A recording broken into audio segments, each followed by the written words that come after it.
Opening credits. This is His Last Bow. Written by Arthur Conan Doyle. Narrated by Wilfred, UK. Preface. The friends of Mr. Sherlock Holmes will be glad to learn that he is still alive and well, though somewhat crippled by occasional attacks of rheumatism. He has, for many years, lived in a small farm upon the Downs 5 miles from Eastbourne, where his time is divided between philosophy and agriculture. During this period of rest he has refused the most princely offers to take up various cases, having determined that his retirement was a permanent one. The approach of the German war caused him, however, to lay his remarkable combination of intellectual and practical activity at the disposal of the government, with historical results which are recounted in His Last Bow. Several previous experiences which have lain long in my portfolio have been added to His Last Bow so as to complete the volume. John H. Watson, M.D. The Adventure of Wisteria Lodge. The Singular Experience of Mr. John Scott Eccles. The Tiger of San Pedro. 1. The Singular Experience of Mr. John Scott Eccles. I find it recorded in my notebook that it was a bleak and windy day towards the end of March in the year 1892. Holmes had received a telegram while we sat at our lunch, and he had scribbled a reply. He made no remark, but the matter remained in his thoughts, for he stood in front of the fire afterwards with a thoughtful face, smoking his pipe, and casting an occasional glance at the message. Suddenly he turned upon me with a mischievous twinkle in his eyes. "I suppose, Watson, we must look upon you as a man of letters," said he. "How do you define the word grotesque?" "Strange, remarkable," I suggested. He shook his head at my definition. "There is surely something more than that," said he, "some underlying suggestion of the tragic and the terrible. If you cast your mind back to some of those narratives with which you have afflicted a long-suffering public, you will recognize how often the grotesque has deepened into the criminal. Think of that little affair of the red-headed men. That was grotesque enough in the outset, and yet it ended in a desperate attempt at robbery. Or, again, there was that most grotesque affair of the 5 orange pips, which led straight to a murderous conspiracy. The word puts me on the alert. Have you it there?" I asked. He read the telegram aloud. "Have just had most incredible and grotesque experience. May I consult you? Scott Eccles, Post Office, Charing Cross. Man or woman?" I asked. "Oh, man, of course. No woman would ever send a reply-paid telegram. She would have come. Will you see him? My dear Watson, you know how bored I have been since we locked up Colonel Carruthers. My mind is like a racing engine, tearing itself to pieces because it is not connected up with the work for which it was built. Life is commonplace, the papers are sterile, audacity and romance seem to have passed forever from the criminal world. Can you ask me, then, whether I am ready to look into any new problem, however trivial it may prove? But here, unless I am mistaken, is our client." A measured step was heard upon the stairs, and a moment later a stout, tall, grey-whiskered and solemnly respectable person was ushered into the room. His life history was written in his heavy features and pompous manner. From his spats to his gold-rimmed spectacles he was a conservative, a churchman, a good citizen, orthodox and conventional to the last degree. But some amazing experience had disturbed his native composure and left its traces in his bristling hair, his flushed, angry cheeks, and his flurried, excited manner. He plunged instantly into his business. "I have had a most singular and unpleasant experience, Mr. Holmes," said he. "Never in my life have I been placed in such a situation. It is most improper, most outrageous. I must insist upon some explanation." He swelled and puffed in his anger. "Pray sit down, Mr. Scott Eccles," said Holmes in a soothing voice. "May I ask, in the first place, why you came to me at all?" "Well, sir, it did not appear to be a matter which concerned the police, and yet, when you have heard the facts, you must admit that I could not leave it where it was. Private detectives are a class with whom I have absolutely no sympathy, but nonetheless, having heard your name, quite so. But, in the second place, why did you not come at once? Holmes glanced at his watch. It is 2:15, he said. Your telegram was dispatched about 1. But no one can glance at your toilet and attire without seeing that your disturbance dates from the moment of your waking. Our client smoothed down his unbrushed hair and felt his unshaven chin. You are right, Mr. Holmes. I never gave a thought to my toilet. I was only too glad to get out of such a house. But I have been running round making inquiries before I came to you. I went to the house agents, you know, and they said that Mr. Garcia's rent was paid up all right and that everything was in order at Wisteria Lodge. Come, sir, said Holmes, laughing. You are like my friend, Dr. Watson, who has a bad habit of telling his stories wrong end foremost. Please arrange your thoughts and let me know, in their due sequence, exactly what those events are which have sent you out unbrushed and unkempt, with dress boots and waistcoat buttoned awry, in search of advice and assistance. Our client looked down with a rueful face at his own unconventional appearance. I'm sure it must look very bad, Mr. Holmes, and I am not aware that in my whole life such a thing has ever happened before. But I will tell you the whole queer business, and when I have done so you will admit, I am sure, that there has been enough to excuse me. But his narrative was nipped in the bud. There was a bustle outside, and Mrs. Hudson opened the door to usher in 2 robust and official-looking individuals, one of whom was well known to us as Inspector Gregson of Scotland Yard, an energetic, gallant, and, within his limitations, a capable officer. He shook hands with Holmes and introduced his comrade as Inspector Baines, of the Surrey Constabulary. We are hunting together, Mr. Holmes, and our trail lay in this direction. He turned his bulldog eyes upon our visitor. Are you Mr. John Scott Eccles, of Popham House, Lee? I am. We have been following you about all the morning. You traced him through the telegram, no doubt, said Holmes. Exactly, Mr. Holmes. We picked up the scent at Charing Cross Post Office and came on here. But why do you follow me? What do you want? We wish a statement, Mr. Scott Eccles, as to the events which led up to the death last night of Mr. Aloysius Garcia, of Wisteria Lodge, near Esher. Our client had sat up with staring eyes and every tinge of colour struck from his astonished face. Dead? Did you say he was dead? Yes, sir, he is dead. But how? An accident. Murder, if ever there was one upon earth. Good God! This is awful. You don't mean that I am suspected. A letter of yours was found in the dead man's pocket, and we know by it that you had planned to pass last night at his house. So I did. Oh, you did you? Out came the official notebook. Wait a bit, Gregson, said Sherlock Holmes. All you desire is a plain statement, is it not? And it is my duty to warn Mr. Scott Eccles that it may be used against him. Mr. Eccles was going to tell us about it when you entered the room. I think, Watson, a brandy and soda would do him no harm. Now, sir, I suggest that you take no notice of this addition to your audience, and that you proceed with your narrative exactly as you would have done had you never been interrupted. Our visitor had gulped off the brandy and the colour had returned to his face. With a dubious glance at the inspector's notebook, he plunged at once into his extraordinary statement. I am a bachelor, said he, and being of a sociable turn I cultivate a large number of friends.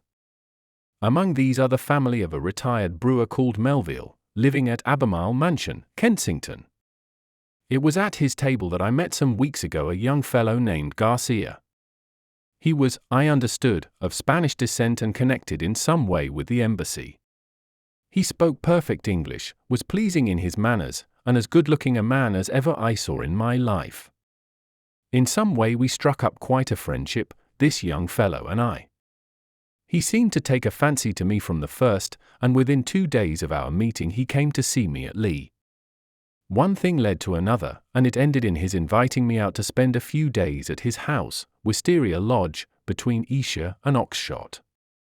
Yesterday evening I went to Esher to fulfill this engagement. He had described his household to me before I went there. He lived with a faithful servant, a countryman of his own, who looked after all his needs. This fellow could speak English and did his housekeeping for him. Then there was a wonderful cook, he said, a half-breed whom he had picked up in his travels, who could serve an excellent dinner.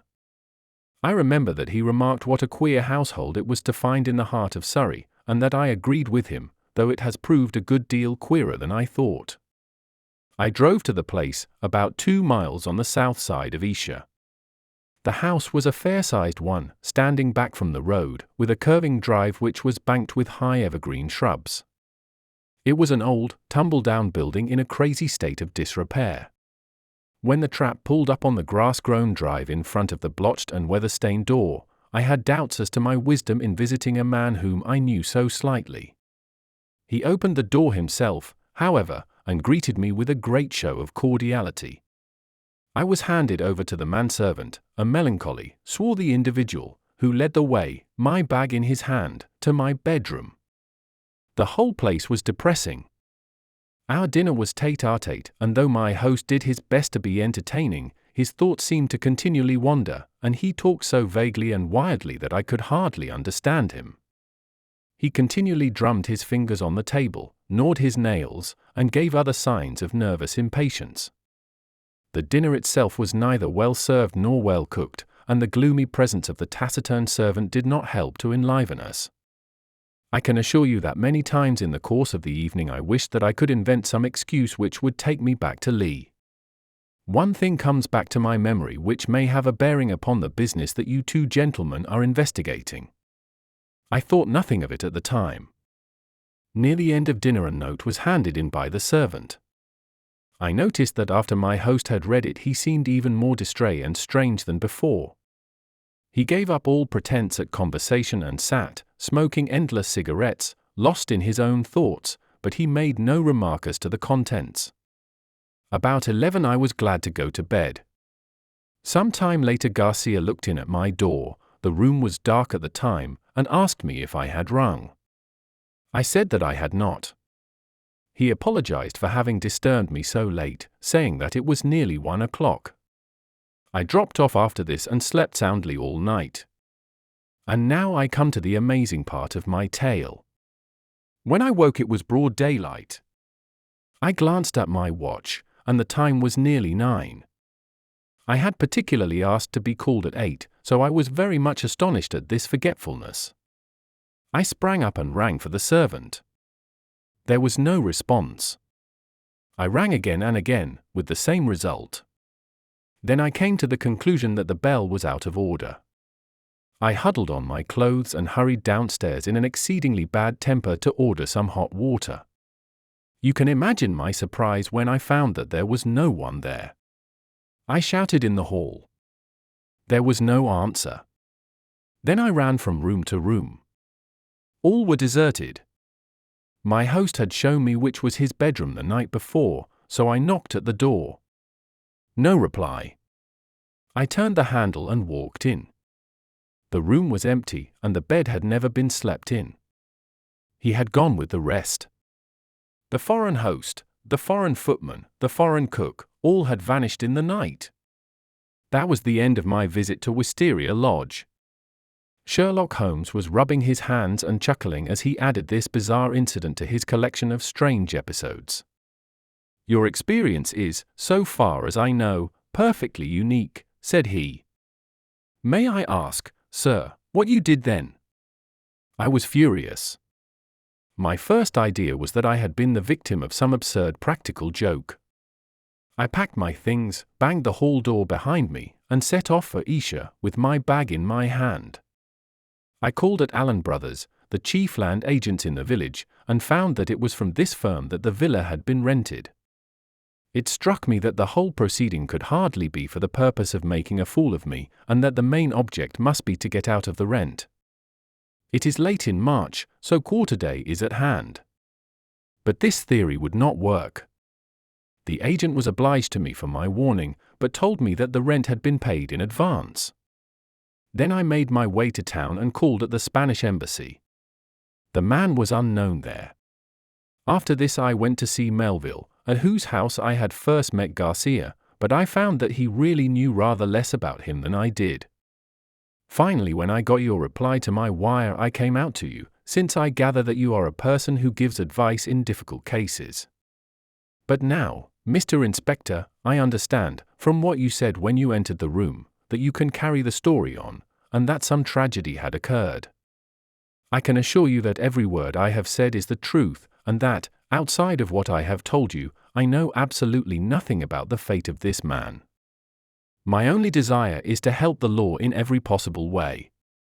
I am sure of it, Mr. Scott Eccles, I am sure of it, said Inspector Gregson in a very amiable tone.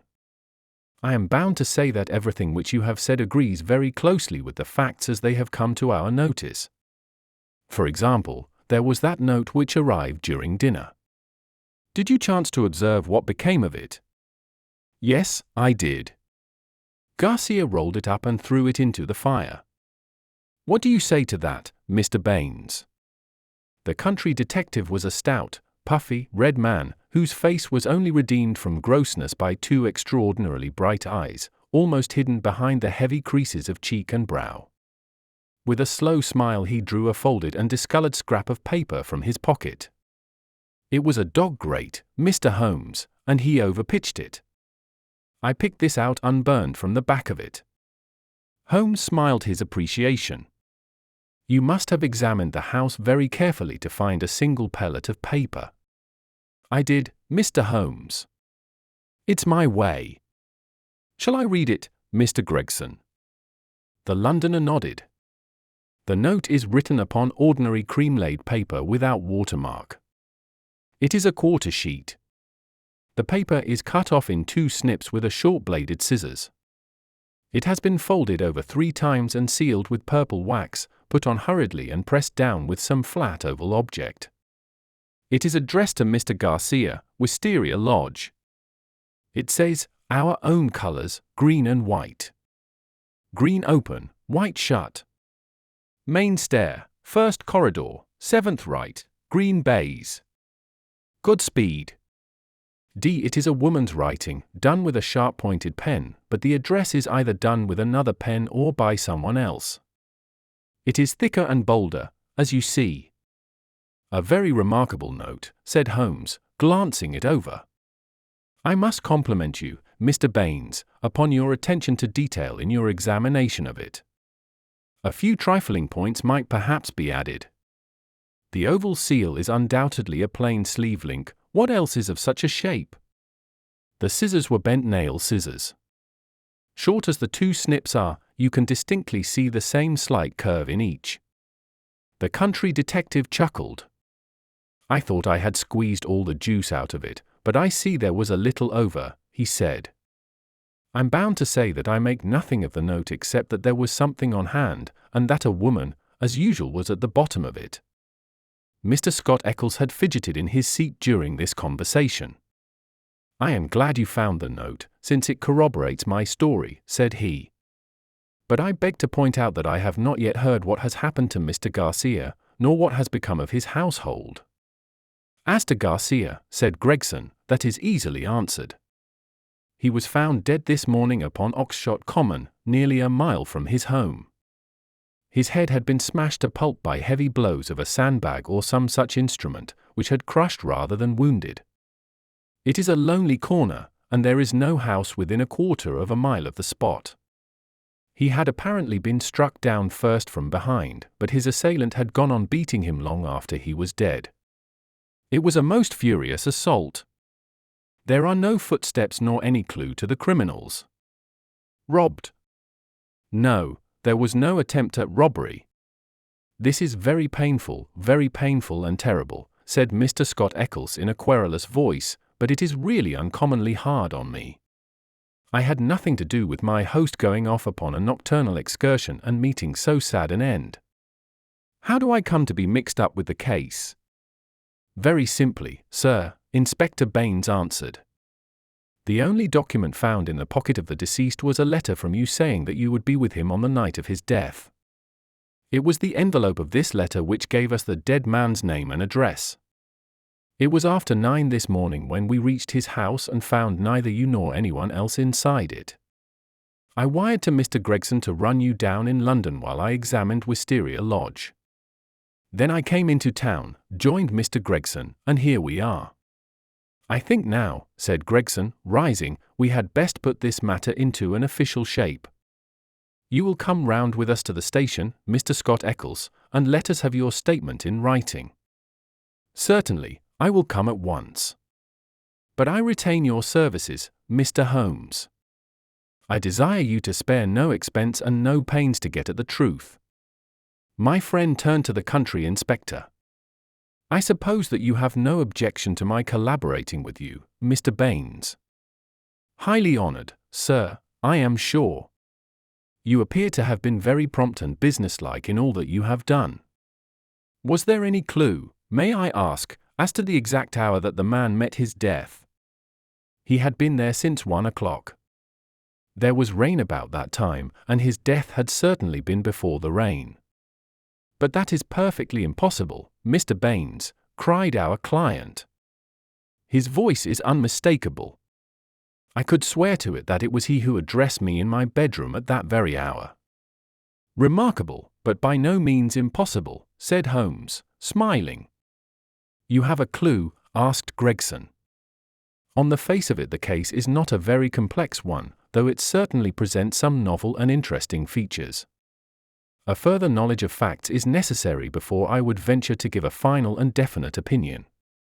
By the way, Mr. Baines, did you find anything remarkable besides this note in your examination of the house? The detective looked at my friend in a singular way. There were, said he, 1 or 2 very remarkable things. Perhaps when I have finished at the police station you would care to come out and give me your opinion of them. I am entirely at your service, said Sherlock Holmes, ringing the bell. You will show these gentlemen out, Mrs. Hudson, and kindly send the boy with this telegram. He is to pay a 5-shilling reply. We sat for some time in silence after our visitors had left. Holmes smoked hard, with his brows drawn down over his keen eyes, and his head thrust forward in the eager way characteristic of the man. Well, Watson, he asked, turning suddenly upon me, what do you make of it?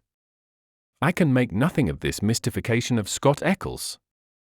But the crime? Well, taken with the disappearance of the man's companions, I should say that they were in some way concerned in the murder and had fled from justice. That is certainly a possible point of view. On the face of it you must admit, however, that it is very strange that his 2 servants should have been in a conspiracy against him and should have attacked him on the one night when he had a guest. They had him alone at their mercy every other night in the week. Then why did they fly? Quite so. Why did they fly? There is a big fact. Another big fact is the remarkable experience of our client, Scott Eccles. Now, my dear Watson, is it beyond the limits of human ingenuity to furnish an explanation which would cover both of these big facts? If it were one which would also admit of the mysterious note with its very curious phraseology, why, then it would be worth accepting as a temporary hypothesis. If the fresh facts which come to our knowledge all fit themselves into the scheme, then our hypothesis may gradually become a solution. But what is our hypothesis? Holmes leaned back in his chair with half-closed eyes. You must admit, my dear Watson, that the idea of a joke is impossible. There were grave events afoot, as the sequel showed, and the coaxing of Scott Eccles to Wisteria Lodge had some connection with them. But what possible connection? Let us take it link by link. There is, on the face of it, something unnatural about this strange and sudden friendship between the young Spaniard and Scott Eccles. It was the former who forced the pace. He called upon Eccles at the other end of London on the very day after he first met him, and he kept in close touch with him until he got him down to Esher. Now, what did he want with Eccles? What could Eccles supply? I see no charm in the man. He is not particularly intelligent, not a man likely to be congenial to a quick-witted Latin. Why, then, was he picked out from all the other people whom Garcia met as particularly suited to his purpose? Has he any one outstanding quality? I say that he has. He is the very type of conventional British respectability, and the very man as a witness to impress another Briton. You saw yourself how neither of the inspectors dreamed of questioning his statement, extraordinary as it was. But what was he to witness? Nothing, as things turned out, but everything had they gone another way. That is how I read the matter. I see, he might have proved an alibi. Exactly, my dear Watson, he might have proved an alibi. We will suppose, for argument's sake, that the household of Wisteria Lodge are confederates in some design. The attempt, whatever it may be, is to come off, we will say, before 1 o'clock. By some juggling of the clocks it is quite possible that they may have got Scott Eccles to bed earlier than he thought, but in any case it is likely that when Garcia went out of his way to tell him that it was 1 it was really not more than 12. If Garcia could do whatever he had to do and be back by the hour mentioned, he had evidently a powerful reply to any accusation. Here was this irreproachable Englishman ready to swear in any court of law that the accused was in the house all the time. It was an insurance against the worst. Yes, I see that. But how about the disappearance of the others? I have not all my facts yet, but I do not think there are any insuperable difficulties. Still, it is an error to argue in front of your data. You find yourself insensibly twisting them round to fit your theories. And the message? How did it run? Our own colors, green and white. Sounds like racing. Green open, white shut. That is clearly a signal.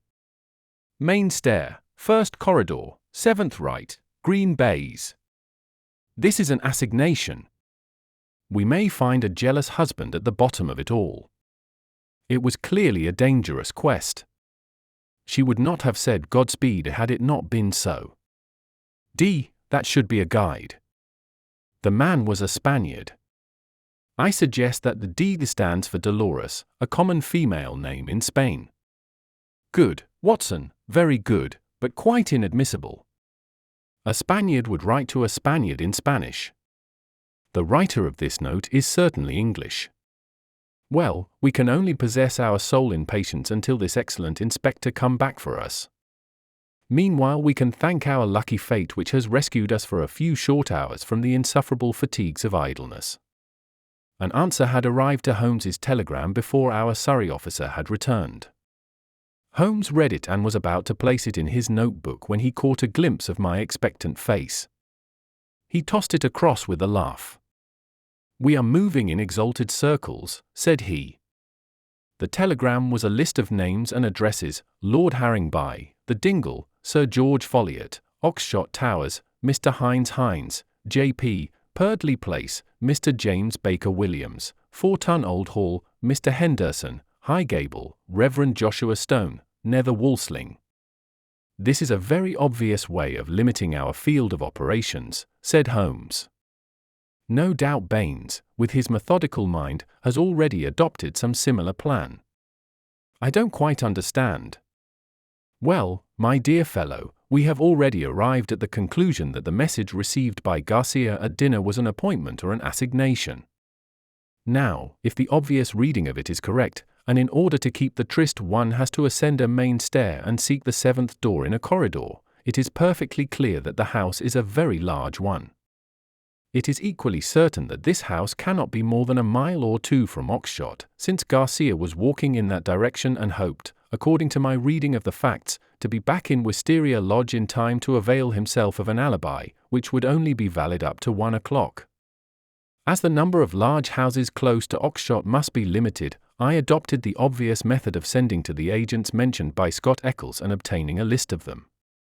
Here they are in this telegram, and the other end of our tangled skein must lie among them. It was nearly 6 o'clock before we found ourselves in the pretty Surrey village of Esher, with Inspector Baines as our companion. Holmes and I had taken things for the night, and found comfortable quarters at the Bull. Finally we set out in the company of the detective on our visit to Wisteria Lodge. It was a cold, dark March evening, with a sharp wind and a fine rain beating upon our faces, a fit setting for the wild common over which our road passed and the tragic goal to which it led us. 2. The Tiger of San Pedro. A cold and melancholy walk of a couple of miles brought us to a high wooden gate, which opened into a gloomy avenue of chestnuts.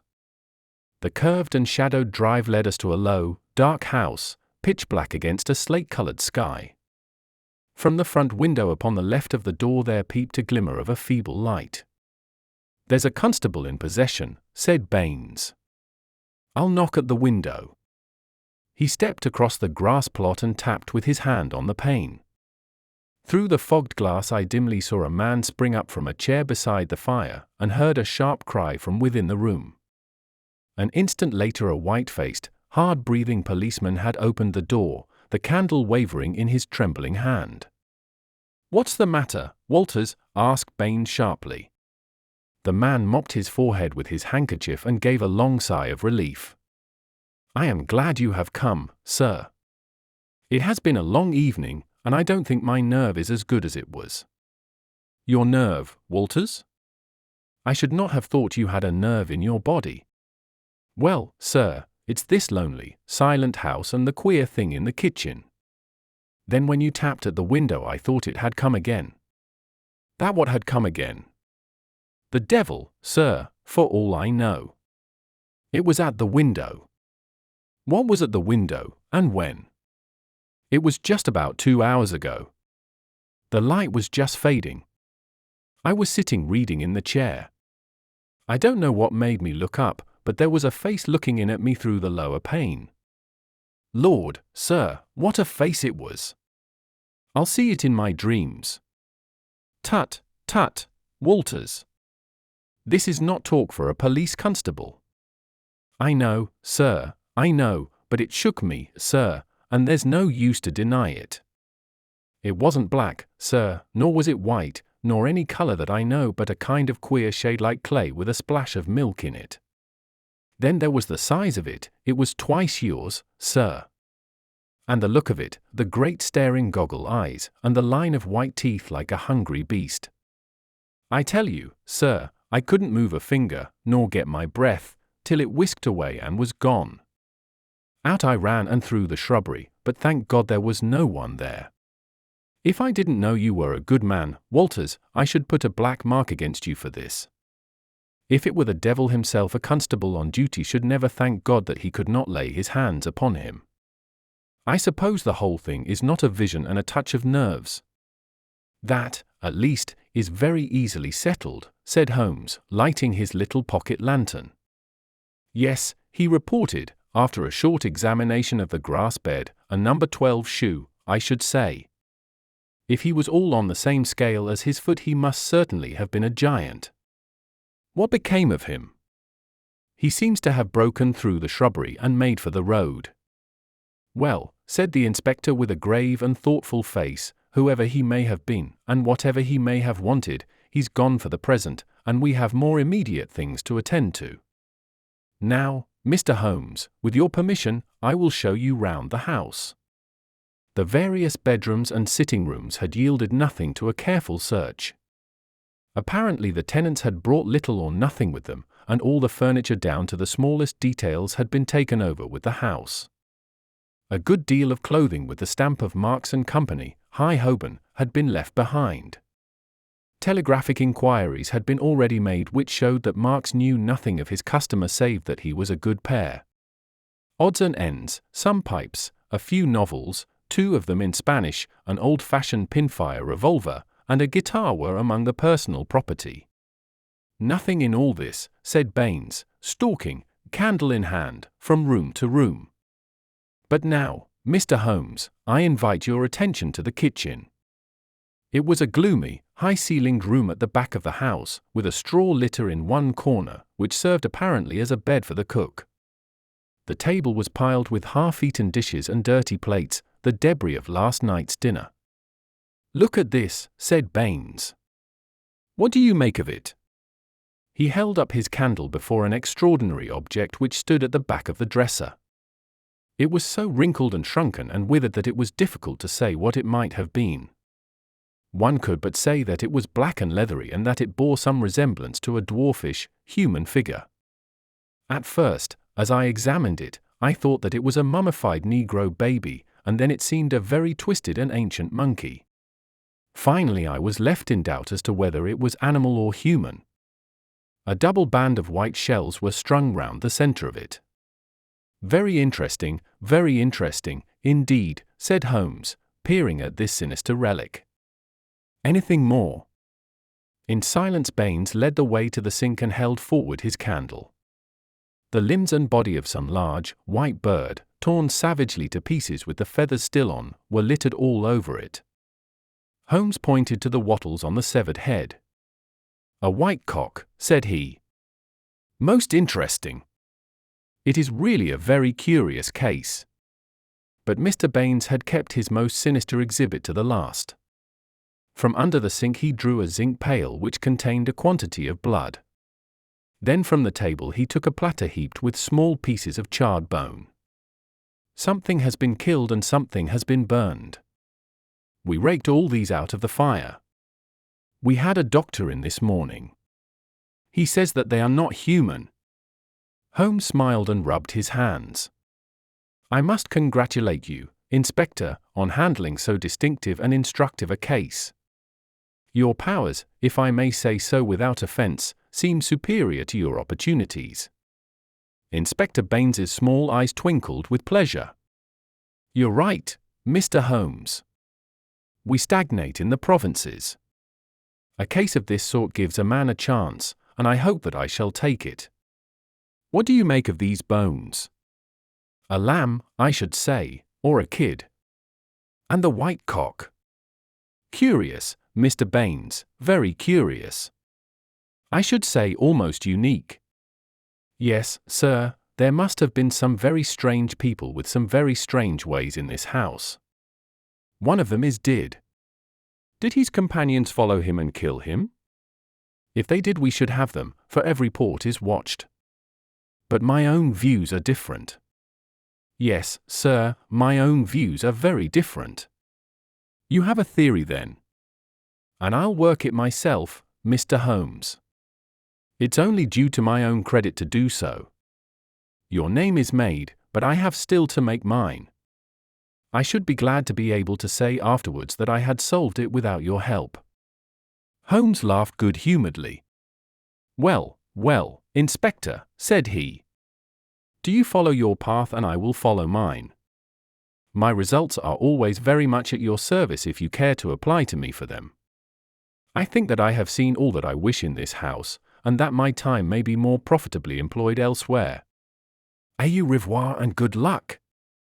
I could tell by numerous subtle signs, which might have been lost upon anyone but myself, that Holmes was on a hot scent. As impassive as ever to the casual observer, there were none the less a subdued eagerness and suggestion of tension in his brightened eyes and brisker manner which assured me that the game was afoot. After his habit he said nothing, and after mine I asked no questions. Sufficient for me to share the sport and lend my humble help to the capture without distracting that intent brain with needless interruption. All would come round to me in due time. I waited, therefore, but to my ever-deepening disappointment I waited in vain. Day succeeded day, and my friend took no step forward. One morning he spent in town, and I learned from a casual reference that he had visited the British Museum. Save for this one excursion, he spent his days in long and often solitary walks, or in chatting with a number of village gossips whose acquaintance he had cultivated. I'm sure, Watson, a week in the country will be invaluable to you, he remarked. It is very pleasant to see the first green shoots upon the hedges and the catkins on the hazels once again. With a spud, a tin box, and an elementary book on botany, there are instructive days to be spent. He prowled about with this equipment himself, but it was a poor show of plants which he would bring back of an evening. Occasionally in our rambles we came across Inspector Baines. His fat, red face wreathed itself in smiles and his small eyes glittered as he greeted my companion. He said little about the case, but from that little we gathered that he also was not dissatisfied at the course of events. I must admit, however, that I was somewhat surprised when, some 5 days after the crime, I opened my morning paper to find in large letters, "The Oxshott Mystery: A Solution. Arrest of supposed assassin." Holmes sprang in his chair as if he had been stung when I read the headlines. "By Jove," he cried. "You don't mean that Baines has got him?" "Apparently," said I as I read the following report. "Great excitement was caused in Esher and the neighboring district when it was learned late last night that an arrest had been effected in connection with the Oxshott murder. It will be remembered that Mr. Garcia, of Wisteria Lodge, was found dead on Oxshott Common, his body showing signs of extreme violence, and that on the same night his servant and his cook fled, which appeared to show their participation in the crime.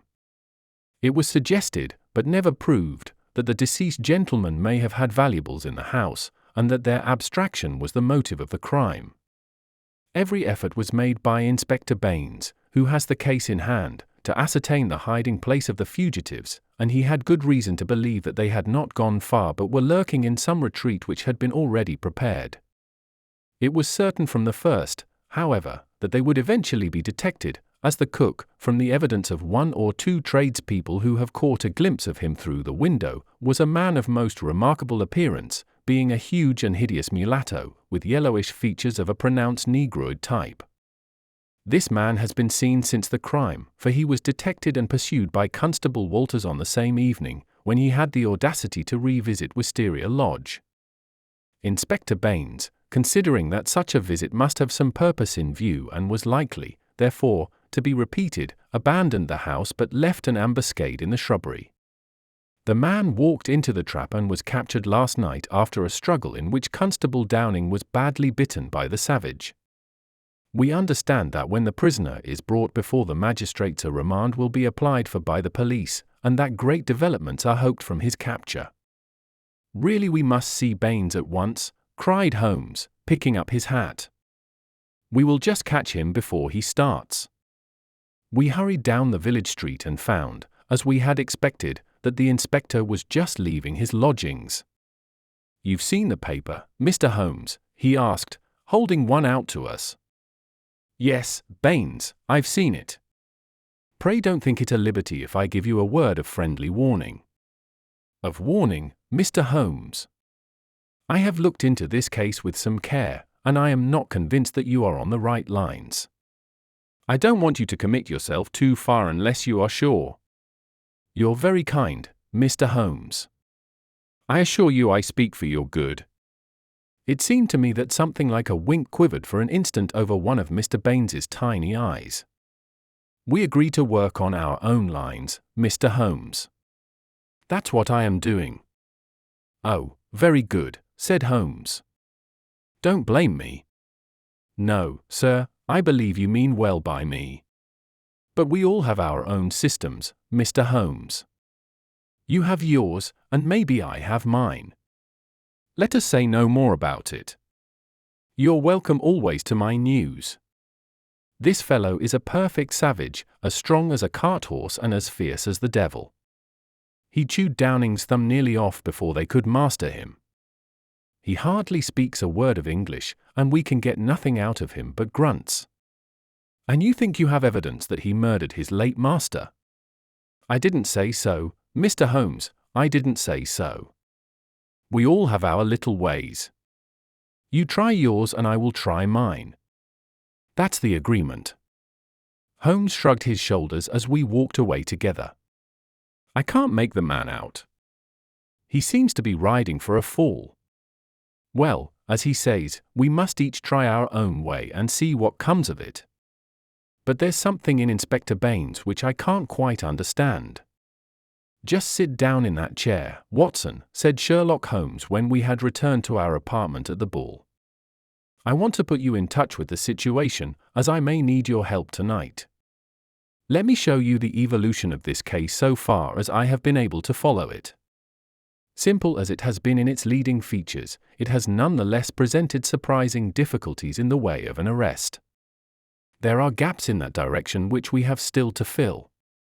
We will go back to the note which was handed in to Garcia upon the evening of his death. We may put aside this idea of Baines's that Garcia's servants were concerned in the matter. The proof of this lies in the fact that it was he who had arranged for the presence of Scott Eccles, which could only have been done for the purpose of an alibi. It was Garcia, then, who had an enterprise, and apparently a criminal enterprise, in hand that night in the course of which he met his death. I say it criminal because only a man with a criminal enterprise desires to establish an alibi. Who, then, is most likely to have taken his life? Surely the person against whom the criminal enterprise was directed. So far it seems to me that we are on safe ground. We can now see a reason for the disappearance of Garcia's household. They were all confederates in the same unknown crime. If it came off when Garcia returned, any possible suspicion would be warded off by the Englishman's evidence, and all would be well.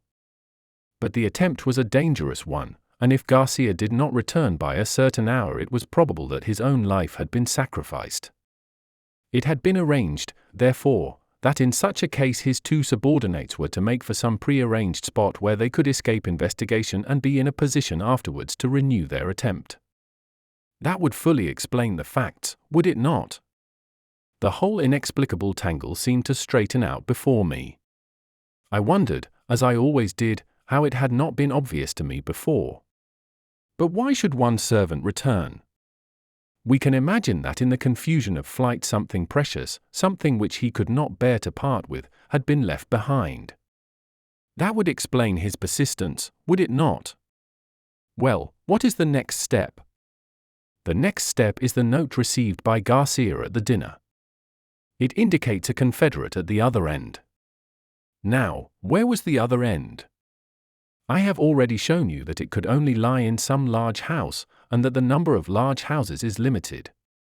My first days in this village were devoted to a series of walks in which in the intervals of my botanical researches I made a reconnaissance of all the large houses and an examination of the family history of the occupants.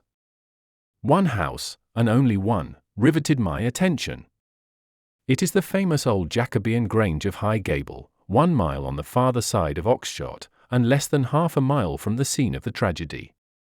The other mansions belong to prosaic and respectable people who live far aloof from romance.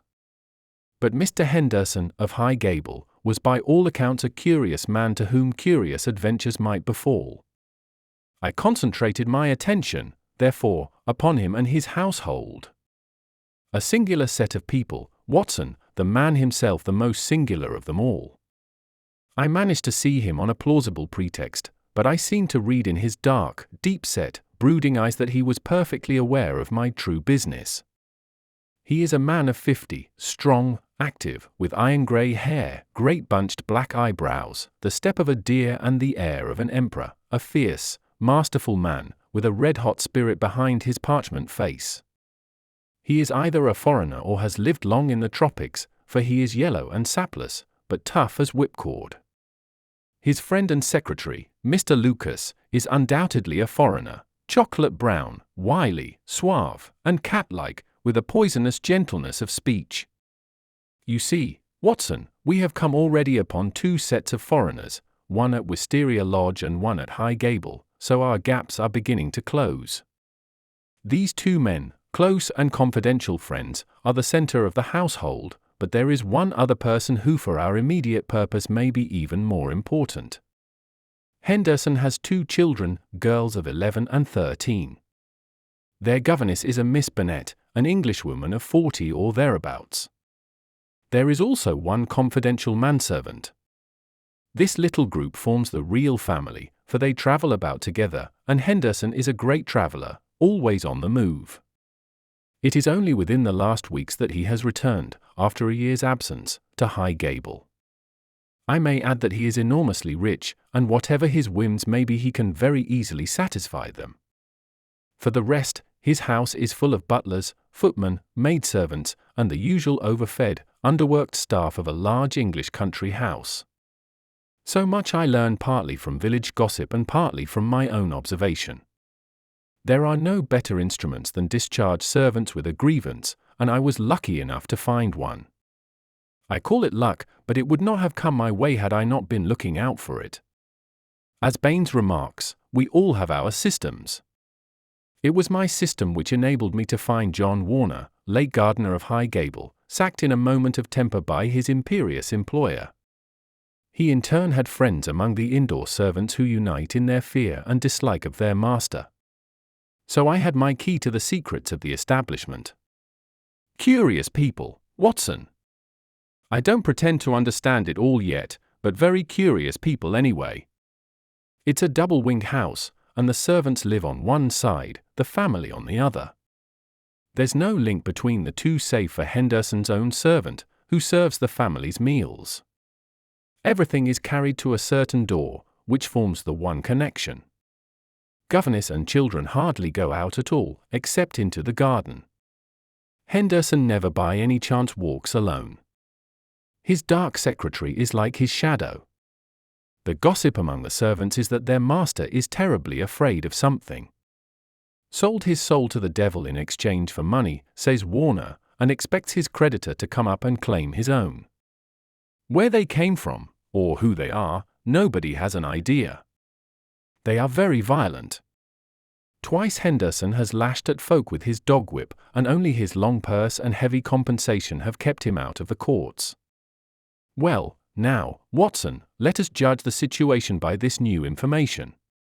We may take it that the letter came out of this strange household and was an invitation to Garcia to carry out some attempt which had already been planned. Who wrote the note? It was someone within the citadel, and it was a woman. Who then but Miss Burnett, the governess? All our reasoning seems to point that way. At any rate, we may take it as a hypothesis and see what consequences it would entail. I may add that Miss Burnett's age and character make it certain that my first idea that there might be a love interest in our story is out of the question. If she wrote the note, she was presumably the friend and confederate of Garcia. What, then, might she be expected to do if she heard of his death? If he met it in some nefarious enterprise, her lips might be sealed. Still, in her heart, she must retain bitterness and hatred against those who had killed him and would presumably help so far as she could to have revenge upon them. Could we see her, then, and try to use her? That was my first thought. But now we come to a sinister fact. Miss Burnett has not been seen by any human eye since the night of the murder. From that evening she has utterly vanished. Is she alive? Has she perhaps met her end on the same night as the friend whom she had summoned? Or is she merely a prisoner? There is the point which we still have to decide. You will appreciate the difficulty of the situation, Watson. There is nothing upon which we can apply for a warrant. Our whole scheme might seem fantastic if laid before a magistrate. The woman's disappearance counts for nothing, since in that extraordinary household any member of it might be invisible for a week. And yet she may at the present moment be in danger of her life. All I can do is to watch the house and leave my agent, Warner, on guard at the gates. We can't let such a situation continue. If the law can do nothing, we must take the risk ourselves. What do you suggest? I know which is her room. It is accessible from the top of an outhouse. My suggestion is that you and I go tonight and see if we can strike at the very heart of the mystery. It was not, I must confess, a very alluring prospect. The old house with its atmosphere of murder, the singular and formidable inhabitants, the unknown dangers of the approach, and the fact that we were putting ourselves legally in a false position all combined to damp my ardor. But there was something in the ice-cold reasoning of Holmes which made it impossible to shrink from any adventure which he might recommend. One knew that thus, and only thus, could a solution be found. I clasped his hand in silence, and the die was cast. But it was not destined that our investigation should have so adventurous an ending. It was about 5 o'clock, and the shadows of the March evening were beginning to fall, when an excited rustic rushed into our room. "They've gone, Mr. Holmes. They went by the last train. The lady broke away, and I've got her in a cab downstairs." "Excellent, Warner," cried Holmes, springing to his feet. "Watson, the gaps are closing rapidly." In the cab was a woman, half collapsed from nervous exhaustion. She bore upon her aquiline and emaciated face the traces of some recent tragedy. Her head hung listlessly upon her breast, but as she raised it and turned her dull eyes upon us, I saw that her pupils were dark dots in the center of the broad grey iris. She was drugged with opium. I watched at the gate, same as you advised, Mr. Holmes, said our emissary, the discharged gardener. When the carriage came out, I followed it to the station. She was like one walking in her sleep, but when they tried to get her into the train, she came to life and struggled. They pushed her into the carriage. She fought her way out again. I took her part, got her into a cab, and here we are. I shan't forget the face at the carriage window as I led her away. I'd have a short life if he had his way, the black-eyed, scowling, yellow devil. We carried her upstairs, laid her on the sofa, and a couple of cups of the strongest coffee soon cleared her brain from the mists of the drug. Baines had been summoned by Holmes, and the situation rapidly explained to him. "Why, sir, you've got me the very evidence I want," said the inspector warmly, shaking my friend by the hand. "I was on the same scent as you from the first." "What?" "You were after Henderson." "Why, Mr. Holmes, when you were crawling in the shrubbery at Highgable, I was up one of the trees in the plantation and saw you down below. It was just who would get his evidence first." "Then why did you arrest the mulatto?" Baines chuckled. "I was sure Henderson, as he calls himself, felt that he was suspected, and that he would lie low and make no move so long as he thought he was in any danger. I arrested the wrong man to make him believe that our eyes were off him. I knew he would be likely to clear off then and give us a chance of getting at Miss Bennet." Holmes laid his hand upon the inspector's shoulder. "You will rise high in your profession. You have instinct and intuition," said he. Baines flushed with pleasure. "I've had a plainclothes man waiting at the station all the week. Wherever the Highgable folk go, he will keep them in sight. But he must have been hard put to it when Miss Bennet broke away. However, your man picked her up, and it all ends well. We can't arrest without her evidence, that is clear, so the sooner we get a statement the better." "Every minute she gets stronger," said Holmes, glancing at the governess. "But tell me, Baines, who is this man Henderson?" "Henderson," the inspector answered, "is Don Murillo, once called the Tiger of San Pedro." "The Tiger of San Pedro!" The whole history of the man came back to me in a flash. He had made his name as the most lewd and bloodthirsty tyrant that had ever governed any country with a pretense to civilization. Strong, fearless, and energetic, he had sufficient virtue to enable him to impose his odious vices upon a cowering people for 10 or 12 years. His name was a terror through all Central America. At the end of that time there was a universal rising against him. But he was as cunning as he was cruel, and at the first whisper of coming trouble he had secretly conveyed his treasures aboard a ship which was manned by devoted adherents. It was an empty palace which was stormed by the insurgents next day. The dictator, his 2 children, his secretary, and his wealth had all escaped them. From that moment he had vanished from the world, and his identity had been a frequent subject for comment in the European press. "Yes, sir, Don Murillo, the Tiger of San Pedro," said Baines. "If you look it up you will find that the San Pedro colors are green and white, same as in the note, Mr. Holmes. Henderson he called himself, but I traced him back, Paris and Rome and Madrid to Barcelona, where his ship came in 86. They've been looking for him all the time for their revenge, but it is only now that they have begun to find him out. They discovered him a year ago," said Miss Bennet, who had sat up and was now intently following the conversation. "Once already his life has been attempted, but some evil spirit shielded him. Now, again, it is the noble, chivalrous Garcia who has fallen, while the monster goes safe. But another will come, and yet another, until some day justice will be done, that is as certain as the rise of tomorrow's sun." Her thin hands clenched, and her worn face blanched with the passion of her hatred. "But how come you into this matter, Miss Bennet?" asked Holmes. "How can an English lady join in such a murderous affair?" "I join in it because there is no other way in the world by which justice can be gained. What does the law of England care for the rivers of blood shed years ago in San Pedro, or for the shipload of treasure which this man has stolen. To you they are like crimes committed in some other planet. But we know. We have learned the truth in sorrow and in suffering. To us there is no fiend in hell like Juan Murillo, and no peace in life while his victims still cry for vengeance. No doubt, said Holmes, he was as you say. I have heard that he was atrocious. But how are you affected? I will tell you it all. This villain's policy was to murder, on one pretext or another, every man who showed such promise that he might in time come to be a dangerous rival. My husband, yes, my real name is Signora Victor Durando, was the San Pedro minister in London. He met me and married me there. A nobler man never lived upon earth. Unhappily, Murillo heard of his excellence, recalled him on some pretext, and had him shot. With a premonition of his fate he had refused to take me with him. His estates were confiscated, and I was left with a pittance and a broken heart. Then came the downfall of the tyrant.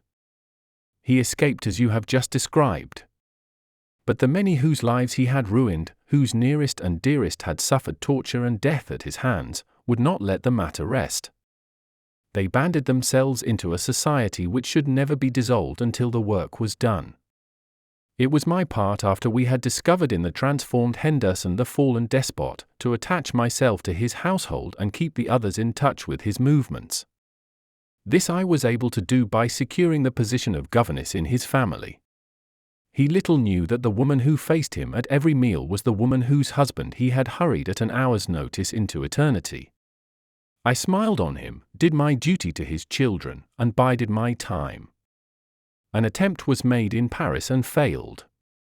We zigzagged swiftly here and there over Europe to throw off the pursuers and finally returned to this house, which he had taken upon his first arrival in England. But here also the ministers of justice were waiting. Knowing that he would return there, Garcia, who is the son of the former highest dignitary in San Pedro, was waiting with 2 trusty companions of humble station, all 3 fired with the same reasons for revenge.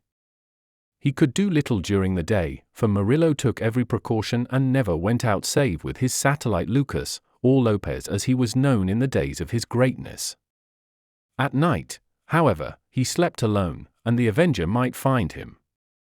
On a certain evening, which had been prearranged, I sent my friend final instructions, for the man was forever on the alert and continually changed his room.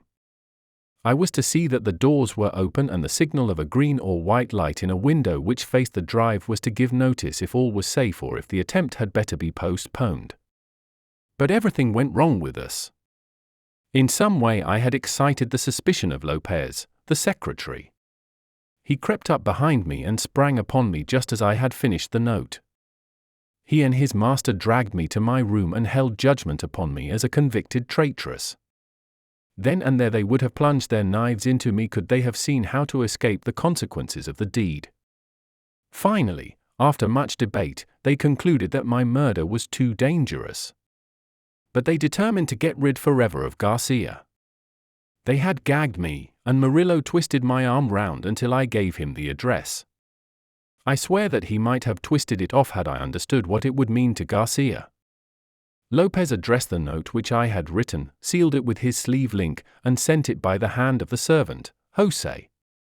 How they murdered him I do not know, save that it was Murillo's hand who struck him down, for Lopez had remained to guard me. I believe he must have waited among the gorse bushes through which the path winds and struck him down as he passed. At first they were of a mind to let him enter the house and to kill him as a detected burglar, but they argued that if they were mixed up in an inquiry their own identity would at once be publicly disclosed and they would be open to further attacks. With the death of Garcia, the pursuit might cease, since such a death might frighten others from the task. All would now have been well for them had it not been for my knowledge of what they had done. I have no doubt that there were times when my life hung in the balance. I was confined to my room, terrorized by the most horrible threats, cruelly ill-used to break my spirit. See this stab on my shoulder and the bruises from end to end of my arms, and a gag was thrust into my mouth on the one occasion when I tried to call from the window. For 5 days this cruel imprisonment continued, with hardly enough food to hold body and soul together. This afternoon a good lunch was brought me, but the moment after I took it I knew that I had been drugged. In a sort of dream I remember being half led, half carried to the carriage, in the same state I was conveyed to the train. Only then, when the wheels were almost moving, did I suddenly realize that my liberty lay in my own hands. I sprang out, they tried to drag me back, and had it not been for the help of this good man, who led me to the cab, I should never had broken away. Now, thank God, I am beyond their power forever. We had all listened intently to this remarkable statement. It was Holmes who broke the silence. Our difficulties are not over, he remarked, shaking his head.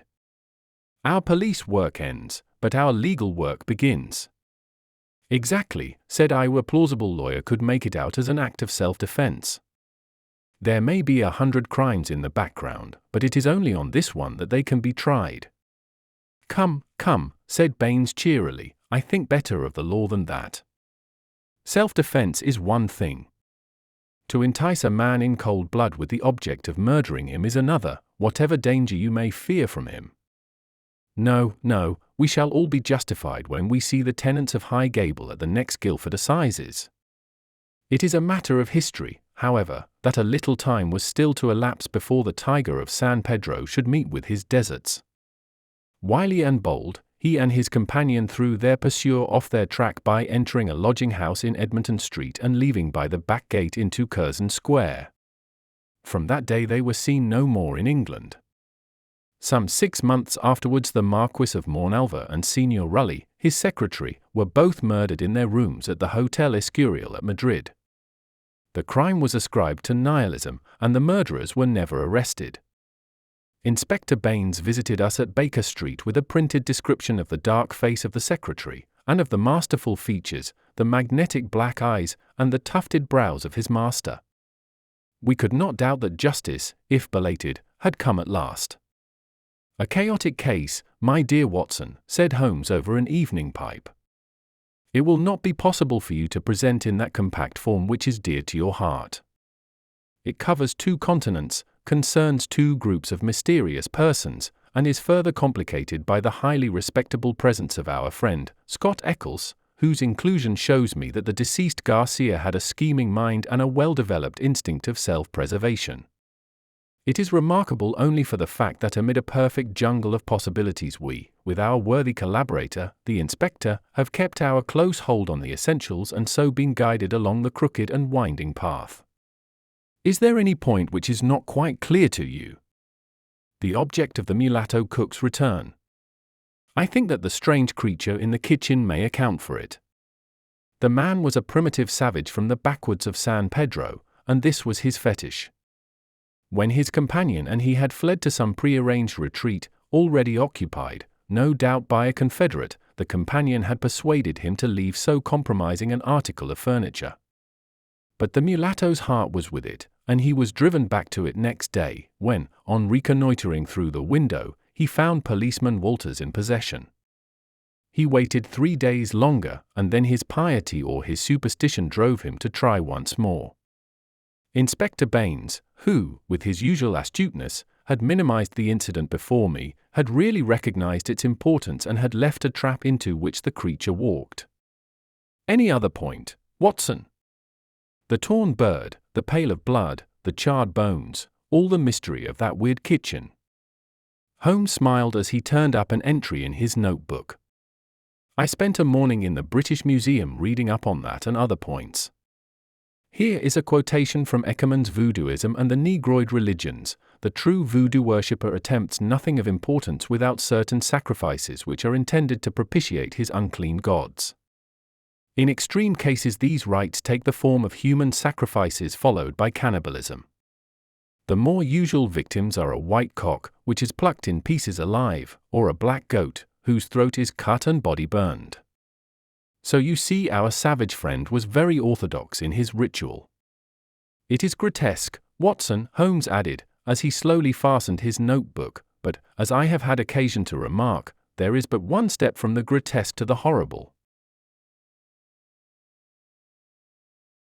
The Adventure of the Bruce-Partington Plans. In the third week of November, in the year 1895, a dense yellow fog settled down upon London. From the Monday to the Thursday, I doubt whether it was ever possible from our windows in Baker Street to see the loom of the opposite houses. The first day Holmes had spent in cross-indexing his huge book of references. The second and third had been patiently occupied upon a subject which he had recently made his hobby, the music of the Middle Ages. But when, for the fourth time, after pushing back our chairs from breakfast, we saw the greasy, heavy brown swirl still drifting past us and condensing in oily drops upon the window panes, my comrade's impatient and active nature could endure this drab existence no longer. He paced restlessly about our sitting room in a fever of suppressed energy, biting his nails, tapping the furniture, and chafing against inaction. "Nothing of interest in the paper, Watson," he said. I was aware that by anything of interest, Holmes meant anything of criminal interest. There was the news of a revolution, of a possible war, and of an impending change of government, but these did not come within the horizon of my companion. I could see nothing recorded in the shape of crime which was not commonplace and futile. Holmes groaned and resumed his restless meanderings. "The London criminal is certainly a dull fellow," said he in the querulous voice of the sportsman whose game has failed him. "Look out this window, Watson.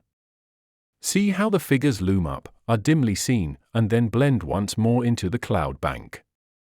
The thief or the murderer could roam London on such a day as the tiger does the jungle, unseen until he pounces, and then evident only to his victim. There have," said I, "been numerous petty thefts." Holmes snorted his contempt. "This great and somber stage is set for something more worthy than that," said he. "It is fortunate for this community that I am not a criminal." "It is, indeed," said I heartily. "Suppose that I were Brooks or Woodhouse, or any of the 50 men who have good reason for taking my life, how long could I survive against my own pursuit? A summons, a bogus appointment, and all would be over. It is well they don't have days of fog in the Latin countries, the countries of assassination. By Jove! Here comes something at last to break our dead monotony." It was the maid with a telegram. Holmes tore it open and burst out laughing. "Well, well. What next?" said he. "Brother Mycroft is coming round." "Why not?" I asked. "Why not? It is as if you met a tramcar coming down a country lane. Mycroft has his rails and he runs on them. His Pall Mall lodgings, the Diogenes Club, Whitehall, that is his cycle. Once, and only once, he has been here. What upheaval can possibly have derailed him? Does he not explain?" Holmes handed me his brother's telegram. "Must see you over Cadogan West. Coming at once. Mycroft. Cadogan West? I have heard the name. It recalls nothing to my mind. But that Mycroft should break out in this erratic fashion. A planet might as well leave its orbit. By the way, do you know what Mycroft is?" I had some vague recollection of an explanation at the time of the adventure of the Greek interpreter. "You told me that he had some small office under the British government." Holmes chuckled. "I did not know you quite so well in those days. One has to be discreet when one talks of high matters of state. You are right in thinking that he is under the British government. You would also be right in a sense if you said that occasionally he is the British government. My dear Holmes, I thought I might surprise you. Mycroft draws £450 a year, remains a subordinate, has no ambitions of any kind, will receive neither honour nor title, but remains the most indispensable man in the country. But how? Well, his position is unique. He has made it for himself. There has never been anything like it before, nor will be again. He has the tidiest and most orderly brain, with the greatest capacity for storing facts, of any man living. The same great powers which I have turned to the detection of crime he has used for this particular business. The conclusions of every department are passed to him, and he is the central exchange, the clearing house, which makes out the balance. All other men are specialists, but his specialism is omniscience. We will suppose that a minister needs information as to a point which involves the Navy, India, Canada, and the bimetallic question. He could get his separate advices from various departments upon each, but only Mycroft can focus them all and say offhand how each factor would affect the other. They began by using him as a shortcut, a convenience. Now he has made himself an essential. In that great brain of his, everything is pigeonholed and can be handed out in an instant. Again and again his word has decided the national policy. He lives in it. He thinks of nothing else save when, as an intellectual exercise, he unbends if I call upon him and ask him to advise me on one of my little problems. But Jupiter is descending today. What on earth can it mean? Who is Cadogan West, and what is he to Mycroft? I have it, I cried, and plunged among the litter of papers upon the sofa. Yes, yes, here he is, sure enough. Cadogan West was the young man who was found dead on the Underground on Tuesday morning. Holmes sat up at attention, his pipe halfway to his lips. This must be serious, Watson. A death which has caused my brother to alter his habits can be no ordinary one. What in the world can he have to do with it? The case was featureless as I remember it. The young man had apparently fallen out of the train and killed himself. He had not been robbed, and there was no particular reason to suspect violence. Is that not so? There has been an inquest, said I, and a good many fresh facts have come out. Looked at more closely, I should certainly say that it was a curious case. Judging by its effect upon my brother, I should think it must be a most extraordinary one. He snuggled down in his armchair. Now, Watson, let us have the facts. The man's name was Arthur Cadogan West. He was 27 years of age, unmarried, and a clerk at Woolwich Arsenal. Government employ. Behold the link with brother Mycroft. He left Woolwich suddenly on Monday night. Was last seen by his fiancée, Miss Violet Westbury, whom he left abruptly in the fog about 7:30 that evening. There was no quarrel between them, and she can give no motive for his action.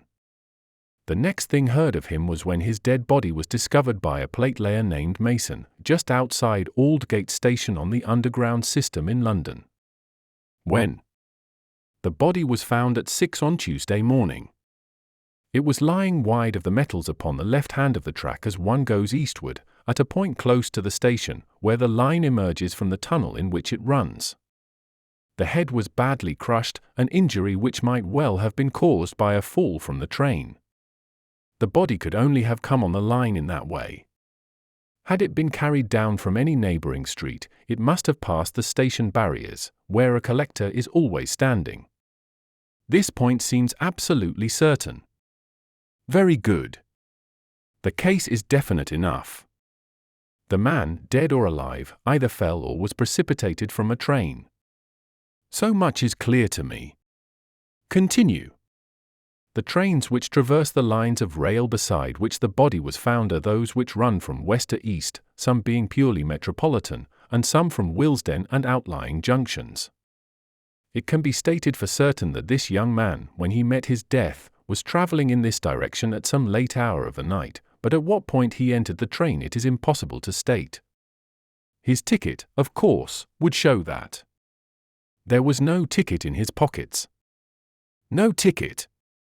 Dear me, Watson, this is really very singular. According to my experience, it is not possible to reach the platform of a metropolitan train without exhibiting one's ticket. Presumably, then, the young man had one.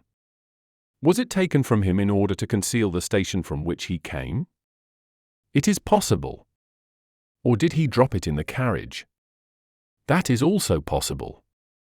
But the point is of curious interest. I understand that there was no sign of robbery. Apparently not. There is a list here of his possessions. His purse contained £2.15. He had also a cheque-book on the Woolwich branch of the Capital and Counties Bank. Through this his identity was established. There were also 2 dress circle tickets for the Woolwich Theatre, dated for that very evening. Also a small packet of technical papers. Holmes gave an exclamation of satisfaction. There we have it at last, Watson. British government, Woolwich. Arsenal, technical papers, Brother Mycroft, the chain is complete. But here he comes, if I am not mistaken, to speak for himself. A moment later the tall and portly form of Mycroft Holmes was ushered into the room. Heavily built and massive, there was a suggestion of uncouth physical inertia in the figure, but above this unwieldy frame there was perched a head so masterful in its brow, so alert in its steel-grey, deep-set eyes, so firm in its lips, and so subtle in its play of expression, that after the first glance one forgot the gross body and remembered only the dominant mind. At his heels came our old friend Lestrade, of Scotland Yard, thin and austere. The gravity of both their faces foretold some weighty quest. The detective shook hands without a word. Mycroft Holmes struggled out of his overcoat and subsided into an armchair. "A most annoying business, Sherlock," said he. "I extremely dislike altering my habits, but the powers that be would take no denial. In the present state of Siam it is most awkward that I should be away from the office. But it is a real crisis. I have never seen the Prime Minister so upset. As to the Admiralty, it is buzzing like an overturned beehive. Have you read up the case?" "We have just done so." "What were the technical papers?" "Ah, there's the point. Fortunately, it has not come out. The press would be furious if it did. The papers which this wretched youth had in his pocket were the plans of the Bruce-Partington submarine." Mycroft Holmes spoke with a solemnity which showed his sense of the importance of the subject. His brother and I sat expectant. "Surely you have heard of it?" "I thought everyone had heard of it." "Only as a name." "Its importance can hardly be exaggerated. It has been the most jealously guarded of all government secrets. You may take it from me that naval warfare becomes impossible within the radius of a Bruce-Partington's operation. 2 years ago a very large sum was smuggled through the estimates and was expended in acquiring a monopoly of the invention. Every effort has been made to keep the secret. The plans, which are exceedingly intricate, comprising some 30 separate patents, each essential to the working of the whole, are kept in an elaborate safe in a confidential office adjoining the arsenal, with burglar-proof doors and windows. Under no conceivable circumstances were the plans to be taken from the office. If the chief constructor of the Navy desired to consult them, even he was forced to go to the Woolwich office for the purpose. And yet here we find them in the pocket of a dead junior clerk in the heart of London. From an official point of view it's simply awful. But you have recovered them." "No, Sherlock, no. That's the pinch. We have not. 10 papers were taken from Woolwich. There were 7 in the pocket of Cadogan West. The 3 most essential are gone, stolen, vanished. You must drop everything, Sherlock. Never mind your usual petty puzzles of the police court. It's a vital international problem that you have to solve. Why did Cadogan West take the papers? Where are the missing ones? How did he die? How came his body where it was found? How can the evil be set right? Find an answer to all these questions, and you will have done good service for your country. Why do you not solve it yourself, Mycroft? You can see as far as I. Possibly, Sherlock. But it is a question of getting details. Give me your details, and from an armchair I will return you an excellent expert opinion. But to run here and run there, to cross-question railway guards, and lie on my face with a lens to my eye, it is not my métier. No, you are the one man who can clear the matter up. If you have a fancy to see your name in the next honours list," my friend smiled and shook his head. "I play the game for the game's own sake," said he. "But the problem certainly presents some points of interest, and I shall be very pleased to look into it. Some more facts, please." I have jotted down the more essential ones upon this sheet of paper, together with a few addresses which you will find of service. The actual official guardian of the papers is the famous government expert, Sir James Walter, whose decorations and subtitles fill 2 lines of a book of reference. He has grown grey in the service, is a gentleman, a favoured guest in the most exalted houses, and, above all, a man whose patriotism is beyond suspicion. He is one of 2 who have a key of the safe. I may add that the papers were undoubtedly in the office during working hours on Monday, and that Sir James left for London about 3 o'clock taking his key with him. He was at the house of Admiral Sinclair at Berkeley Square during the whole of the evening when this incident occurred. Has the fact been verified? Yes, his brother, Colonel Valentine Walter, has testified to his departure from Woolwich, and Admiral Sinclair to his arrival in London, so Sir James is no longer a direct factor in the problem. Who was the other man with a key? The senior clerk and draftsman, Mr. Sidney Johnson. He is a man of 40, married, with 5 children. He is a silent, morose man, but he has, on the whole, an excellent record in the public service. He is unpopular with his colleagues, but a hard worker. According to his own account, corroborated only by the word of his wife, he was at home the whole of Monday evening after office hours, and his key has never left the watch chain upon which it hangs. Tell us about Cadogan West. He has been 10 years in the service and has done good work. He has the reputation of being hot-headed and imperious, but a straight, honest man. We have nothing against him. He was next Sidney Johnson in the office. His duties brought him into daily, personal contact with the plans. No one else had the handling of them. Who locked up the plans that night? Mr. Sidney Johnson, the senior clerk. Well, it is surely perfectly clear who took them away. They are actually found upon the person of this junior clerk, Cadogan West. That seems final, does it not?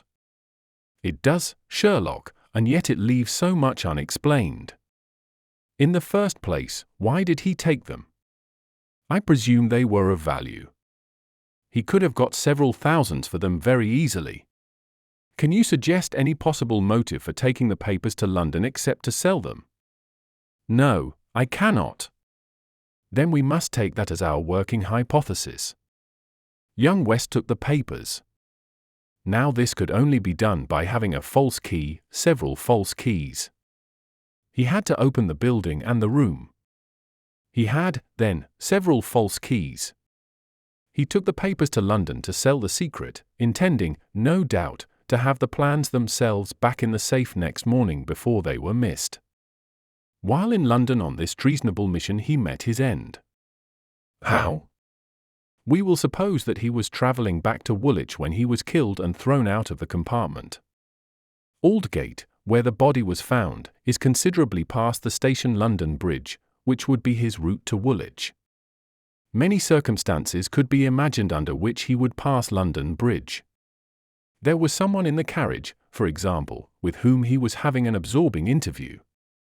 This interview led to a violent scene in which he lost his life. Possibly he tried to leave the carriage, fell out on the line, and so met his end. The other closed the door. There was a thick fog, and nothing could be seen. No better explanation can be given with our present knowledge, and yet consider, Sherlock, how much you leave untouched. We will suppose, for argument's sake, that young Cadogan West had determined to convey these papers to London. He would naturally have made an appointment with the foreign agent and kept his evening clear. Instead of that he took 2 tickets for the theatre, escorted his fiancée halfway there, and then suddenly disappeared. A blind, said Lestrade, who had sat listening with some impatience to the conversation. A very singular one. That is objection number 1. Objection number 2, we will suppose that he reaches London and sees the foreign agent. He must bring back the papers before morning or the loss will be discovered. He took away 10.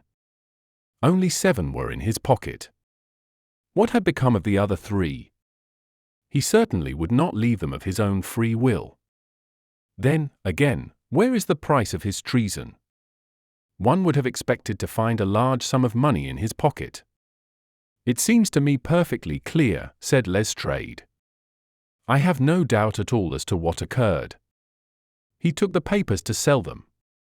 He saw the agent. They could not agree as to price. He started home again, but the agent went with him. In the train the agent murdered him, took the more essential papers, and threw his body from the carriage. That would account for everything, would it not? Why had he no ticket? The ticket would have shown which station was nearest the agent's house. Therefore he took it from the murdered man's pocket. Good, Lestrade, very good, said Holmes. Your theory holds together. But if this is true, then the case is at an end. On the one hand, the traitor is dead. On the other, the plans of the Bruce-Partington submarine are presumably already on the continent. What is there for us to do? To act, Sherlock, to act, cried Mycroft, springing to his feet. All my instincts are against this explanation. Use your powers. Go to the scene of the crime. See the people concerned. Leave no stone unturned. In all your career you have never had so great a chance of serving your country. Well, well, said Holmes, shrugging his shoulders. Come, Watson. And you, Lestrade, could you favor us with your company for an hour or two? We will begin our investigation by a visit to Aldgate Station. Goodbye, Mycroft. I shall let you have a report before evening, but I warn you in advance that you have little to expect. An hour later Holmes, Lestrade, and I stood upon the Underground Railroad at the point where it emerges from the tunnel immediately before Aldgate Station. A courteous red-faced old gentleman represented the railway company. This is where the young man's body lay, said he, indicating a spot about 3 feet from the metals. It could not have fallen from above, for these, as you see, are all blank walls. Therefore, it could only have come from a train, and that train, so far as we can trace it, must have passed about midnight on Monday. Have the carriages been examined for any sign of violence? There are no such signs, and no ticket has been found. No record of a door being found open. None. We have had some fresh evidence this morning, said Lestrade. A passenger who passed Aldgate in an ordinary metropolitan train about 11:40 on Monday night declares that he heard a heavy thud, as of a body striking the line, just before the train reached the station. There was dense fog, however, and nothing could be seen. He made no report of it at the time. Why, whatever is the matter with Mr. Holmes? My friend was standing with an expression of strained intensity upon his face, staring at the railway metals where they curved out of the tunnel. Aldgate is a junction, and there was a network of points.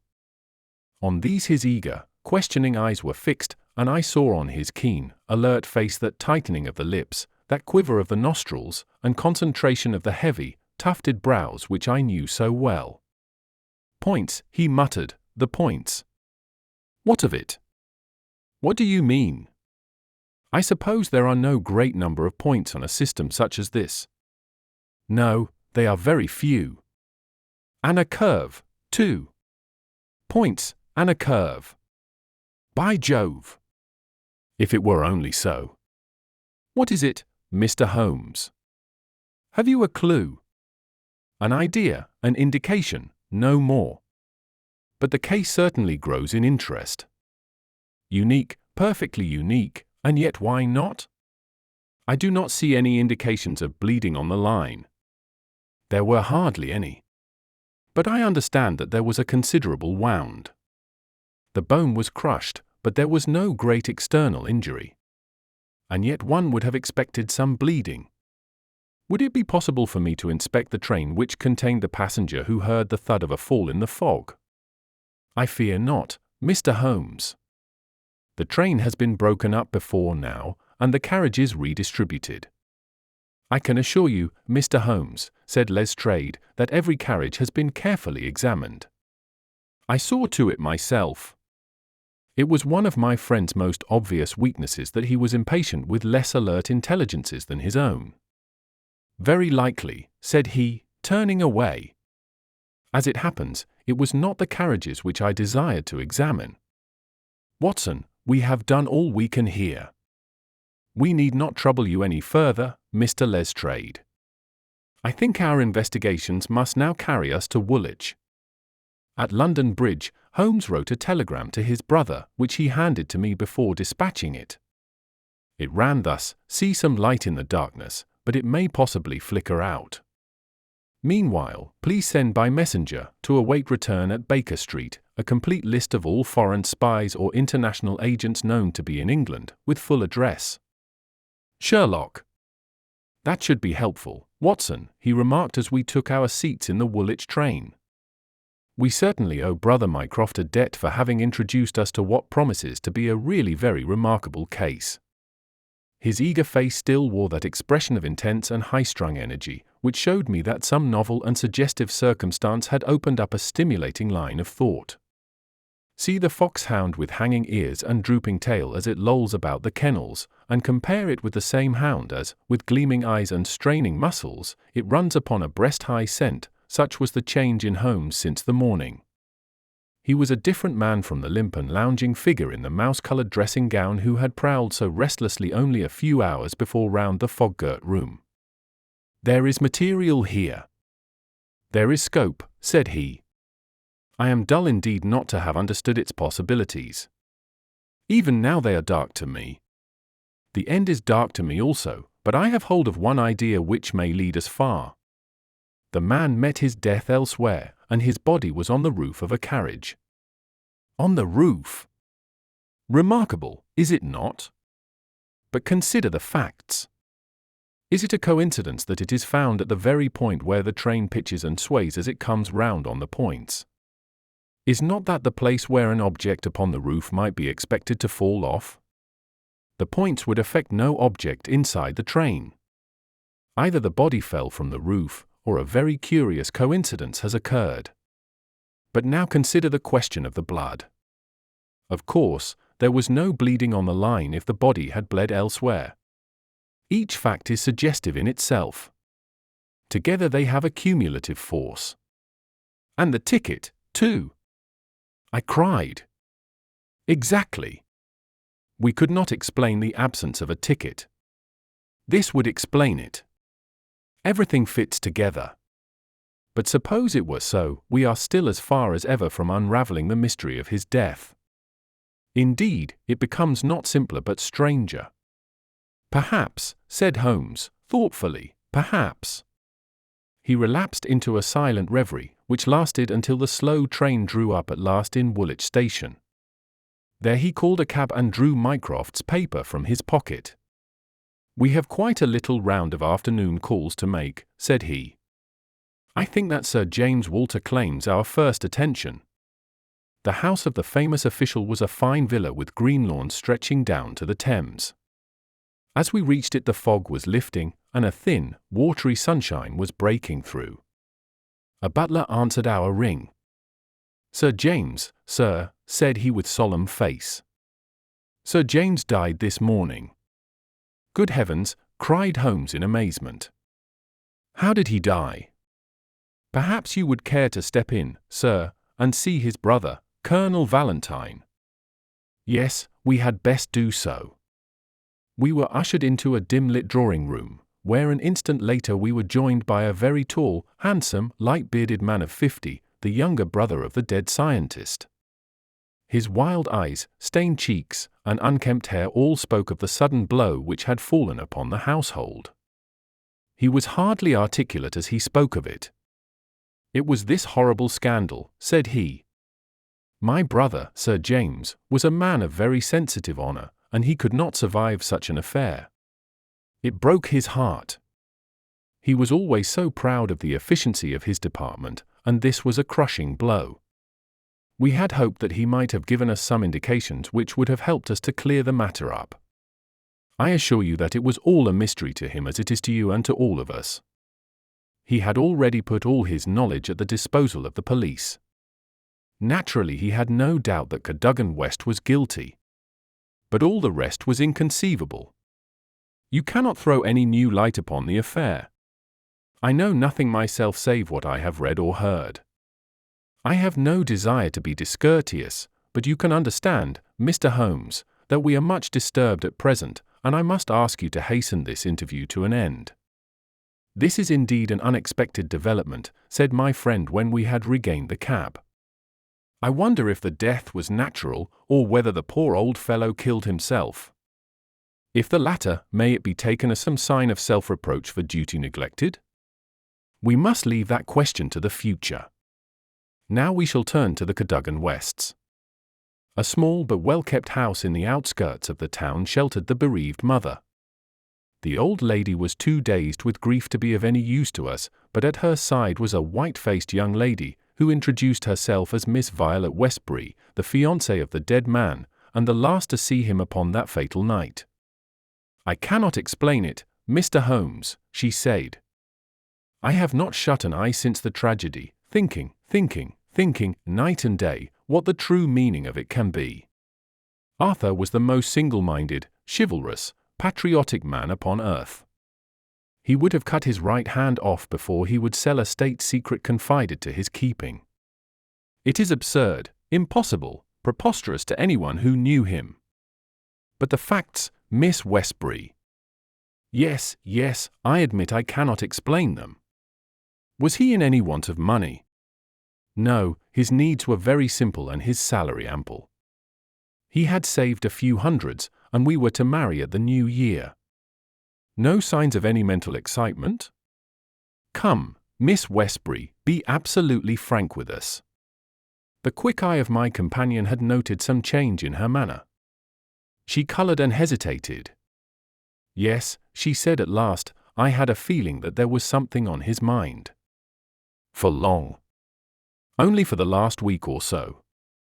He was thoughtful and worried. Once I pressed him about it. He admitted that there was something, and that it was concerned with his official life. 'It is too serious for me to speak about, even to you,' said he. I could get nothing more." Holmes looked grave. "Go on, Miss Westbury. Even if it seems to tell against him, go on. We cannot say what it may lead to. Indeed, I have nothing more to tell. Once or twice it seemed to me that he was on the point of telling me something. He spoke one evening of the importance of the secret, and I have some recollection that he said that no doubt foreign spies would pay a great deal to have it." My friend's face grew graver still. "Anything else?" "He said that we were slack about such matters, that it would be easy for a traitor to get the plans." "Was it only recently that he made such remarks?" "Yes, quite recently." "Now tell us of that last evening." "We were to go to the theatre. The fog was so thick that a cab was useless. We walked, and our way took us close to the office. Suddenly he darted away into the fog. Without a word. He gave an exclamation, that was all. I waited, but he never returned. Then I walked home. Next morning, after the office opened, they came to inquire. About 12 o'clock we heard the terrible news. Oh, Mr. Holmes, if you could only save his honor. It was so much to him. Holmes shook his head sadly. "Come, Watson," said he, "our ways lie elsewhere. Our next station must be the office from which the papers were taken. It was black enough before against this young man, but our inquiries make it blacker," he remarked as the cab lumbered off. "His coming marriage gives a motive for the crime. He naturally wanted money. The idea was in his head since he spoke about it. He nearly made the girl an accomplice in the treason by telling her his plans. It is all very bad. But surely, Holmes, character goes for something? Then, again, why should he leave the girl in the street and dart away to commit a felony?" "Exactly. There are certainly objections.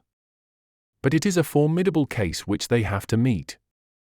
Mr. Sidney Johnson, the senior clerk, met us at the office and received us with that respect which my companion's card always commanded.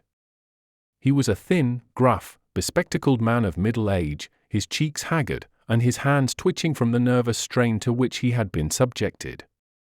"It is bad, Mr. Holmes, very bad. Have you heard of the death of the chief?"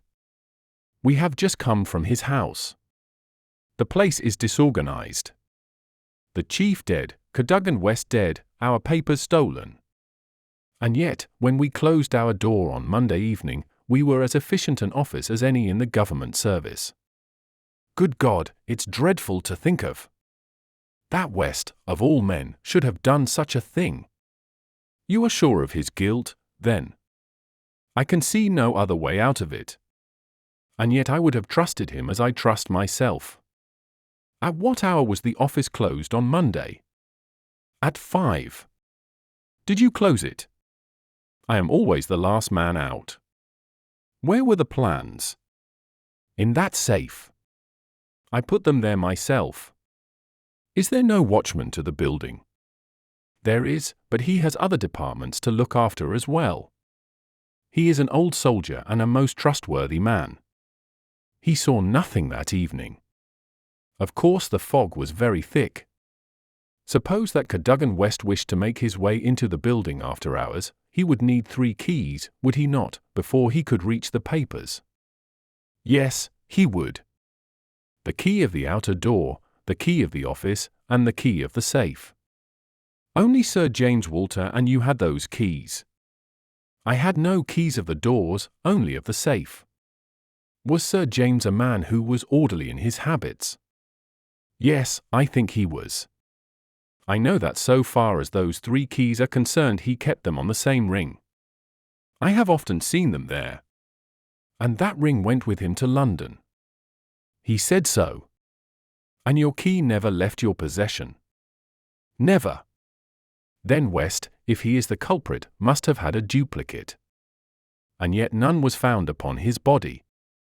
One other point, if a clerk in this office desired to sell the plans, would it not be simpler to copy the plans for himself than to take the originals, as was actually done? It would take considerable technical knowledge to copy the plans in an effective way. But I suppose either Sir James, or you, or West has that technical knowledge. No doubt we had, but I beg you won't try to drag me into the matter, Mr. Holmes. What is the use of our speculating in this way when the original plans were actually found on West? Well, it is certainly singular that he should run the risk of taking originals if he could safely have taken copies, which would have equally served his turn. Singular, no doubt, and yet he did so. Every inquiry in this case reveals something inexplicable. Now there are 3 papers still missing. They are, as I understand, the vital ones. Yes, that is so. Do you mean to say that anyone holding these 3 papers, and without the 7 others, could construct a Bruce-Partington submarine? I reported to that effect to the Admiralty. But today I have been over the drawings again, and I am not so sure of it. The double valves with the automatic self-adjusting slots are drawn in one of the papers which have been returned. Until the foreigners had invented that for themselves they could not make the boat. Of course they might soon get over the difficulty. But the 3 missing drawings are the most important. Undoubtedly. I think, with your permission, I will now take a stroll round the premises. I do not recall any other question which I desired to ask. He examined the lock of the safe, the door of the room, and finally the iron shutters of the window. It was only when we were on the lawn outside that his interest was strongly excited. There was a laurel bush outside the window, and several of the branches bore signs of having been twisted or snapped. He examined them carefully with his lens, and then some dim and vague marks upon the earth beneath. Finally he asked the chief clerk to close the iron shutters, and he pointed out to me that they hardly met in the center, and that it would be possible for anyone outside to see what was going on within the room. The indications are ruined by 3 days' delay. They may mean something or nothing. Well, Watson, I do not think that Woolwich can help us further. It is a small crop which we have gathered. Let us see if we can do better in London. Yet we added 1 more sheaf to our harvest before we left Woolwich Station. The clerk in the ticket office was able to say with confidence that he saw Cadogan West, whom he knew well by sight, upon the Monday night, and that he went to London by the 8:15 to London Bridge. He was alone and took a single 3rd-class ticket. The clerk was struck at the time by his excited and nervous manner. So shaky was he that he could hardly pick up his change, and the clerk had helped him with it. A reference to the timetable showed that the 8:15 was the first train which it was possible for West to take after he had left the lady about 7:30. "Let us reconstruct, Watson," said Holmes after half an hour of silence. "I am not aware that in all our joint researches we have ever had a case which was more difficult to get at. Every fresh advance which we make only reveals a fresh ridge beyond. And yet we have surely made some appreciable progress. The effect of our inquiries at Woolwich has in the main been against young Cadogan West, but the indications at the window would lend themselves to a more favourable hypothesis. Let us suppose, for example, that he had been approached by some foreign agent. It might have been done under such pledges as would have prevented him from speaking of it, and yet would have affected his thoughts in the direction indicated by his remarks to his fiancée. Very good. We will now suppose that as he went to the theatre with the young lady he suddenly, in the fog, caught a glimpse of this same agent going in the direction of the office. He was an impetuous man, quick in his decisions. Everything gave way to his duty. He followed the man, reached the window, saw the abstraction of the documents, and pursued the thief. In this way we get over the objection that no one would take originals when he could make copies. This outsider had to take originals. So far it holds together. What is the next step? Then we come into difficulties. One would imagine that under such circumstances the first act of young Cadogan West would be to seize the villain and raise the alarm. Why did he not do so? Could it have been an official superior who took the papers? That would explain West's conduct. Or could the chief have given West the slip in the fog, and West started at once to London to head him off from his own rooms, presuming that he knew where the rooms were? The call must have been very pressing, since he left his girl standing in the fog and made no effort to communicate with her. Our scent runs cold here, and there is a vast gap between either hypothesis and the laying of West's body, with 7 papers in his pocket, on the roof of a metropolitan train. My instinct now is to work from the other end. If Mycroft has given us the list of addresses, we may be able to pick our man and follow 2 tracks instead of 1. Surely enough, a note awaited us at Baker Street. A government messenger had brought it post-haste. Holmes glanced at it and threw it over to me. There are numerous small fry, but few who would handle so big an affair. The only men worth considering are Adolph Meyer, of 13, Great George Street, Westminster, Louis La Rothier, of Camden Mansions, Notting Hill, and Hugo Oberstein, 13, Caulfield Gardens, Kensington. The latter was known to be in town on Monday and is now reported as having left. Glad to hear you have seen some light. The Cabinet awaits your final report with the utmost anxiety. Urgent representations have arrived from the very highest quarter. The whole force of the state is at your back if you should need it. Mycroft. I'm afraid, said Holmes, smiling, that all the Queen's horses and all the Queen's men cannot avail in this matter. He had spread out his big map of London and leaned eagerly over it. Well, well, said he presently with an exclamation of satisfaction, things are turning a little in our direction at last. Why, Watson, I do honestly believe that we are going to pull it off, after all. He slapped me on the shoulder with a sudden burst of hilarity. I am going out now. It is only a reconnaissance. I will do nothing serious without my trusted comrade and biographer at my elbow.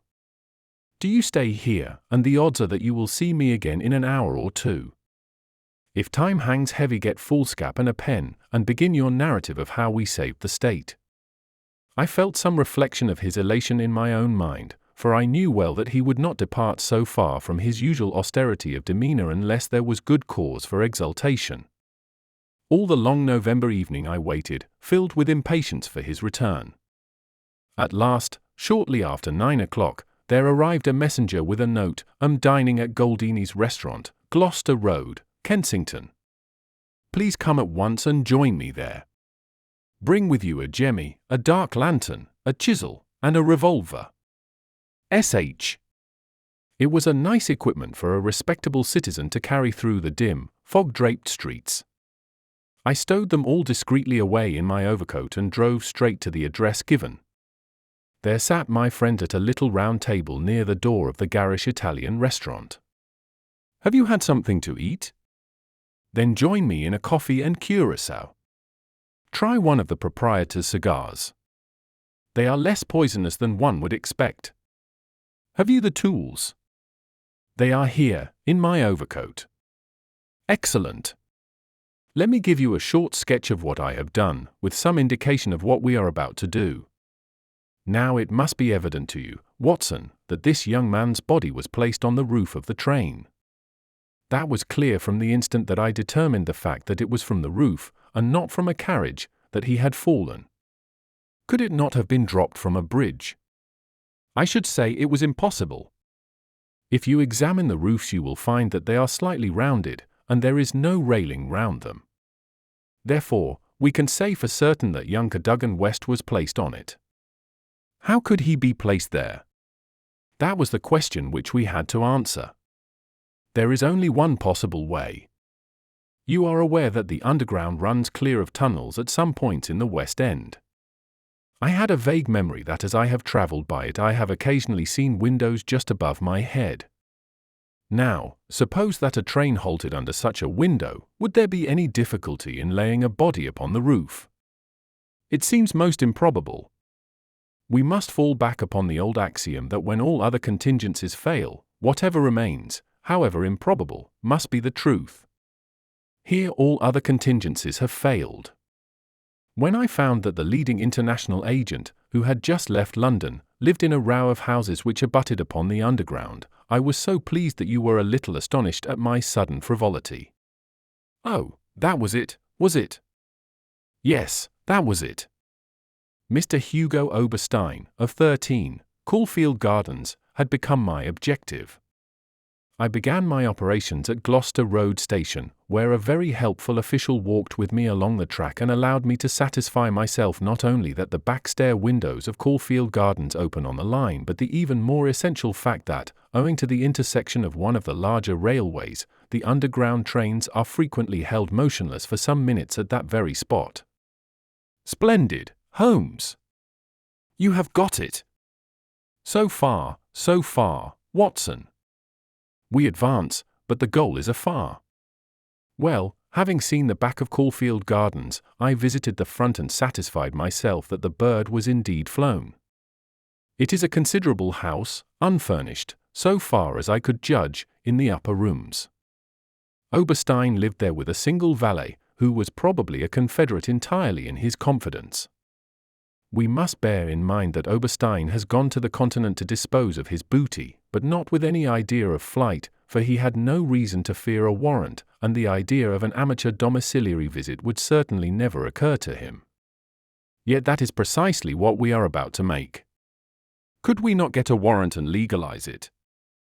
Hardly on the evidence. What can we hope to do? We cannot tell what correspondence may be there. I don't like it, Holmes. My dear fellow, you shall keep watch in the street. I'll do the criminal part. It's not a time to stick at trifles.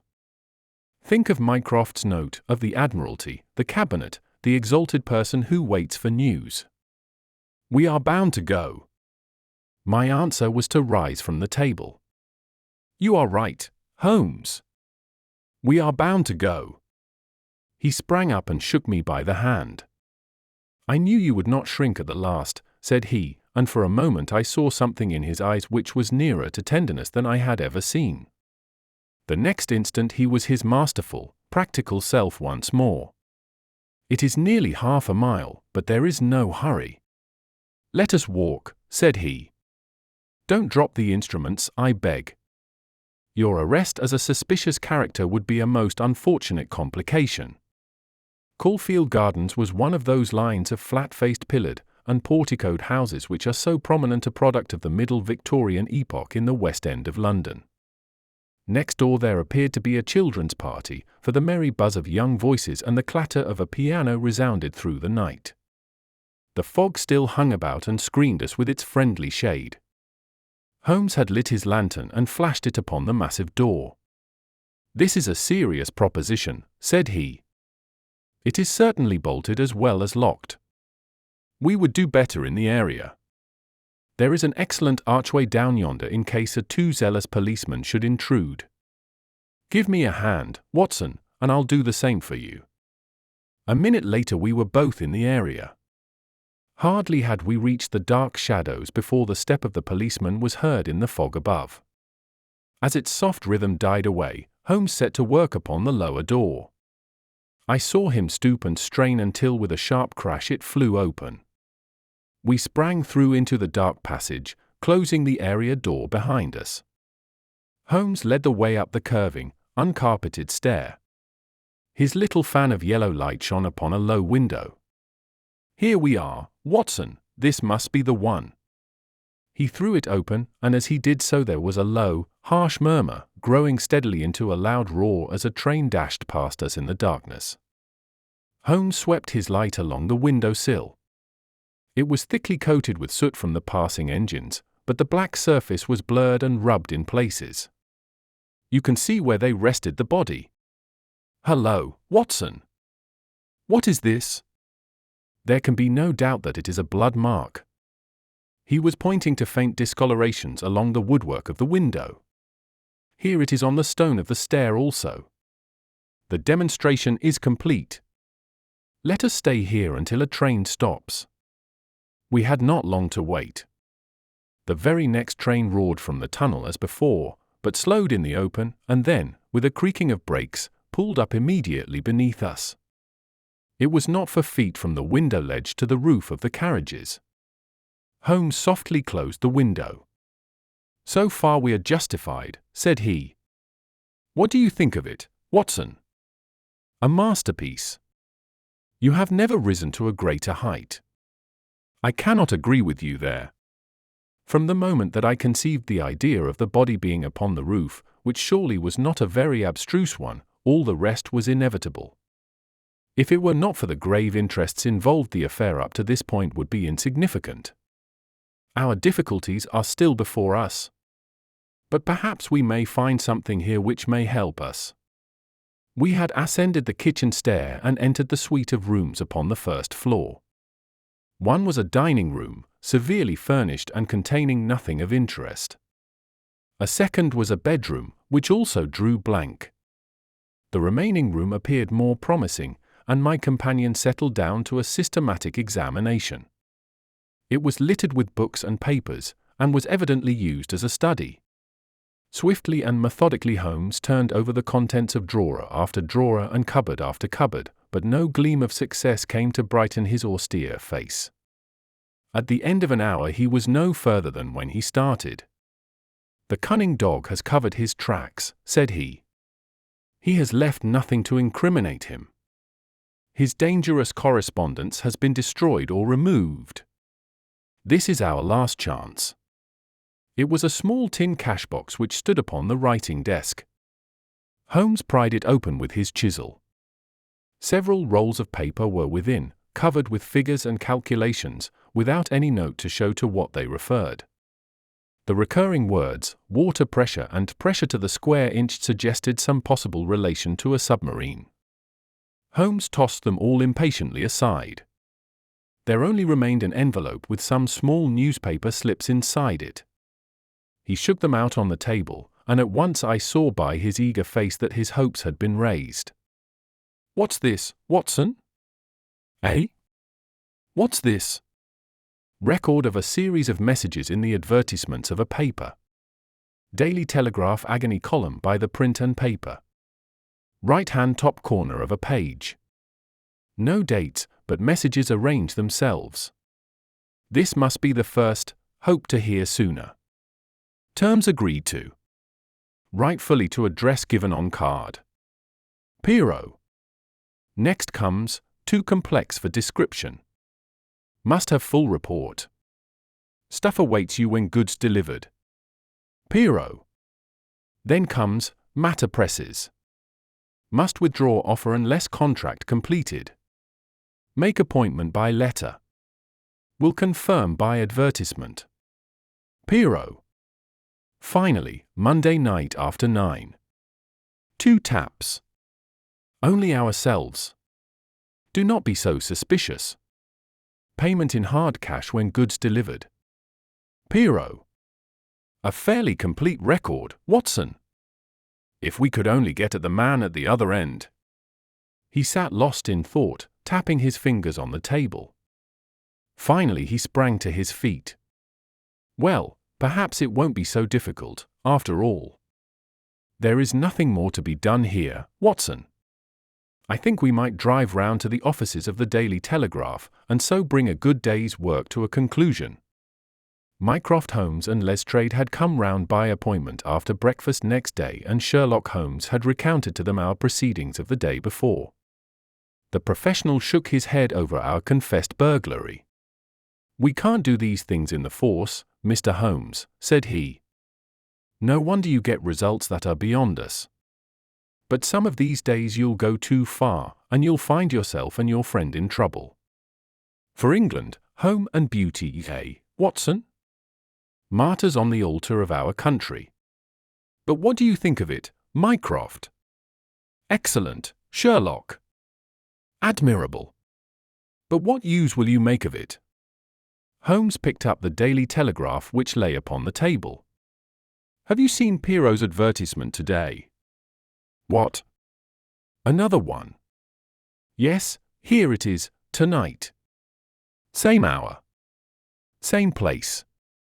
2 taps. Most vitally important. Your own safety at stake. Pero." "By George," cried Lestrade. "If he answers that, we've got him. That was my idea when I put it in. I think if you could both make it convenient to come with us about 8 o'clock to Caulfield Gardens, we might possibly get a little nearer to a solution." One of the most remarkable characteristics of Sherlock Holmes was his power of throwing his brain out of action and switching all his thoughts onto lighter things whenever he had convinced himself that he could no longer work to advantage. I remember that during the whole of that memorable day he lost himself in a monograph which he had undertaken upon the polyphonic motets of Lassus. For my own part, one had none of this power of detachment, and the day, in consequence, appeared to be interminable. The great national importance of the issue, the suspense in high quarters, the direct nature of the experiment which we were trying, all combined to work upon my nerve. It was a relief to me when at last, after a light dinner, we set out upon our expedition. Lestrade and Mycroft met us by appointment at the outside of Gloucester Road Station. The area door of Oberstein's house had been left open the night before, and it was necessary for me, as Mycroft Holmes absolutely and indignantly declined to climb the railings, to pass in and open the hall door. By 9 o'clock we were all seated in the study, waiting patiently for our man. An hour passed and yet another. When 11 struck, the measured beat of the great church clock seemed to sound the dirge of our hopes. Lestrade and Mycroft were fidgeting in their seats and looking twice a minute at their watches. Holmes sat silent and composed, his eyelids half shut, but every sense on the alert. He raised his head with a sudden jerk. "He is coming," said he. There had been a furtive step past the door. Now it returned. We heard a shuffling sound outside, and then 2 sharp taps with the knocker. Holmes rose, motioning us to remain seated. The gas in the hall was a mere point of light. He opened the outer door, and then as a dark figure slipped past him he closed and fastened it. "This way," we heard him say, and a moment later our man stood before us. Holmes had followed him closely, and as the man turned with a cry of surprise and alarm he caught him by the collar and threw him back into the room. Before our prisoner had recovered his balance the door was shut and Holmes standing with his back against it. The man glared round him, staggered, and fell senseless upon the floor. With the shock, his broad-brimmed hat flew from his head, his cravat slipped down from his lips, and there were the long light beard and the soft, handsome, delicate features of Colonel Valentine Walter. Holmes gave a whistle of surprise. "You can write me down an ass this time, Watson," said he. This was not the bird that I was looking for. "Who is he?" asked Mycroft eagerly. The younger brother of the late Sir James Walter, the head of the submarine department. Yes, yes, I see the fall of the cards. He is coming to. I think that you had best leave his examination to me. We had carried the prostrate body to the sofa. Now our prisoner sat up, looked round him with a horror-stricken face, and passed his hand over his forehead, like one who cannot believe his own senses. "What is this?" he asked. "I came here to visit Mr. Oberstein." "Everything is known, Colonel Walter," said Holmes.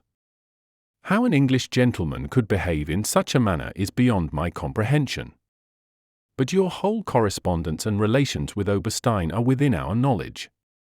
So also are the circumstances connected with the death of young Cadogan West. Let me advise you to gain at least the small credit for repentance and confession, since there are still some details which we can only learn from your lips." The man groaned and sank his face in his hands. We waited, but he was silent. "I can assure you," said Holmes, "that every essential is already known. We know that you were pressed for money, that you took an impress of the keys which your brother held, and that you entered into a correspondence with Oberstein, who answered your letters through the advertisement columns of the Daily Telegraph. We are aware that you went down to the office in the fog on Monday night, but that you were seen and followed by young Cadogan West, who had probably some previous reason to suspect you. He saw your theft, but could not give the alarm, as it was just possible that you were taking the papers to your brother in London. Leaving all his private concerns, like the good citizen that he was, he followed you closely in the fog and kept at your heels until you reached this very house. There he intervened, and then it was, Colonel Walter, that to treason you added the more terrible crime of murder." "I did not. I did not. Before God I swear that I did not," cried our wretched prisoner. "Tell us, then, how Cadogan West met his end before you laid him upon the roof of a railway carriage." "I will. I swear to you that I will. I did the rest. I confess it. It was just as you say. A stock exchange debt had to be paid. I needed the money badly. Oberstein offered me 5,000. It was to save myself from ruin. But as to murder, I am as innocent as you." "What happened, then?" "He had his suspicions before, and he followed me as you describe. I never knew it until I was at the very door. It was thick fog, and one could not see 3 yards. I had given 2 taps and Oberstein had come to the door. The young man rushed up and demanded to know what we were about to do with the papers. Oberstein had a short life-preserver. He always carried it with him. As West forced his way after us into the house, Oberstein struck him on the head. The blow was a fatal one. He was dead within 5 minutes. There he lay in the hall, and we were at our wits' end what to do. Then Oberstein had this idea about the trains which halted under his back window. But first he examined the papers which I had brought. He said that 3 of them were essential, and that he must keep them. "You cannot keep them," said I, "there will be a dreadful row at Woolwich if they are not returned." "I must keep them," said he, "for they are so technical that it is impossible in the time to make copies." "Then they must all go back together tonight," said I. He thought for a little, and then he cried out that he had it. "3 I will keep," said he. "The others we will stuff into the pocket of this young man. When he is found the whole business will assuredly be put to his account." I could see no other way out of it, so we did as he suggested. We waited half an hour at the window before a train stopped. It was so thick that nothing could be seen, and we had no difficulty in lowering West's body onto the train. That was the end of the matter so far as I was concerned. "And your brother?" He said nothing, but he had caught me once with his keys, and I think that he suspected. I read in his eyes that he suspected. As you know, he never held up his head again. There was silence in the room. It was broken by Mycroft Holmes. "Can you not make reparation? It would ease your conscience, and possibly your punishment." "What reparation can I make? Where is Oberstein with the papers?" "I do not know. Did he give you no address? He said that letters to the Hotel du Louvre, Paris, would eventually reach him. Then reparation is still within your power, said Sherlock Holmes. I will do anything I can. I owe this fellow no particular goodwill. He has been my ruin and my downfall. Here are paper and pen. Sit at this desk and write to my dictation. Direct the envelope to the address given. That is right. Now the letter, dear sir, with regard to our transaction, you will no doubt have observed by now that one essential detail is missing. I have a tracing which will make it complete. This has involved me in extra trouble, however, and I must ask you for a further advance of £500. I will not trust it to the post, nor will I take anything but gold or notes. I would come to you abroad, but it would excite remark if I left the country at present. Therefore I shall expect to meet you in the smoking room of the Charing Cross Hotel at noon on Saturday. Remember that only English notes, or gold, will be taken. That will do very well. I shall be very much surprised if it does not fetch our man. And it did. It is a matter of history, that secret history of a nation which is often so much more intimate and interesting than its public chronicles, that Oberstein, eager to complete the coup of his lifetime, came to the lure and was safely engulfed for 15 years in a British prison. In his trunk were found the invaluable Bruce-Partington plans, which he had put up for auction in all the naval centres of Europe. Colonel Walter died in prison towards the end of the second year of his sentence. As to Holmes, he returned refreshed to his monograph upon the polyphonic motets of Lassus, which has since been printed for private circulation, and is said by experts to be the last word upon the subject. Some weeks afterwards I learned incidentally that my friend spent a day at Windsor, whence he returned with a remarkably fine emerald tie-pin. When I asked him if he had bought it, he answered that it was a present from a certain gracious lady in whose interests he had once been fortunate enough to carry out a small commission. He said no more, but I fancy that I could guess at that lady's august name, and I have little doubt that the emerald pin will forever recall to my friend's memory the adventure of the Bruce-Partington plans.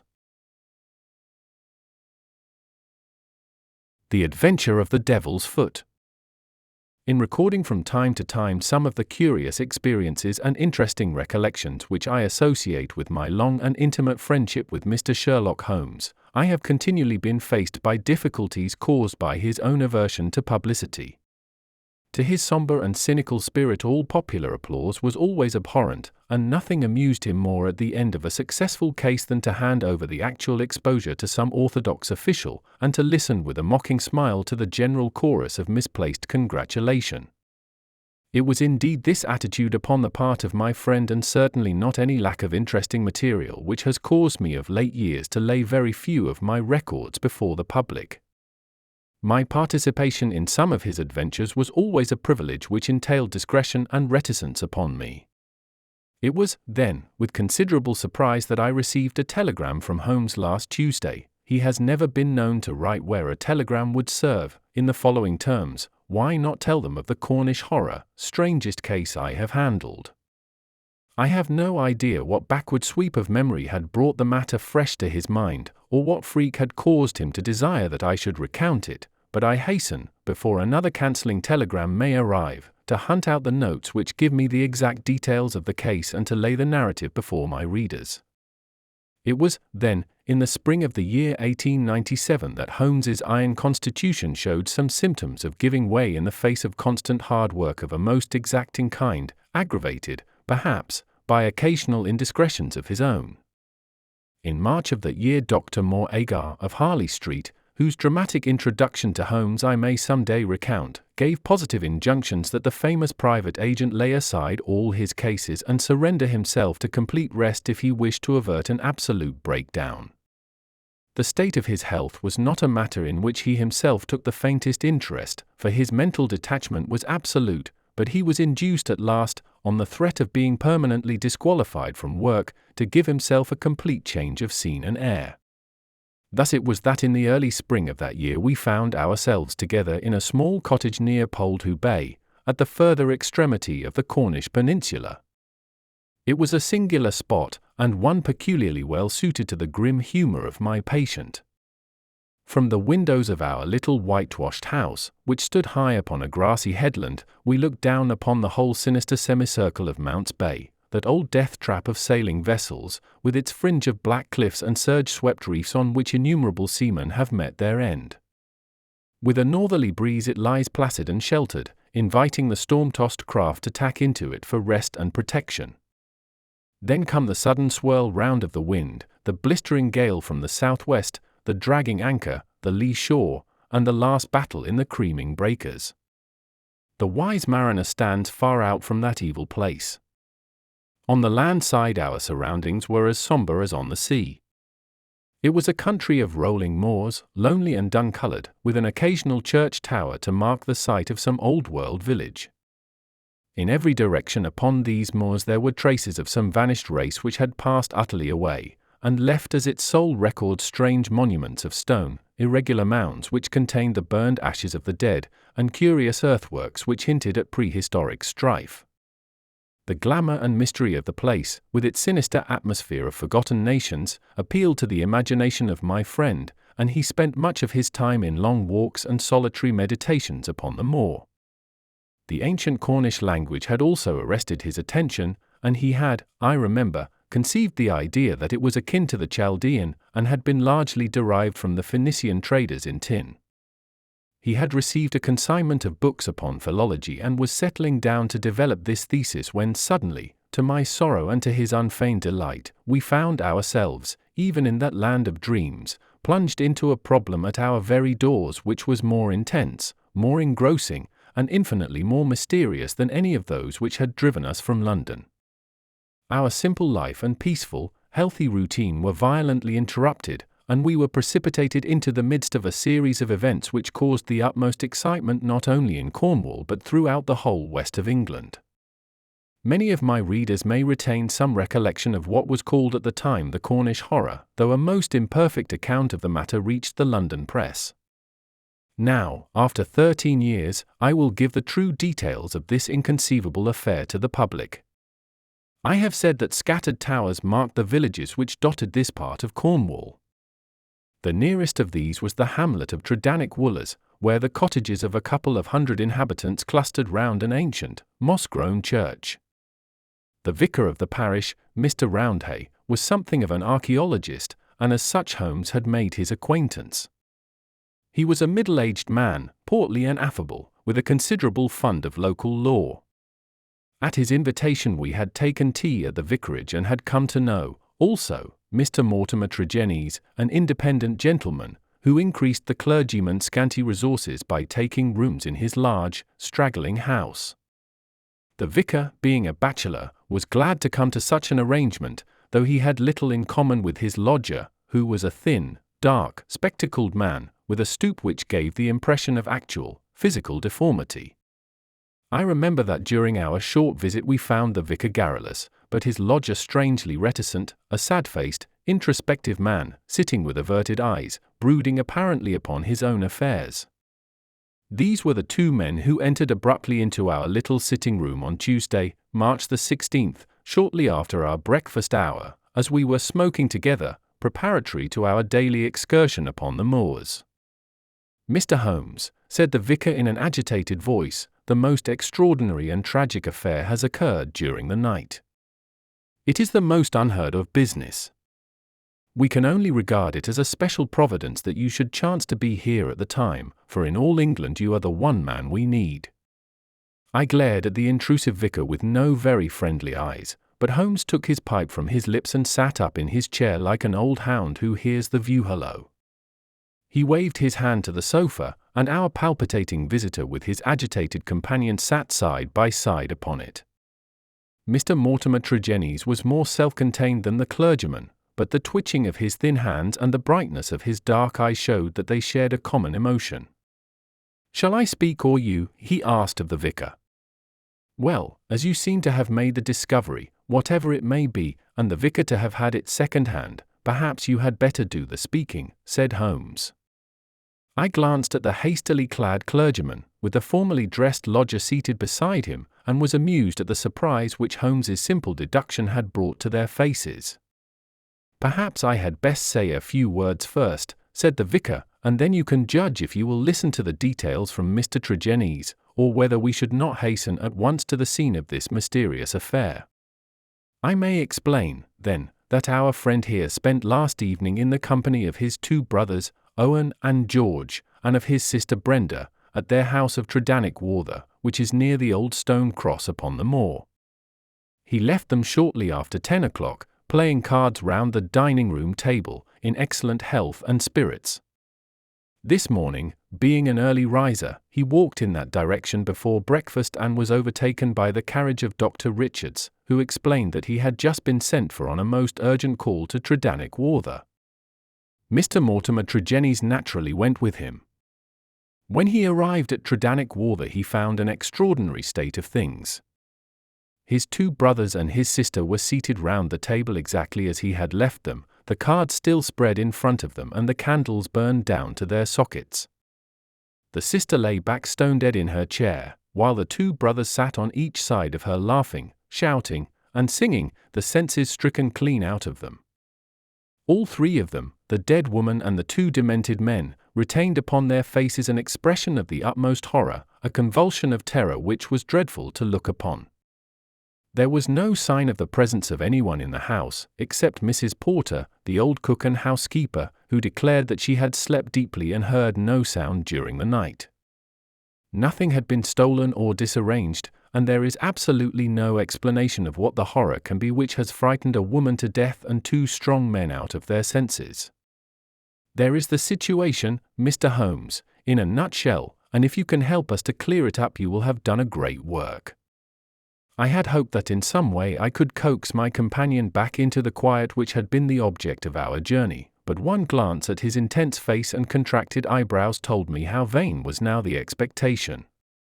He sat for some little time in silence, absorbed in the strange drama which had broken in upon our peace. "I will look into this matter," he said at last. "On the face of it, it would appear to be a case of a very exceptional nature. Have you been there yourself, Mr. Roundhay?" "No, Mr. Holmes." Mr. Tregennies brought back the account to the vicarage, and I at once hurried over with him to consult you. "How far is it to the house where this singular tragedy occurred?" "About a mile inland." "Then we shall walk over together. But before we start I must ask you a few questions, Mr. Mortimer Tregennies." The other had been silent all this time, but I had observed that his more controlled excitement was even greater than the obtrusive emotion of the clergyman. He sat with a pale, drawn face, his anxious gaze fixed upon Holmes, and his thin hands clasped convulsively together. His pale lips quivered as he listened to the dreadful experience which had befallen his family, and his dark eye seemed to reflect something of the horror of the scene. "Ask what you like, Mr. Holmes," said he eagerly. "It is a bad thing to speak of, but I will answer you the truth. Tell me about last night." "Well, Mr. Holmes, I supped there, as the vicar has said, and my elder brother George proposed a game of whist afterwards. We sat down about 9 o'clock. It was 10:15 when I moved to go. I left them all round the table, as merry as could be." "Who let you out?" "Mrs. Porter had gone to bed, so I let myself out. I shut the hall door behind me. The window of the room in which they sat was closed, but the blind was not drawn down.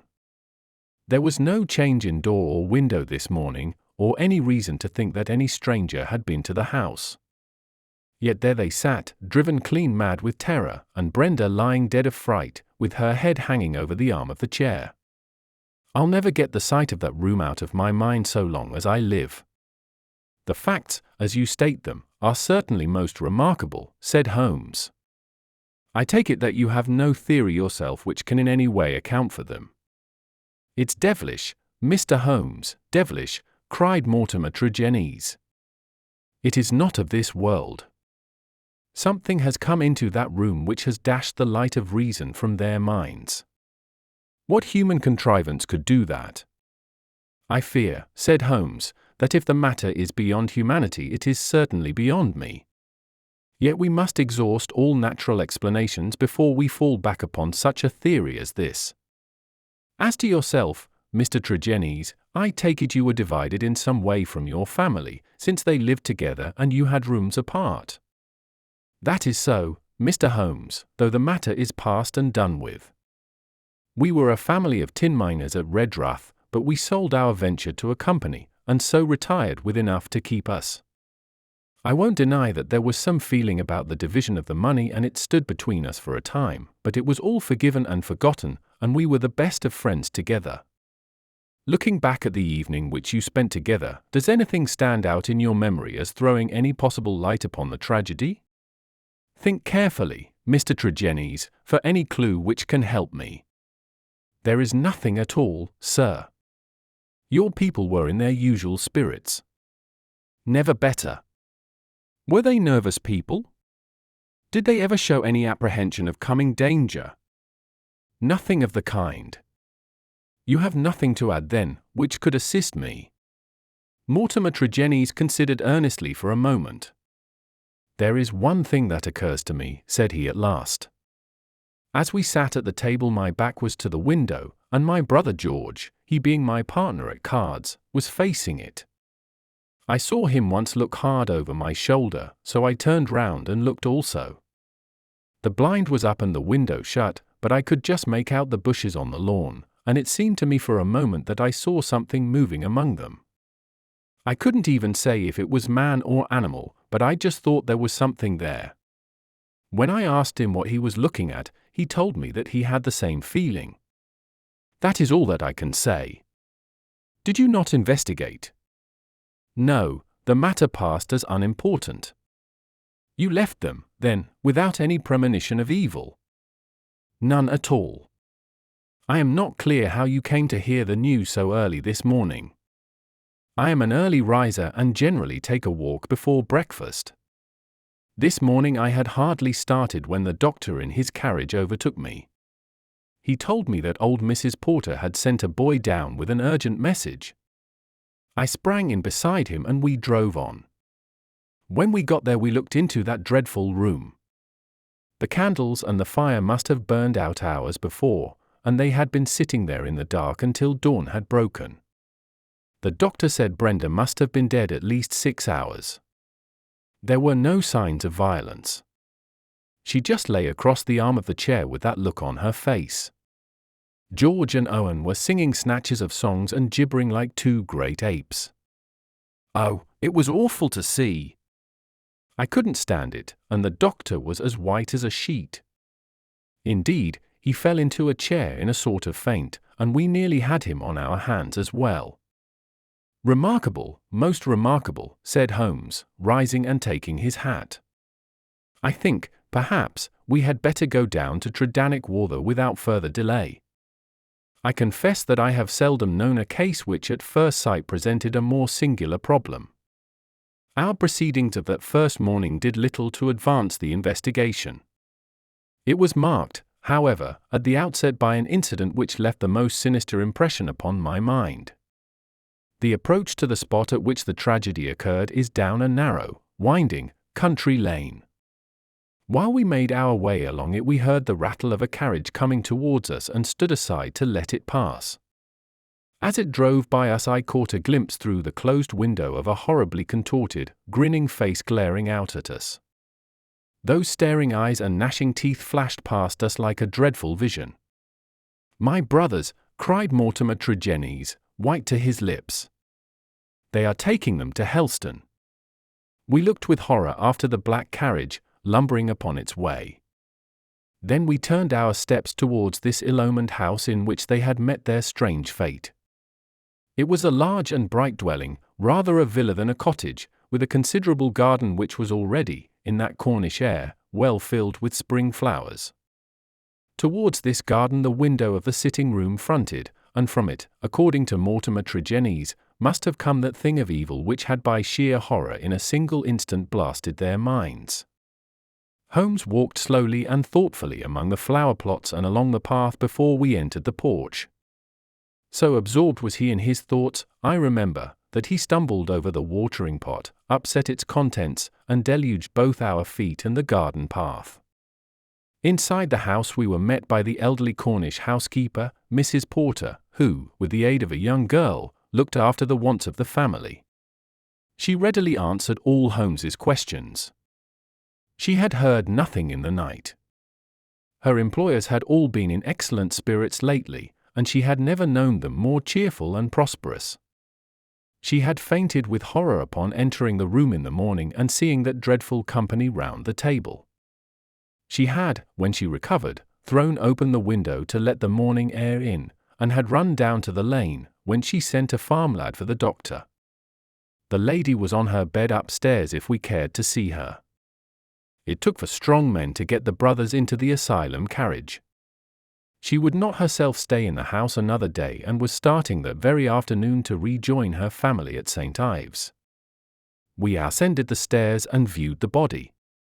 Miss Brenda Tregennies had been a very beautiful girl, though now verging upon middle age. Her dark, clear-cut face was handsome, even in death, but there still lingered upon it something of that convulsion of horror which had been her last human emotion. From her bedroom we descended to the sitting-room, where this strange tragedy had actually occurred.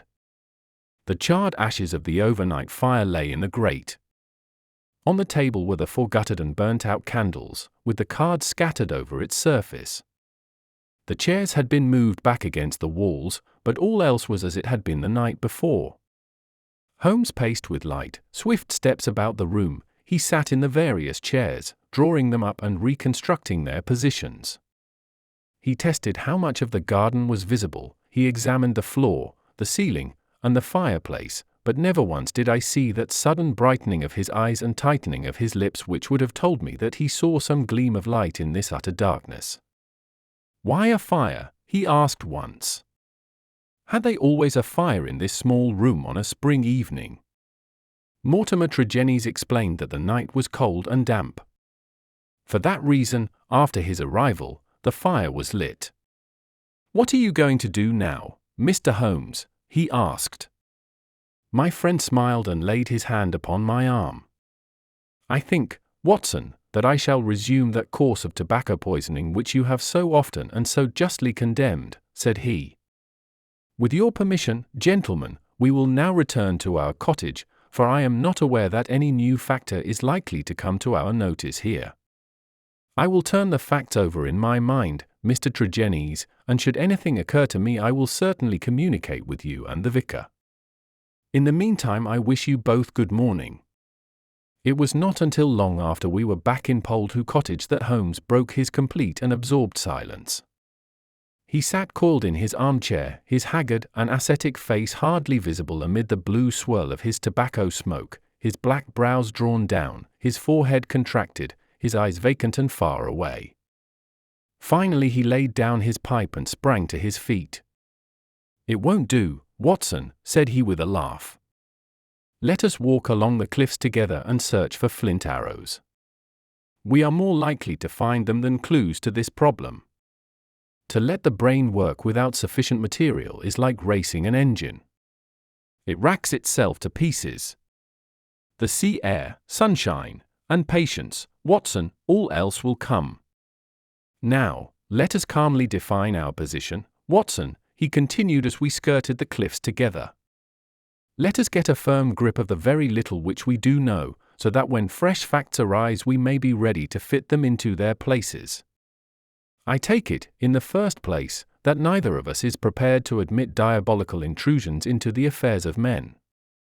Let us begin by ruling that entirely out of our minds. Very good. There remain 3 persons who have been grievously stricken by some conscious or unconscious human agency. That is firm ground. Now, when did this occur? Evidently, assuming his narrative to be true, it was immediately after Mr. Mortimer Tregennies had left the room. That is a very important point. The presumption is that it was within a few minutes afterwards. The cards still lay upon the table. It was already past their usual hour for bed.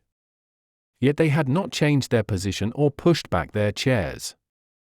I repeat, then, that the occurrence was immediately after his departure, and not later than 11 o'clock last night. Our next obvious step is to check, so far as we can, the movements of Mortimer Tregennies after he left the room. In this there is no difficulty, and they seem to be above suspicion. Knowing my methods as you do, you were, of course, conscious of the somewhat clumsy water-pot expedient by which I obtained a clearer impress of his foot than might otherwise have been possible. The wet, sandy path took it admirably. Last night was also wet, you will remember, and it was not difficult, having obtained a sample print, to pick out his track among others and to follow his movements. He appears to have walked away swiftly in the direction of the vicarage. If, then, Mortimer Tregennies disappeared from the scene, and yet some outside person affected the card players, how can we reconstruct that person, and how was such an impression of horror conveyed? Mrs. Porter may be eliminated. She is evidently harmless. Is there any evidence that someone crept up to the garden window and in some manner produced so terrific an effect that he drove those who saw it out of their senses? The only suggestion in this direction comes from Mortimer Tregennies himself, who says that his brother spoke about some movement in the garden. That is certainly remarkable, as the night was rainy, cloudy, and dark. Anyone who had the design to alarm these people would be compelled to place his very face against the glass before he could be seen. There is a 3-foot flower border outside this window, but no indication of a footmark. It is difficult to imagine, then, how an outsider could have made so terrible an impression upon the company, nor have we found any possible motive for so strange and elaborate an attempt. You perceive our difficulties, Watson. They are only too clear, I answered with conviction. And yet, with a little more material, we may prove that they are not insurmountable, said Holmes. I fancy that among your extensive archives, Watson, you may find some which were nearly as obscure. Meanwhile, we shall put the case aside until more accurate data are available, and devote the rest of our morning to the pursuit of Neolithic man. I may have commented upon my friend's power of mental detachment, but never have I wondered at it more than upon that spring morning in Cornwall when for 2 hours he discoursed upon Celts, arrowheads, and shards, as lightly as if no sinister mystery were waiting for his solution.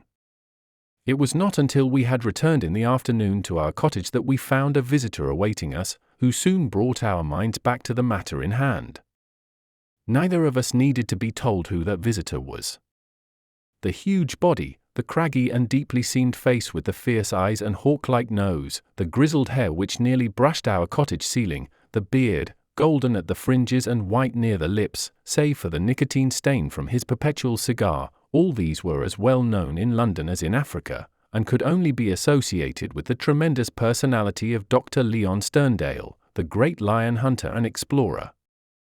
We had heard of his presence in the district and had once or twice caught sight of his tall figure upon the moorland paths. He made no advances to us, however, nor would we have dreamed of doing so to him, as it was well known that it was his love of seclusion which caused him to spend the greater part of the intervals between his journeys in a small bungalow buried in the lonely wood of Beecham Arians. Here, amid his books and his maps, he lived an absolutely lonely life, attending to his own simple wants and paying little apparent heed to the affairs of his neighbors. It was a surprise to me, therefore, to hear him asking Holmes in an eager voice whether he had made any advance in his reconstruction of this mysterious episode. The county police are utterly at fault, said he, but perhaps your wider experience has suggested some conceivable explanation.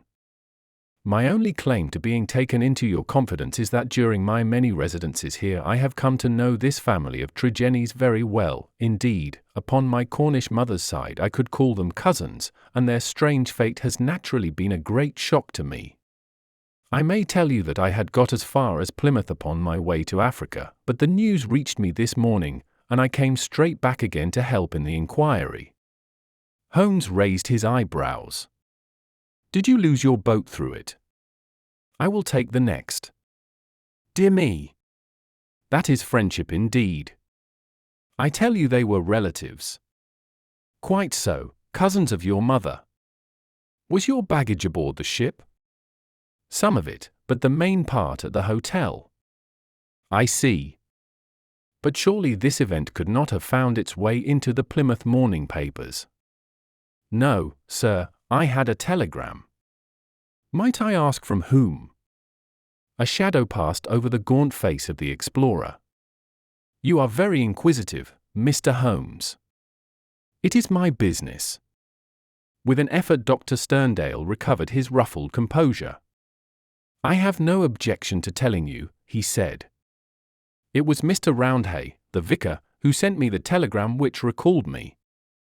Thank you, said Holmes. I may say in answer to your original question that I have not cleared my mind entirely on the subject of this case, but that I have every hope of reaching some conclusion.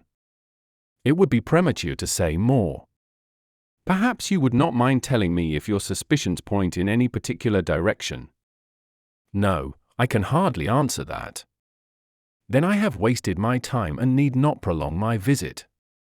The famous doctor strode out of our cottage in considerable ill humor, and within 5 minutes Holmes had followed him. I saw him no more until the evening, when he returned with a slow step and haggard face which assured me that he had made no great progress with his investigation. He glanced at a telegram which awaited him and threw it into the grate. From the Plymouth Hotel, Watson, he said. I learned the name of it from the vicar, and I wired to make certain that Dr. Leon Sterndale's account was true. It appears that he did indeed spend last night there, and that he has actually allowed some of his baggage to go on to Africa, while he returned to be present at this investigation. What do you make of that, Watson? He is deeply interested. Deeply interested, yes. There is a thread here which we had not yet grasped and which might lead us through the tangle.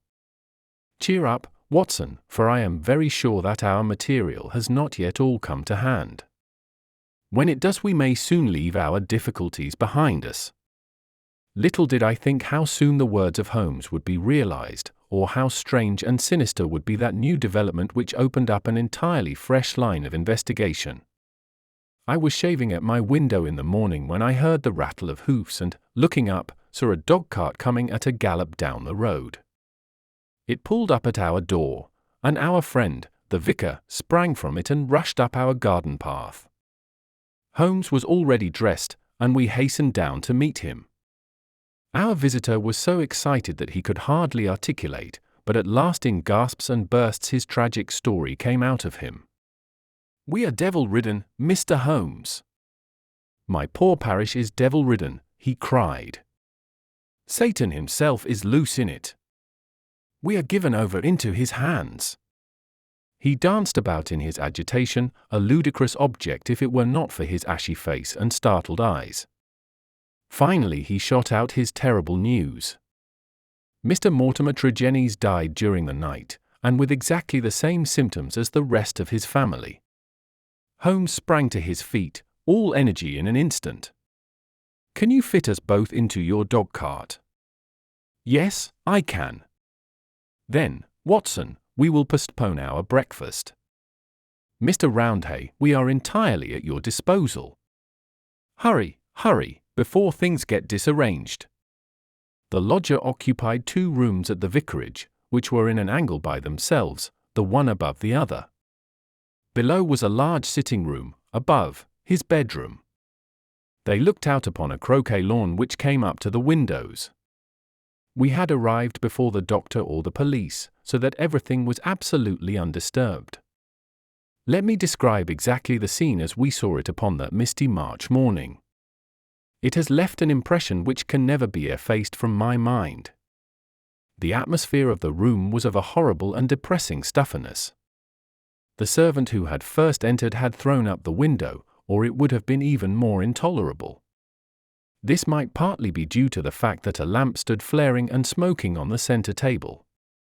Beside it sat the dead man, leaning back in his chair, his thin beard projecting, his spectacles pushed up onto his forehead, and his lean dark face turned towards the window and twisted into the same distortion of terror which had marked the features of his dead sister. His limbs were convulsed and his fingers contorted as though he had died in a very paroxysm of fear. He was fully clothed, though there were signs that his dressing had been done in a hurry. We had already learned that his bed had been slept in, and that the tragic end had come to him in the early morning. One realized the red-hot energy which underlay Holmes's phlegmatic exterior when one saw the sudden change which came over him from the moment that he entered the fatal apartment. In an instant he was tense and alert, his eyes shining, his face set, his limbs quivering with eager activity. He was out on the lawn, in through the window, round the room, and up into the bedroom, for all the world like a dashing foxhound drawing a cover. In the bedroom he made a rapid cast around and ended by throwing open the window, which appeared to give him some fresh cause for excitement, for he leaned out of it with loud ejaculations of interest and delight.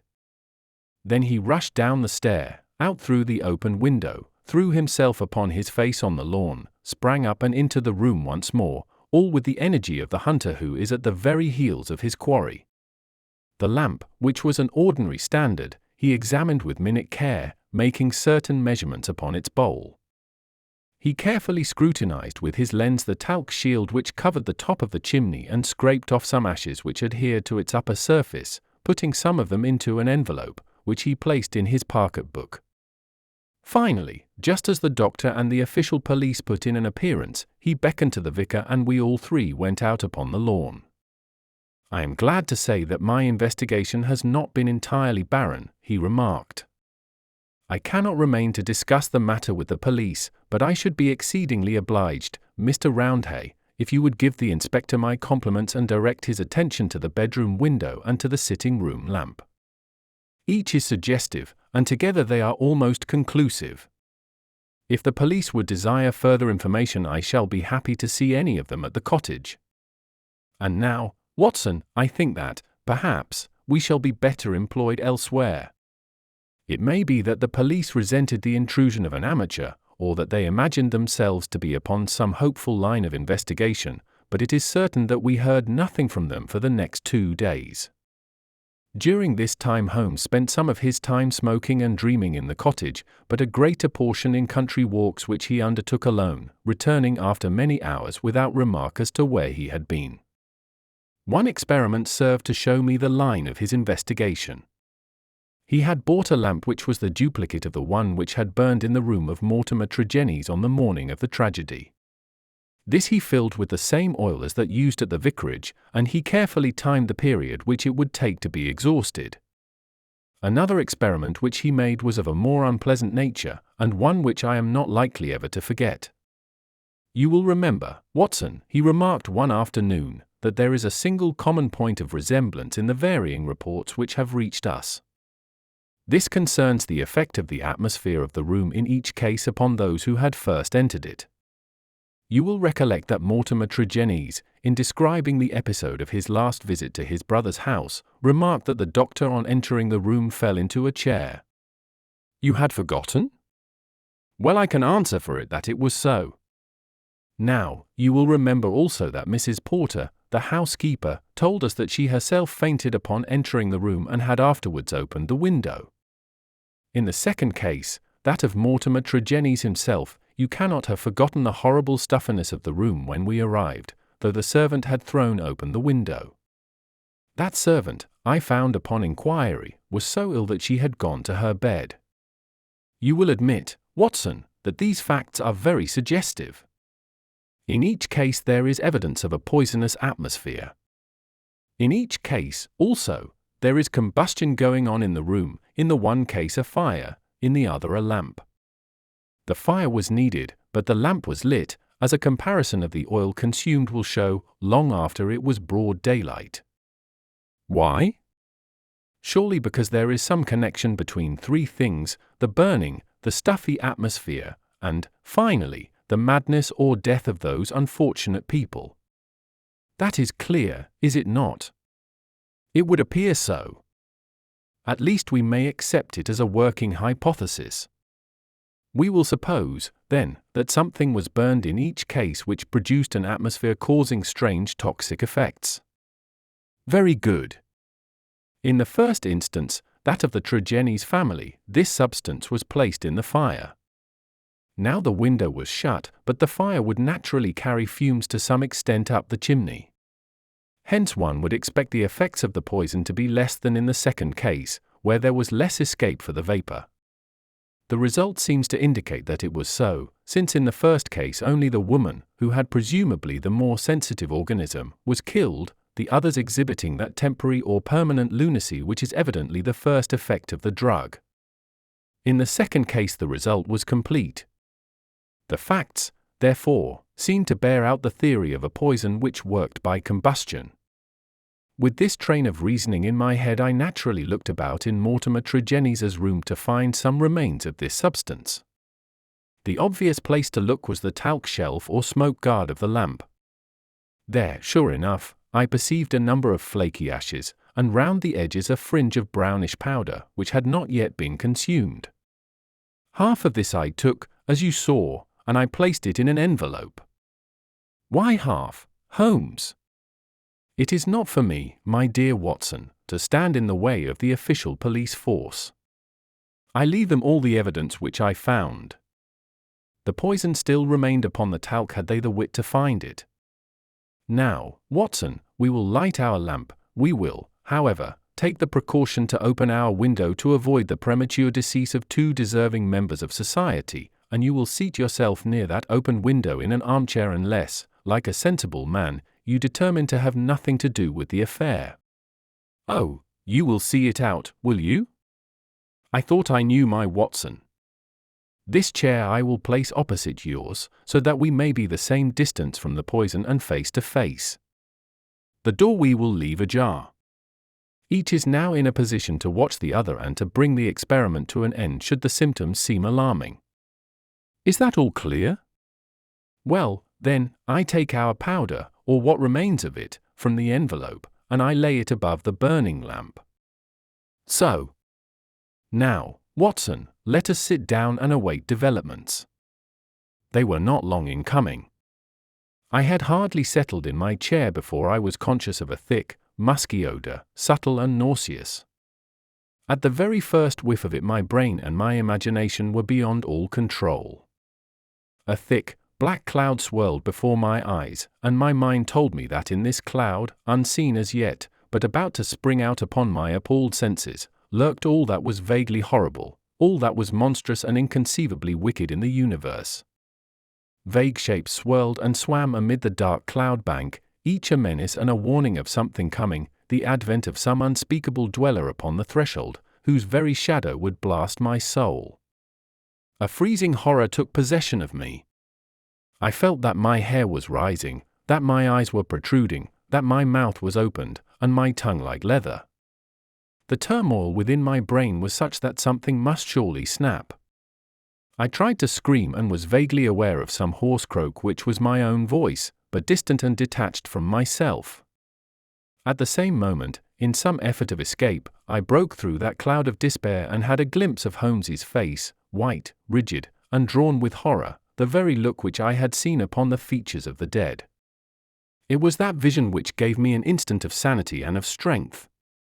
I dashed from my chair, threw my arms round Holmes, and together we lurched through the door, and an instant afterwards had thrown ourselves down upon the grass plot and were lying side by side, conscious only of the glorious sunshine which was bursting its way through the hellish cloud of terror which had girt us in.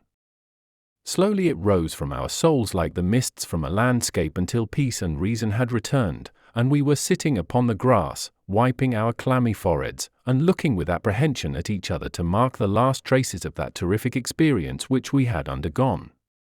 "Upon my word, Watson," said Holmes at last with an unsteady voice, "I owe you both my thanks and an apology. It was an unjustifiable experiment even for oneself, and doubly so for a friend. I am really very sorry." "You know," I answered with some emotion, for I have never seen so much of Holmes's heart before, "that it is my greatest joy and privilege to help you." He relapsed at once into the half-humorous, half-cynical vein which was his habitual attitude to those about him. "It would be superfluous to drive us mad, my dear Watson," said he. "A candid observer would certainly declare that we were so already before we embarked upon so wild an experiment. I confess that I never imagined that the effect could be so sudden and so severe." He dashed into the cottage, and, reappearing with the burning lamp held at full arm's length, he threw it among a bank of brambles. We must give the room a little time to clear. I take it, Watson, that you have no longer a shadow of a doubt as to how these tragedies were produced. None whatever. But the cause remains as obscure as before. Come into the arbor here and let us discuss it together. That villainous stuff seems still to linger round my throat. I think we must admit that all the evidence points to this man, Mortimer Tregennies, having been the criminal in the first tragedy, though he was the victim in the second one. We must remember, in the first place, that there is some story of a family quarrel, followed by a reconciliation. How bitter that quarrel may have been, or how hollow the reconciliation, we cannot tell. When I think of Mortimer Tregennies, with the foxy face and the small shrewd, beady eyes behind the spectacles, he is not a man whom I should judge to be of a particularly forgiving disposition. Well, in the next place, you will remember that this idea of someone moving in the garden, which took our attention for a moment from the real cause of the tragedy, emanated from him. He had a motive in misleading us. Finally, if he did not throw the substance into the fire at the moment of leaving the room, who did do so? The affair happened immediately after his departure. Had anyone else come in, the family would certainly have risen from the table. Besides, in peaceful Cornwall, visitors did not arrive after 10 o'clock at night. We may take it, then, that all the evidence points to Mortimer Tregennies as the culprit. Then his own death was suicide. Well, Watson, it is on the face of it a not impossible supposition. The man who had the guilt upon his soul of having brought such a fate upon his own family might well be driven by remorse to inflict it upon himself. There are, however, some cogent reasons against it. Fortunately, there is one man in England who knows all about it, and I have made arrangements by which we shall hear the facts this afternoon from his own lips. Ah! He is a little before his time. Perhaps you would kindly step this way, Dr. Leon Sterndale. We have been conducting a chemical experiment indoors which has left our little room hardly fit for the reception of so distinguished a visitor. I had heard the click of the garden gate, and now the majestic figure of the great African explorer appeared upon the path. He turned in some surprise towards the rustic arbor in which we sat today. You sent for me, Mr. Holmes. I had your note about an hour ago, and I have come, though I really do not know why I should obey your summons. Perhaps we can clear the point up before we separate, said Holmes. Meanwhile, I am much obliged to you for your courteous acquiescence. You will excuse this informal reception in the open air, but my friend Watson and I have nearly furnished an additional chapter to what the papers call the Cornish horror, and we prefer a clear atmosphere for the present. Perhaps, since the matters which we have to discuss will affect you personally in a very intimate fashion, it is as well that we should talk where there can be no eavesdropping. The explorer took his cigar from his lips and gazed sternly at my companion. I am at a loss to know, sir, he said, what you can have to speak about which affects me personally in a very intimate fashion. The killing of Mortimer Tregennies, said Holmes. For a moment I wished that I were armed. Sterndale's fierce face turned to a dusky red, his eyes glared, and the knotted, passionate vein started out in his forehead, while he sprang forward with clenched hands towards my companion. Then he stopped, and with a violent effort he resumed a cold, rigid calmness, which was, perhaps, more suggestive of danger than his hot-headed outburst. I have lived so long among savages and beyond the law, said he, that I have got into the way of being a law to myself. You would do well, Mr. Holmes, not to forget it, for I have no desire to do you an injury. Nor have I any desire to do you an injury, Dr. Sterndale. Surely the clearest proof of it is that, knowing what I know, I have sent for you and not for the police. Sterndale sat down with a gasp, overawed for, perhaps, the first time in his adventurous life. There was a calm assurance of power in Holmes's manner which could not be withstood. Our visitor stammered for a moment, his great hands opening and shutting in his agitation. What do you mean? He asked at last. If this is bluff upon your part, Mr. Holmes, you have chosen a bad man for your experiment. Let us have no more beating about the bush. What do you mean? I will tell you, said Holmes, and the reason why I tell you is that I hope frankness may beget frankness. What my next step may be will depend entirely upon the nature of your own defense. My defense? Yes, sir. My defense against what? Against the charge of killing Mortimer Tregennies. Sterndale mopped his forehead with his handkerchief. Upon my word, you are getting on, said he. Do all your successes depend upon this prodigious power of bluff? The bluff, said Holmes sternly, is upon your side, Dr. Leon Sterndale, and not upon mine. As a proof I will tell you some of the facts upon which my conclusions are based. Of your return from Plymouth, allowing much of your property to go on to Africa, I will say nothing save that it first informed me that you were one of the factors which had to be taken into account in reconstructing this drama. I came back, I have heard your reasons and regard them as unconvincing and inadequate. We will pass that. You came down here to ask me whom I suspected. I refused to answer you. You then went to the vicarage, waited outside it for some time, and finally returned to your cottage. How do you know that? I followed you. I saw no one. That is what you may expect to see when I follow you. You spent a restless night at your cottage, and you formed certain plans, which in the early morning you proceeded to put into execution. Leaving your door just as day was breaking, you filled your pocket with some reddish gravel that was lying heaped beside your gate. Sterndale gave a violent start and looked at Holmes in amazement. You then walked swiftly for the mile which separated you from the vicarage. You were wearing, I may remark, the same pair of ribbed tennis shoes which are at the present moment upon your feet. At the vicarage you passed through the orchard and the side hedge, coming out under the window of the lodger Tregennies. It was now daylight, but the household was not yet stirring. You drew some of the gravel from your pocket, and you threw it up at the window above you. Sterndale sprang to his feet. I believe that you are the devil himself, he cried. Holmes smiled at the compliment. It took 2, or possibly 3, handfuls before the lodger came to the window. You beckoned him to come down. He dressed hurriedly and descended to his sitting room. You entered by the window. There was an interview, a short one, during which you walked up and down the room. Then you passed out and closed the window, standing on the lawn outside smoking a cigar and watching what occurred. Finally, after the death of Tregennies, you withdrew as you had come. Now, Dr. Sterndale, how do you justify such conduct, and what were the motives for your actions? If you prevaricate or trifle with me, I give you my assurance that the matter will pass out of my hands forever. Our visitor's face had turned ashen grey as he listened to the words of his accuser. Now he sat for some time in thought with his face sunk in his hands. Then with a sudden impulsive gesture he plucked a photograph from his breast pocket and threw it on the rustic table before us. That is why I have done it, said he. It showed the bust and face of a very beautiful woman. Holmes stooped over it.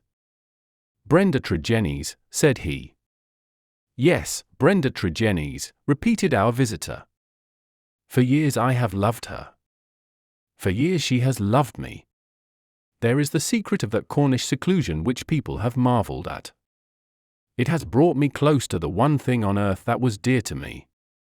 I could not marry her, for I have a wife who has left me for years and yet whom, by the deplorable laws of England, I could not divorce.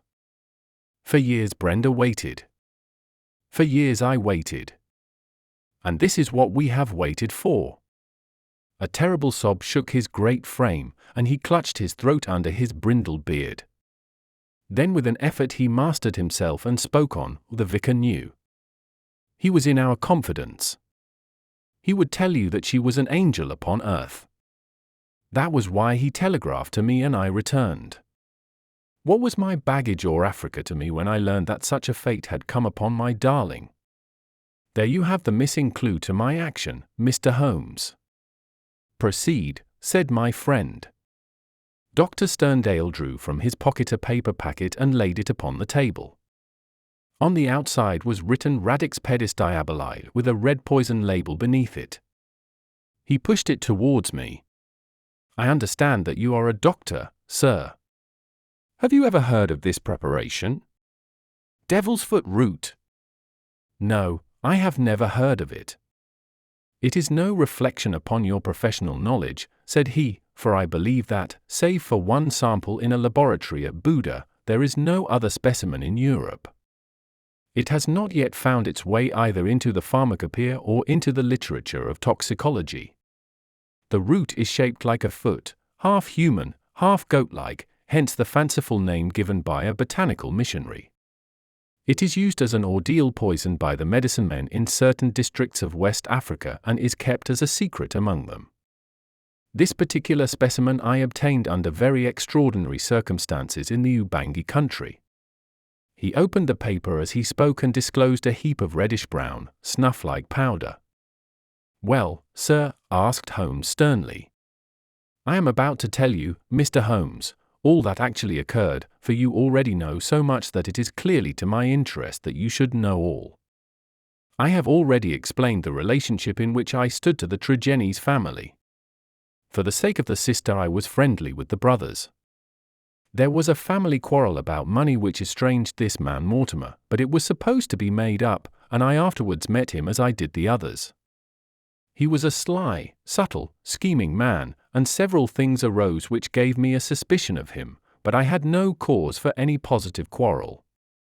One day, only a couple of weeks ago, he came down to my cottage and I showed him some of my African curiosities.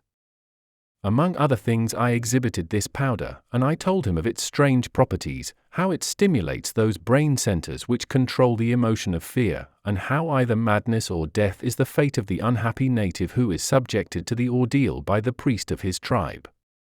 I told him also how powerless European science would be to detect it. How he took it I cannot say, for I never left the room, but there is no doubt that it was then, while I was opening cabinets and stooping to boxes, that he managed to abstract some of the devil's foot root. I well remember how he plied me with questions as to the amount and the time that was needed for its effect, but I little dreamed that he could have a personal reason for asking. I thought no more of the matter until the vicar's telegram reached me at Plymouth. This villain had thought that I would be at sea before the news could reach me, and that I should be lost for years in Africa. But I returned at once. Of course, I could not listen to the details without feeling assured that my poison had been used. I came round to see you on the chance that some other explanation had suggested itself to you. But there could be none. I was convinced that Mortimer Tregennies was the murderer, that for the sake of money, and with the idea, perhaps, that if the other members of his family were all insane he would be the sole guardian of their joint property, he had used the devil's foot powder upon them, driven 2 of them out of their senses, and killed his sister Brenda, the one human being whom I have ever loved or who has ever loved me. There was his crime. What was to be his punishment? Should I appeal to the law? Where were my proofs? I knew that the facts were true, but could I help to make a jury of countrymen believe so fantastic a story? I might or I might not. But I could not afford to fail. My soul cried out for revenge. I have said to you once before, Mr. Holmes, that I have spent much of my life outside the law, and that I have come at last to be a law to myself. So it was even now. I determined that the fate which he had given to others should be shared by himself. Either that or I would do justice upon him with my own hand. In all England there can be no man who sets less value upon his own life than I do at the present moment. Now I have told you all. You have yourself supplied the rest. I did, as you say, after a restless night, set off early from my cottage. I foresaw the difficulty of arousing him, so I gathered some gravel from the pile which you have mentioned, and I used it to throw up to his window. He came down and admitted me through the window of the sitting room. I laid his offence before him. I told him that I had come both as judge and executioner. The wretch sank into a chair, paralyzed at the sight of my revolver. I lit the lamp, put the powder above it, and stood outside the window, ready to carry out my threat to shoot him should he try to leave the room. In 5 minutes he died. My God! How he died! But my heart was flint, for he endured nothing which my innocent darling had not felt before him.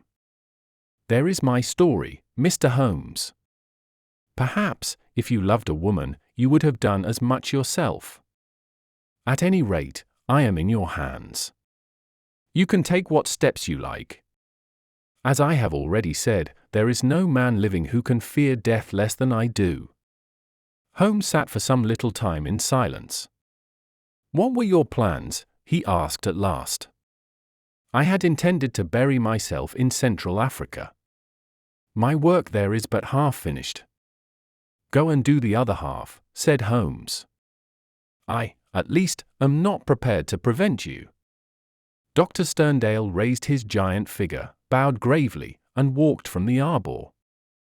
Holmes lit his pipe and handed me his pouch.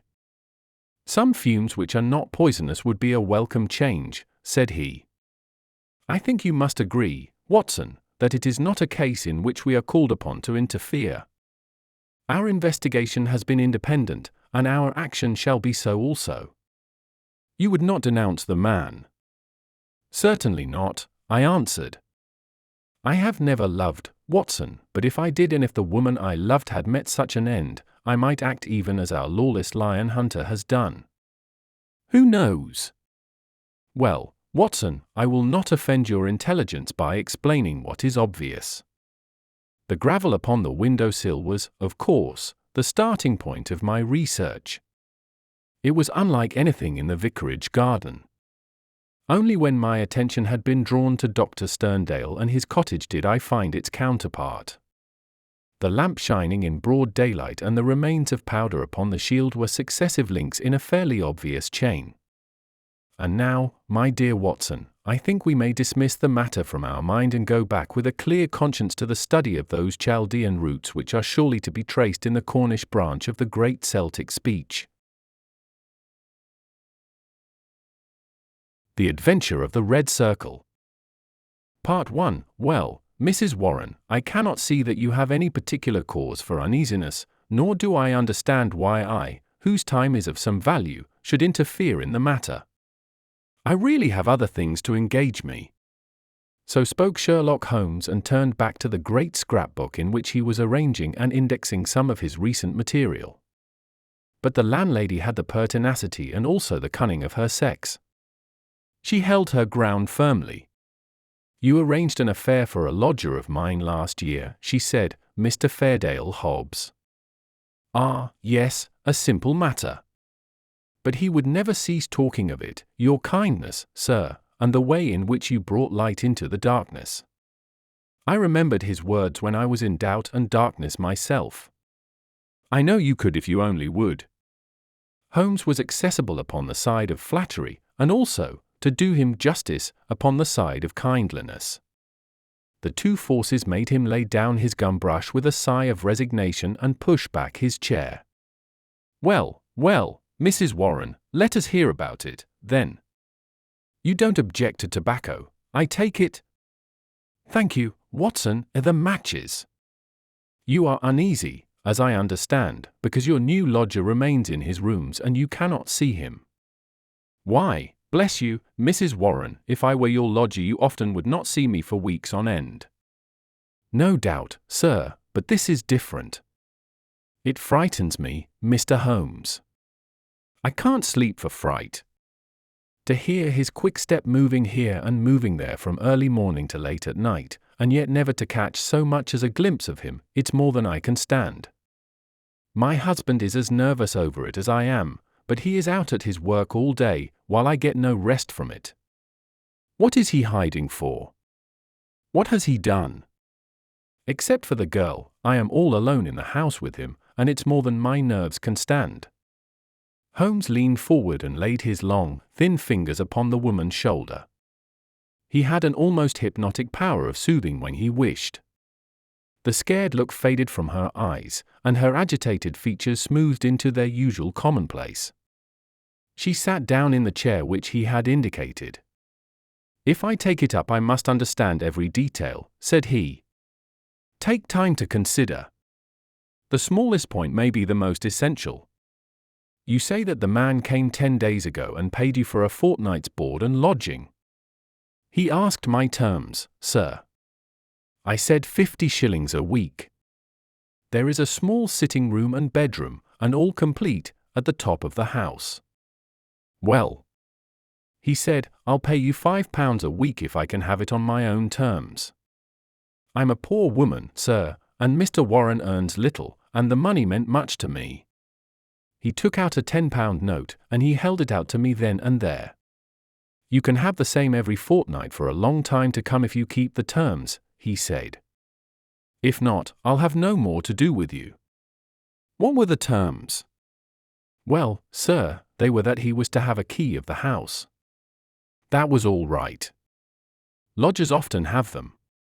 Also, that he was to be left entirely to himself and never, upon any excuse, to be disturbed. Nothing wonderful in that, surely. Not in reason, sir. But this is out of all reason. He has been there for 10 days, and neither Mr. Warren, nor I, nor the girl has once set eyes upon him. We can hear that quick step of his pacing up and down, night, morning, and noon, but except on that first night he had never once gone out of the house. Oh, he went out the first night, did he? Yes, sir, and returned very late, after we were all in bed. He told me after he had taken the rooms that he would do so and asked me not to bar the door. I heard him come up the stair after midnight. But his meals? It was his particular direction that we should always, when he rang, leave his meal upon a chair, outside his door. Then he rings again when he has finished, and we take it down from the same chair.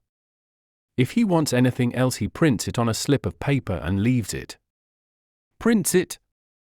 Yes, sir, prints it in pencil. Just the word, nothing more. Here's the one I brought to show you, soap. Here's another, match. This is one he left the first morning, Daily Gazette. I leave that paper with his breakfast every morning. Dear me, Watson, said Holmes, staring with great curiosity at the slips of foolscap which the landlady had handed to him, this is certainly a little unusual. Seclusion I can understand, but why print? Printing is a clumsy process. Why not write? What would it suggest, Watson? That he desired to conceal his handwriting. But why? What can it matter to him that his landlady should have a word of his writing?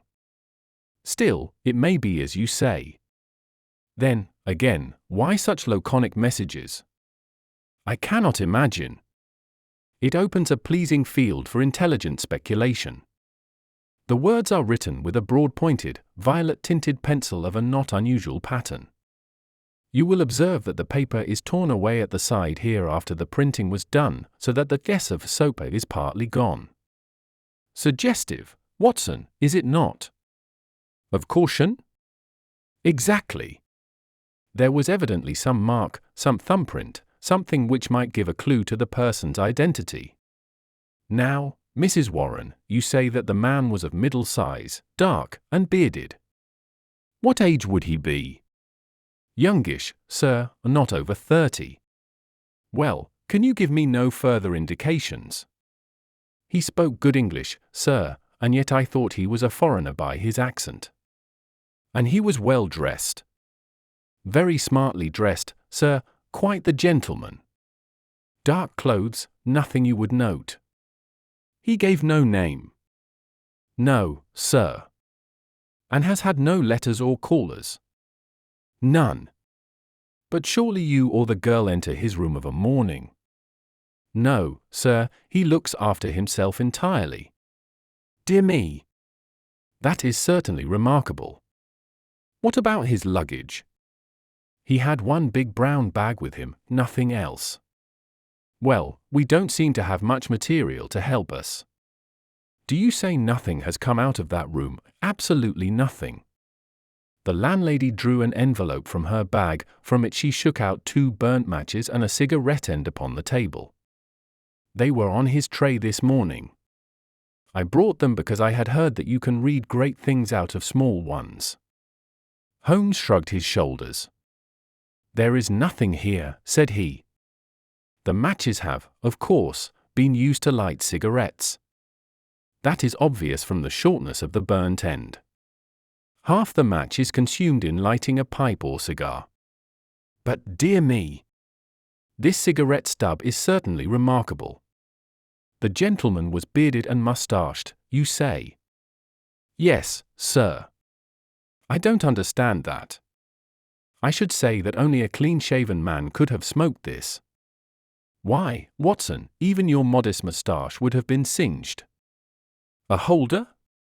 I suggested. No, the end is matted. I suppose there could not be two people in your rooms, Mrs. Warren?" "No, sir. He eats so little that I often wonder it can keep life in one." "Well, I think we must wait for a little more material. After all, you have nothing to complain of. You have received your rent, and he is not a troublesome lodger, though he is certainly an unusual one. He pays you well, and if he chooses to lie concealed, it is no direct business of yours. We have no excuse for an intrusion upon his privacy until we have some reason to think that there is a guilty reason for it. I've taken up the matter, and I won't lose sight of it. Report to me if anything fresh occurs, and rely upon my assistance if it should be needed. There are certainly some points of interest in this case, Watson," he remarked when the landlady had left us.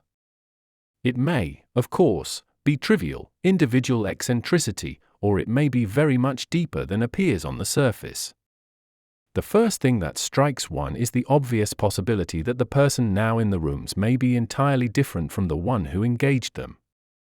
"Why should you think so?"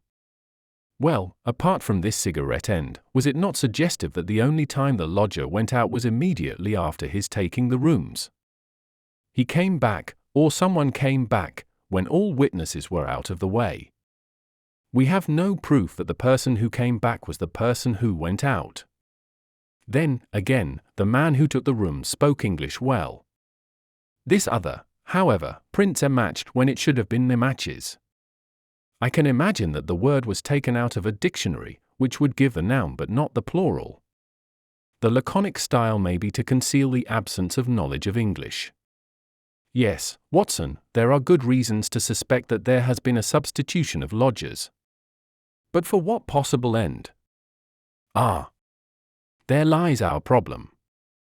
There is one rather obvious line of investigation."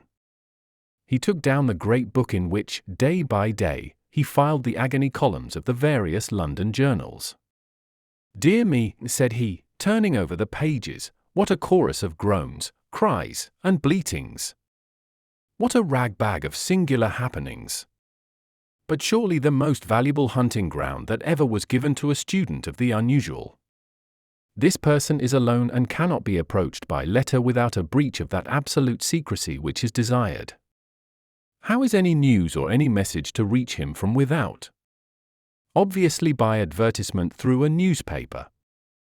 There seems no other way. Unfortunately, we need concern ourselves with the one paper only. Here are the Daily Gazette extracts of the last fortnight. Lady with a black boa at Prince's Skating Club, that we may pass. Surely Jimmy will not break his mother's heart, that appears to be irrelevant. If the lady who fainted on Brixton bus, she does not interest me. Every day my heart longs, bleat, Watson, unmitigated bleat. Ah, this is a little more possible. Listen to this, be patient. We'll find some sure means of communications. Meanwhile, this column. Gee, that is 2 days after Mrs. Warren's lodger arrived. It sounds plausible, does it not? The mysterious one could understand English, even if he could not print it. Let us see if we can pick up the trace again. Yes, here we are, 3 days later. I'm making successful arrangements. Patience and prudence. The clouds will pass. Gee, nothing for a week after that. Then comes something much more definite, the path is clearing. If I find chance signal message remember code agreed, 1A, 2B, and so on. You will hear soon. Gee, that was in yesterday's paper, and there is nothing in today's. It's all very appropriate to Mrs. Warren's lodger. If we wait a little, Watson, I don't doubt that the affair will grow more intelligible. So it proved, for in the morning I found my friend standing on the hearthrug with his back to the fire and a smile of complete satisfaction upon his face. "How's this, Watson?" he cried, picking up the paper from the table. "High red house with white stone facings. 3rd floor. 2nd window left. After dusk. Gee, that is definite enough. I think after breakfast we must make a little reconnaissance of Mrs. Warren's neighborhood." "Ah, Mrs. Warren. What news do you bring us this morning?" Our client had suddenly burst into the room with an explosive energy which told of some new and momentous development. "It's a police matter, Mr. Holmes," she cried. "I'll have no more of it. He shall pack out of there with his baggage." I would have gone straight up and told him so, only I thought it was but fair to you to take your opinion first. But I'm at the end of my patience, and when it comes to knocking my old man about, knocking Mr. Warren about. Using him roughly, anyway. But who used him roughly? Ah. That's what we want to know. It was this morning, sir. Mr. Warren is a timekeeper at Morton and Waylight's, in Tottenham Court Road. He has to be out of the house before 7. Well, this morning he had not gone 10 paces down the road when 2 men came up behind him, threw a coat over his head, and bundled him into a cab that was beside the curb. They drove him an hour, and then opened the door and shot him out. He lay in the roadway so shaken in his wits that he never saw what became of the cab. When he picked himself up he found he was on Hampstead Heath, so he took a bus home, and there he lies now on his sofa, while I came straight round to tell you what had happened." "Most interesting," said Holmes. "Did he observe the appearance of these men? Did he hear them talk?" "No, he is clean dazed. He just knows that he was lifted up as if by magic and dropped as if by magic. 2 at least were in it, and maybe 3. And you connect this attack with your lodger. Well, we've lived there 15 years and no such happenings ever came before. I've had enough of him. Money's not everything. I'll have him out of my house before the day is done. Wait a bit, Mrs. Warren. Do nothing rash. I begin to think that this affair may be very much more important than appeared at first sight. It is clear now that some danger is threatening your lodger. It is equally clear that his enemies, lying in wait for him near your door, mistook your husband for him in the foggy morning light. On discovering their mistake they released him. What they would have done had it not been a mistake, we can only conjecture. Well, what am I to do, Mr. Holmes? I have a great fancy to see this lodger of yours, Mrs. Warren. I don't see how that is to be managed, unless you break in the door. I always hear him unlock it as I go down the stair after I leave the tray. He has to take the tray in. Surely we could conceal ourselves and see him do it. The landlady thought for a moment. Well, sir, there's the box room opposite. I could arrange a looking-glass, maybe, and if you were behind the door, excellent, said Holmes. When does he lunch? About 1, sir. Then Dr. Watson and I will come round in time. For the present, Mrs. Warren, goodbye. At 12:30 we found ourselves upon the steps of Mrs. Warren's house, a high, thin, yellow brick edifice in Great Ormy Street, a narrow thoroughfare at the northeast side of the British Museum. Standing as it does near the corner of the street, it commands a view down House Street, with its more pretentious houses. Holmes pointed with a chuckle to one of these, a row of residential flats, which projected so that they could not fail to catch the eye. "See, Watson," said he. "High red house with stone facings. There is the signal station all right. We know the place, and we know the code, so surely our task should be simple. there's a to-let card in that window. It is evidently an empty flat to which the Confederate has access. Well, Mrs. Warren, what now? I have it all ready for you. If you will both come up and leave your boots below on the landing, I'll put you there now.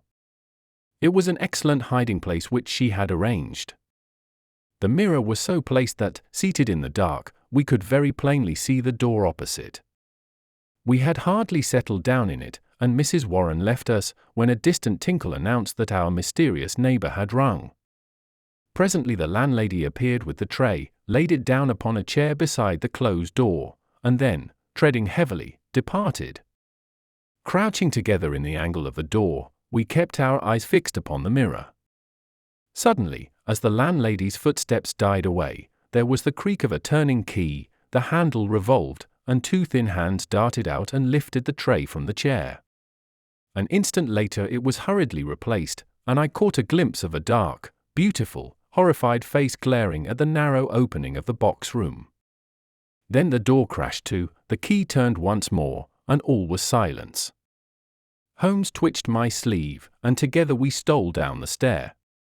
I will call again in the evening, said he to the expectant landlady. I think, Watson, we can discuss this business better in our own quarters.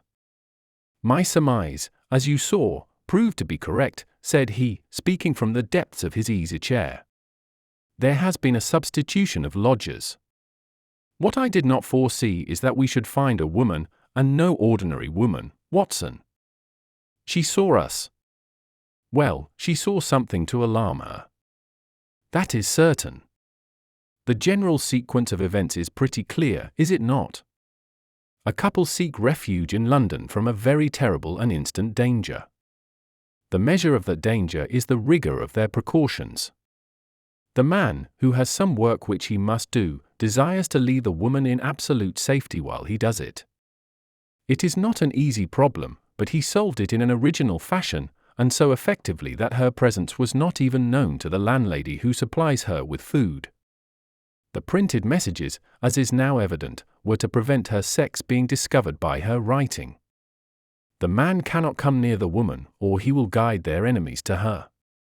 Since he cannot communicate with her direct, he has recourse to the agony column of a paper.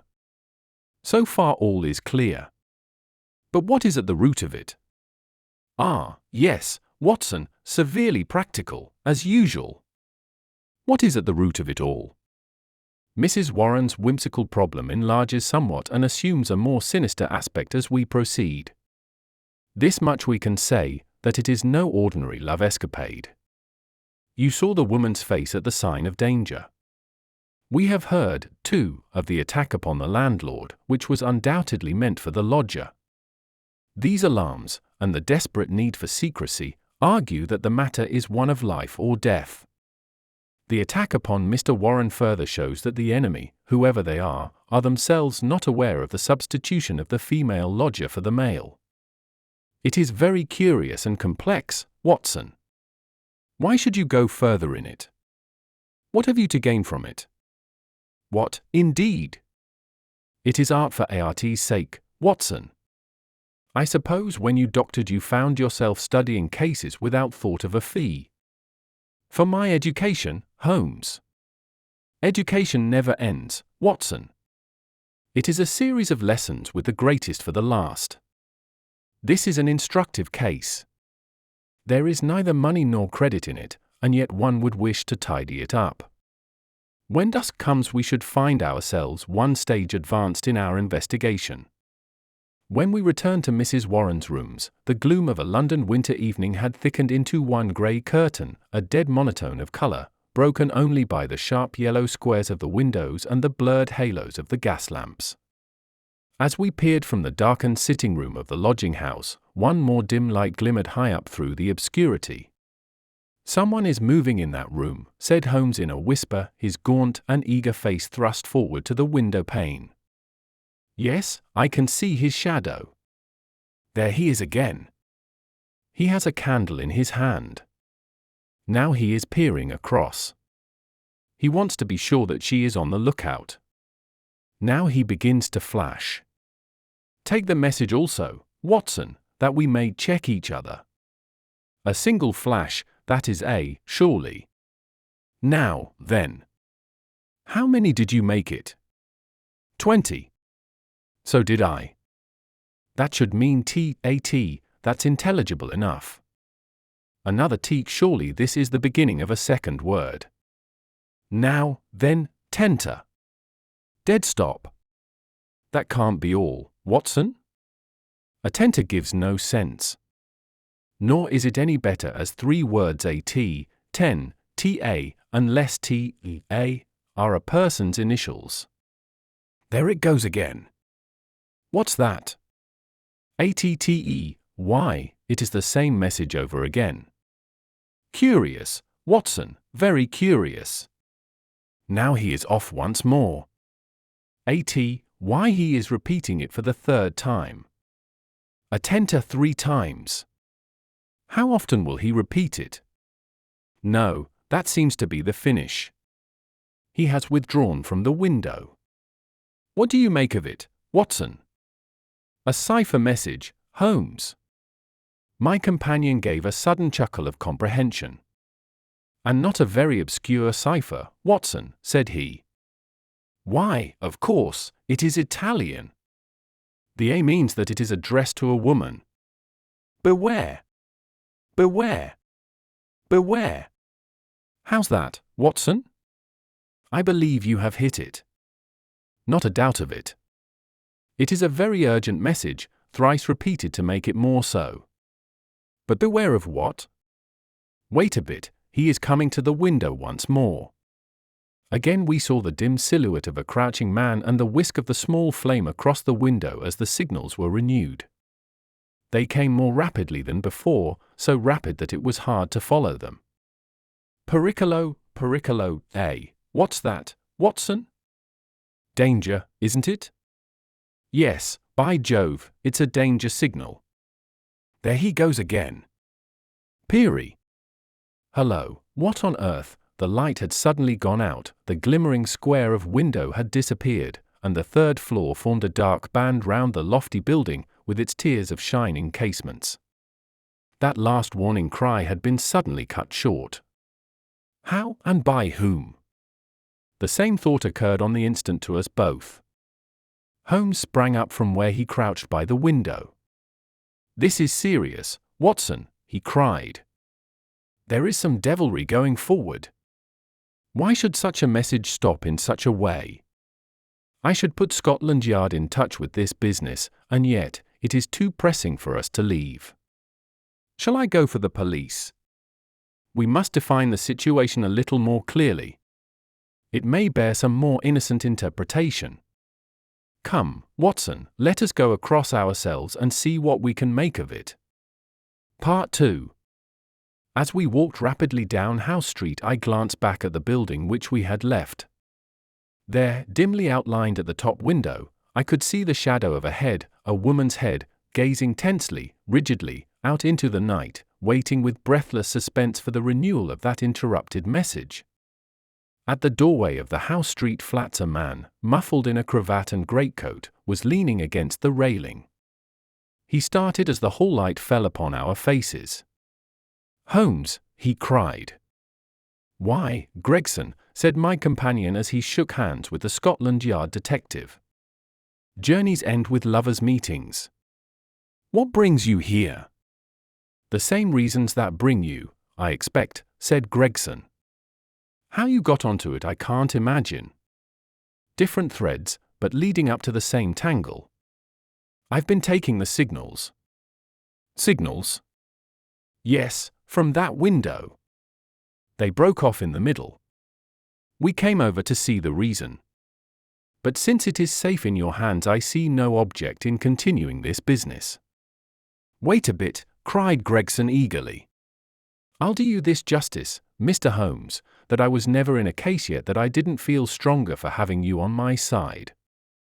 There's only the one exit to these flats, so we have him safe. Who is he? Well, we score over you for once, Mr. Holmes. You must give us best this time. He struck his stick sharply upon the ground, on which a cabman, his whip in his hand, sauntered over from a four-wheeler which stood on the far side of the street.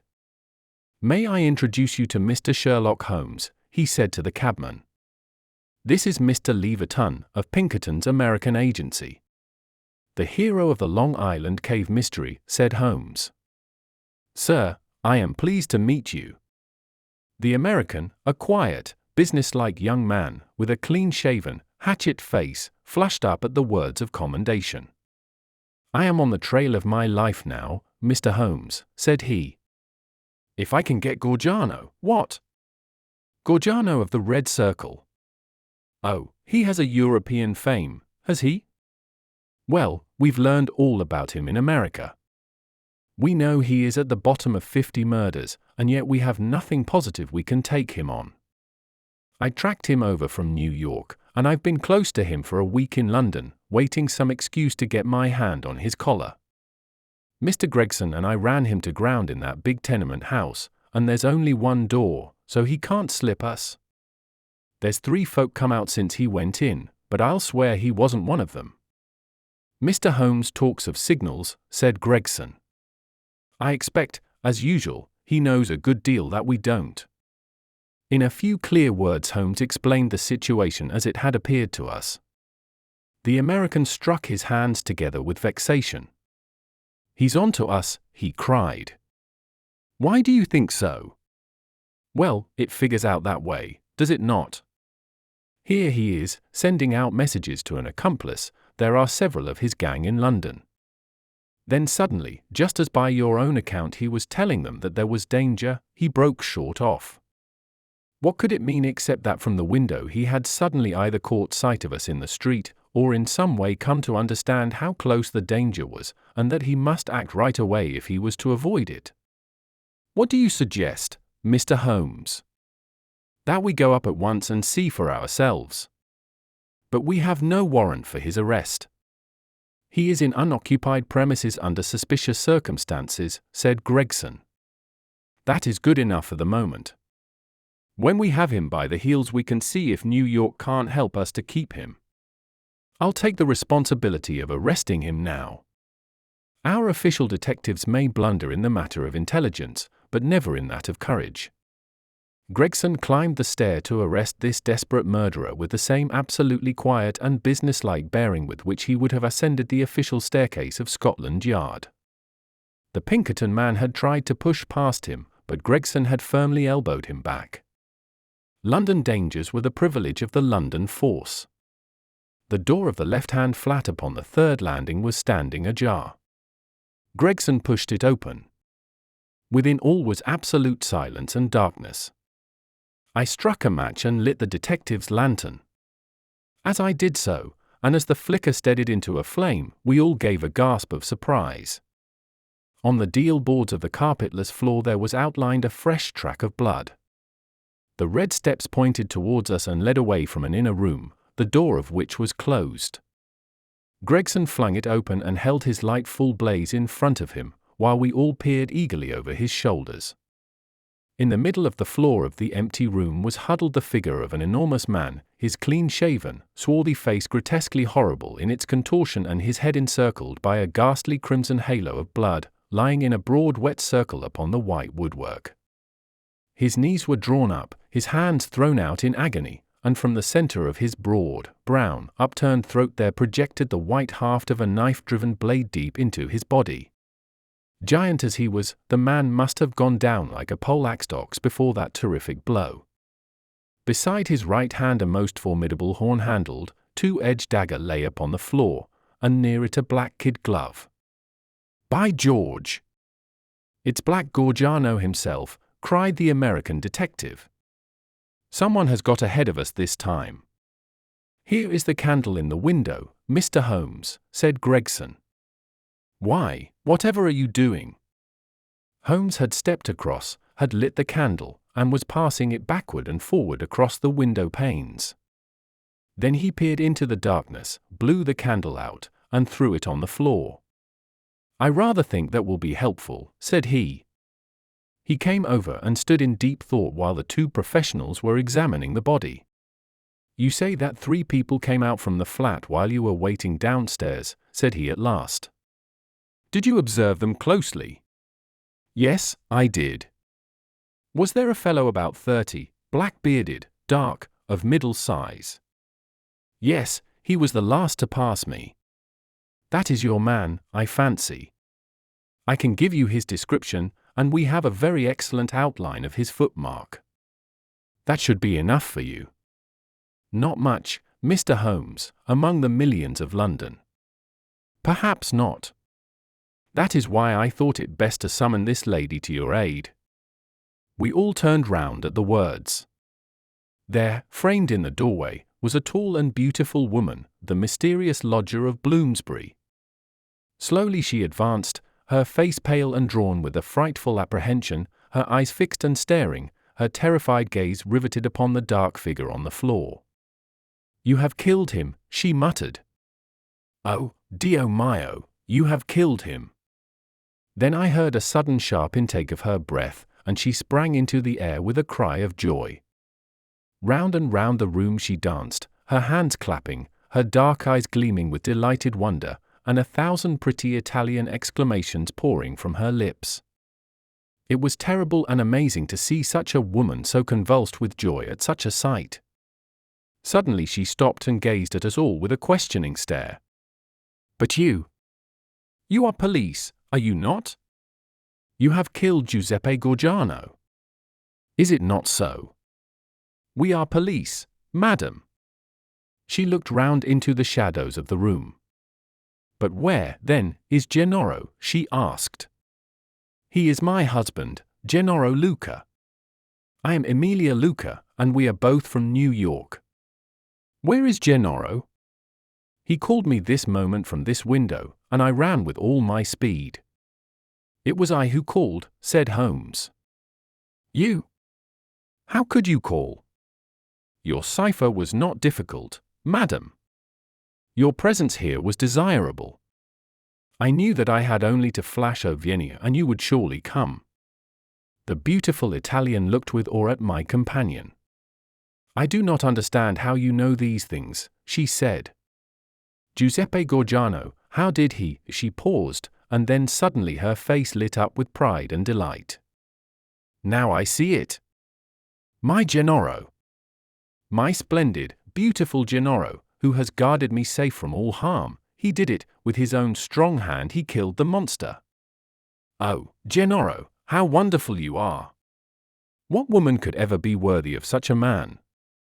"Well, Mrs. Luca," said the prosaic Gregson, laying his hand upon the lady's sleeve with as little sentiment as if she were a Notting Hill hooligan, "I am not very clear yet who you are or what you are, but you've said enough to make it very clear that we shall want you at the Yard."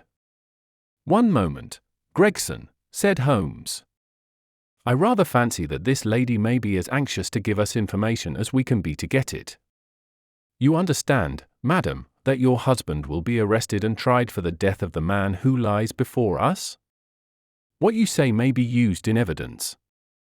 But if you think that he has acted from motives which are not criminal, and which he would wish to have known, then you cannot serve him better than by telling us the whole story." "Now that Gorgiano is dead we fear nothing," said the lady. "He was a devil and a monster, and there can be no judge in the world who would punish my husband for having killed him."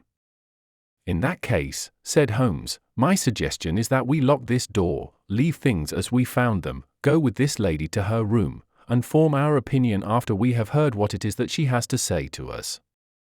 Half an hour later we were seated, all four, in the small sitting room of Signora Luca, listening to her remarkable narrative of those sinister events, the ending of which we had chanced to witness. She spoke in rapid and fluent but very unconventional English, which, for the sake of clearness, I will make grammatical.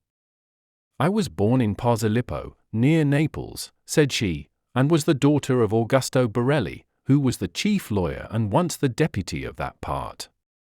Gennaro was in my father's employment, and I came to love him, as any woman must.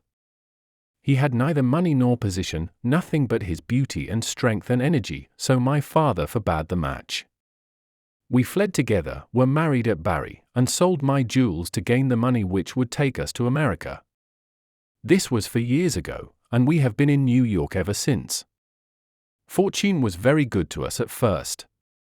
Gennaro was able to do a service to an Italian gentleman. He saved him from some ruffians in the place called the Bowery, and so made a powerful friend. His name was Tito Castellot, and he was the senior partner of the great firm of Castellot and Zamba, who are the chief fruit importers of New York. Signor Zamba is an invalid, and our new friend Castellot has all power within the firm, which employs more than 300 men. He took my husband into his employment, made him head of a department, and showed his goodwill towards him in every way. Signor Castellot was a bachelor, and I believe that he felt as if Gennaro was his son, and both my husband and I loved him as if he were our father. We had taken and furnished a little house in Brooklyn, and our whole future seemed assured when that black cloud appeared which was soon to overspread our sky. One night, when Gennaro returned from his work, he brought a fellow countryman back with him. His name was Gorgiano, and he had come also from Posillipo. He was a huge man, as you can testify, for you have looked upon his corpse. Not only was his body that of a giant, but everything about him was grotesque, gigantic, and terrifying. His voice was like thunder in our little house. There was scarce room for the whirl of his great arms as he talked. His thoughts, his emotions, his passions, all were exaggerated and monstrous. He talked, or rather roared, with such energy that others could but sit and listen, cowed with the mighty stream of words. His eyes blazed at you and held you at his mercy. He was a terrible and wonderful man. I thank God that he is dead. He came again and again. Yet I was aware that Gennaro was no more happy than I was in his presence. My poor husband would sit pale and listless, listening to the endless raving upon politics and upon social questions which made up our visitor's conversation. Gennaro said nothing, but I, who knew him so well, could read in his face some emotion which I had never seen there before. At first I thought that it was dislike. And then, gradually, I understood that it was more than dislike. It was fear, a deep, secret, shrinking fear. That night, the night that I read his terror, I put my arms round him and I implored him by his love for me and by all that he held dear to hold nothing from me, and to tell me why this huge man overshadowed him so. He told me, and my own heart grew cold as ice as I listened. My poor Gennaro, in his wild and fiery days, when all the world seemed against him and his mind was driven half mad by the injustices of life, had joined a Neapolitan society, the Red Circle, which was allied to the old Carbonari. The oaths and secrets of this brotherhood were frightful, but once within its rule no escape was possible. When we had fled to America, Gennaro thought that he had cast it all off forever. What was his horror one evening to meet in the streets the very man who had initiated him in Naples, the giant Gorgiano, a man who had earned the name of Death in the south of Italy, for he was red to the elbow in murder. He had come to New York to avoid the Italian police, and he had already planted a branch of this dreadful society in his new home. All this Gennaro told me and showed me a summons which he had received that very day, a red circle drawn upon the head of it telling him that a lodge would be held upon a certain date, and that his presence at it was required and ordered. That was bad enough, but worse was to come. I had noticed for some time that when Gorgiano came to us, as he constantly did, in the evening, he spoke much to me, and even when his words were to my husband, those terrible, glaring, wild beast eyes of his were always turned upon me. One night his secret came out. I had awakened what he called love within him, the love of a brute, a savage. Gennaro had not yet returned when he came. He pushed his way in, seized me in his mighty arms, hugged me in his bear's embrace, covered me with kisses, and implored me to come away with him. I was struggling and screaming when Gennaro entered and attacked him. He struck Gennaro senseless and fled from the house which he was never more to enter. It was a deadly enemy that we made that night. A few days later came the meeting. Gennaro returned from it with a face which told me that something dreadful had occurred. It was worse than we could have imagined possible. The funds of the society were raised by blackmailing rich Italians and threatening them with violence should they refuse the money. It seems that Castellot, our dear friend and benefactor, had been approached. He had refused to yield to threats, and he had handed the notices to the police. It was resolved now that such an example should be made of them as would prevent any other victim from rebelling. At the meeting it was arranged that he and his house should be blown up with dynamite. There was a drawing of lots as to who should carry out the deed. Gennaro saw our enemy's cruel face smiling at him as he dipped his hand in the bag. No doubt it had been prearranged in some fashion, for it was the fatal disc with the red circle upon it, the mandate for murder, which lay upon his palm. He was to kill his best friend, or he was to expose himself and me to the vengeance of his comrades. It was part of their fiendish system to punish those whom they feared or hated by injuring not only their own persons but those whom they loved, and it was the knowledge of this which hung as a terror over my poor Gennaro's head and drove him nearly crazy with apprehension. All that night we sat together, our arms round each other, each strengthening each for the troubles that lay before us. The very next evening had been fixed for the attempt. By midday my husband and I were on our way to London, but not before he had given our benefactor full warning of this danger, and had also left such information for the police as would safeguard his life for the future. The rest, gentlemen, you know for yourselves. We were sure that our enemies would be behind us like our own shadows. Gorgiano had his private reasons for vengeance, but in any case we knew how ruthless, cunning, and untiring he could be. Both Italy and America are full of stories of his dreadful powers. If ever they were exerted it would be now. My darling made use of the few clear days which our start had given us in arranging for a refuge for me in such a fashion that no possible danger could reach me. For his own part, he wished to be free that he might communicate both with the American and with the Italian police. I do not myself know where he lived, or how.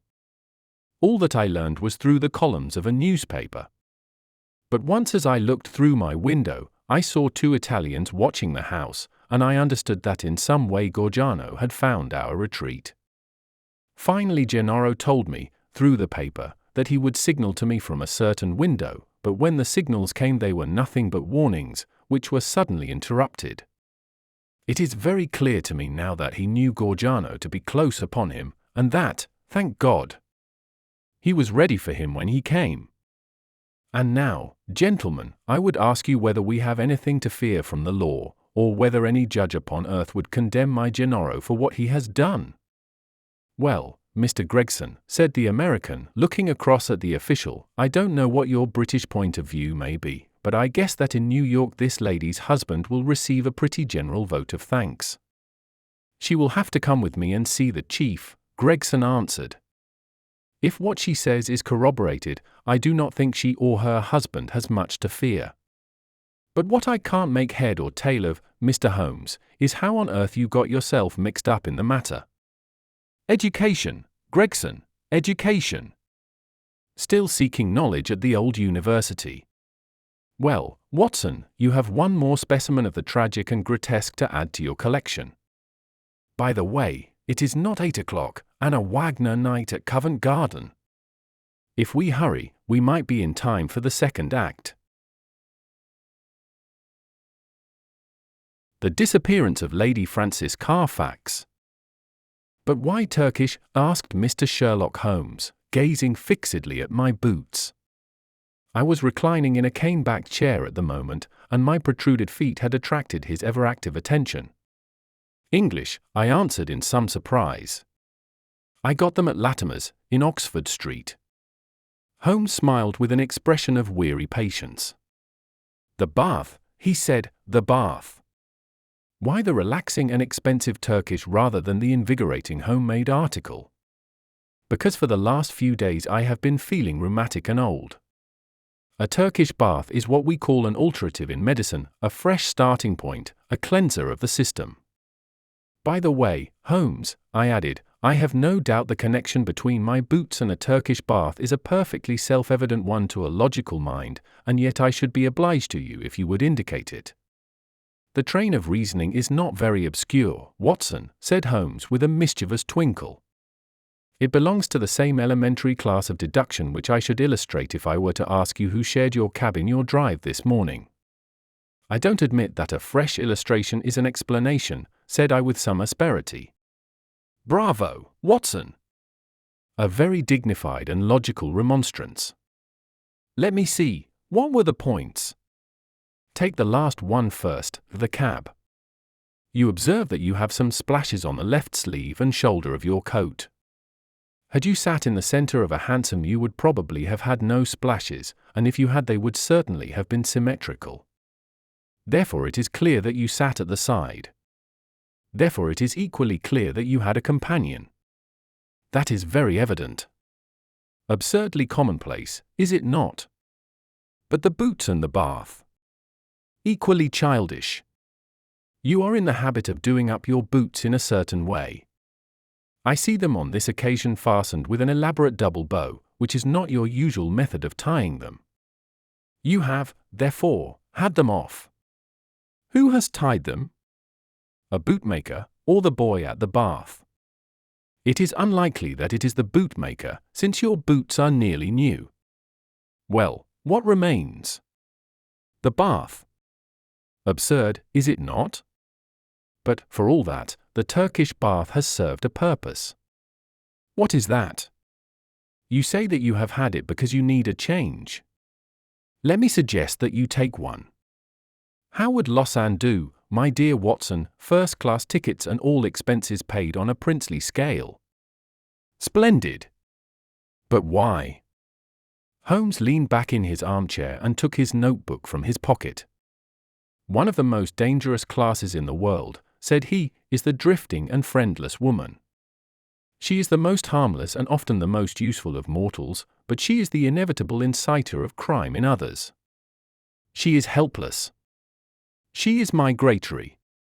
She has sufficient means to take her from country to country and from hotel to hotel. She is lost, as often as not, in a maze of obscure pensions and boarding houses. She is a stray chicken in a world of foxes. When she is gobbled up she is hardly missed. I much fear that some evil has come to the Lady Frances Carfax. I was relieved at this sudden descent from the general to the particular. Holmes consulted his notes. Lady Frances, he continued, is the sole survivor of the direct family of the late Earl of Roughtun. The estates went, as you may remember, in the male line. She was left with limited means, but with some very remarkable old Spanish jewelry of silver and curiously cut diamonds to which she was fondly attached, too attached, for she refused to leave them with her banker and always carried them about with her. A rather pathetic figure, the Lady Frances, a beautiful woman, still in fresh middle age, and yet, by a strange change, the last derelict of what only 20 years ago was a goodly fleet. What has happened to her, then? Ah, what has happened to the Lady Frances? Is she alive or dead? There is our problem. She is a lady of precise habits, and for 4 years it has been her invariable custom to write every second week to Miss Daubeny, her old governess, who has long retired and lives in Camberwell.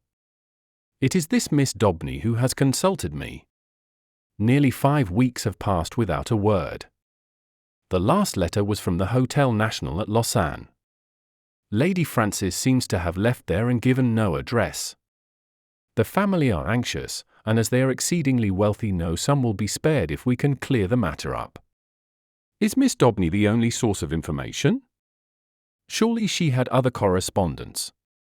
There is one correspondent who is a sure draw, Watson. That is the bank. Single ladies must live, and their passbooks are compressed diaries. She banks at Sylvester's. I have glanced over her account. The last cheque but one paid her bill at Lausanne, but it was a large one and probably left her with cash in hand. Only one cheque has been drawn since. To whom, and where? To Miss Marie Devine. There is nothing to show where the cheque was drawn. It was cashed at the Credit Lyonnais at Montpellier less than 3 weeks ago. The sum was £50. And who is Miss Marie Devine? That also I have been able to discover. Miss Marie Devine was the maid of Lady Frances Carfax. Why she should have paid her this cheque we have not yet determined. I have no doubt, however, that your researches will soon clear the matter up. My researches. Hence the health-giving expedition to Lausanne. You know that I cannot possibly leave London while old Abrahams is in such mortal terror of his life. Besides, on general principles it is best that I should not leave the country. Scotland Yard feels lonely without me, and it causes an unhealthy excitement among the criminal classes. Go, then, my dear Watson, and if my humble counsel can ever be valued at so extravagant a rate as 2d a word, it waits your disposal night and day at the end of the continental wire. 2 days later found me at the Hotel National at Lausanne, where I received every courtesy at the hands of M. Moser, the well-known manager. Lady Frances, as he informed me, had stayed there for several weeks. She had been much liked by all who met her. Her age was not more than 40. She was still handsome and bore every sign of having in her youth been a very lovely woman. M. Moser knew nothing of any valuable jewellery, but it had been remarked by the servants that the heavy trunk in the lady's bedroom was always scrupulously locked. Marie Devine, the maid, was as popular as her mistress. She was actually engaged to one of the head waiters in the hotel, and there was no difficulty in getting her address. It was 11, Rue de Trajan, Montpellier. All this I jotted down and felt that Holmes himself could not have been more adroit in collecting his facts. Only one corner still remained in the shadow. No light which I possessed could clear up the cause for the lady's sudden departure. She was very happy at Lausanne. There was every reason to believe that she intended to remain for the season in her luxurious rooms overlooking the lake. And yet she had left at a single day's notice, which involved her in the useless payment of a week's rent.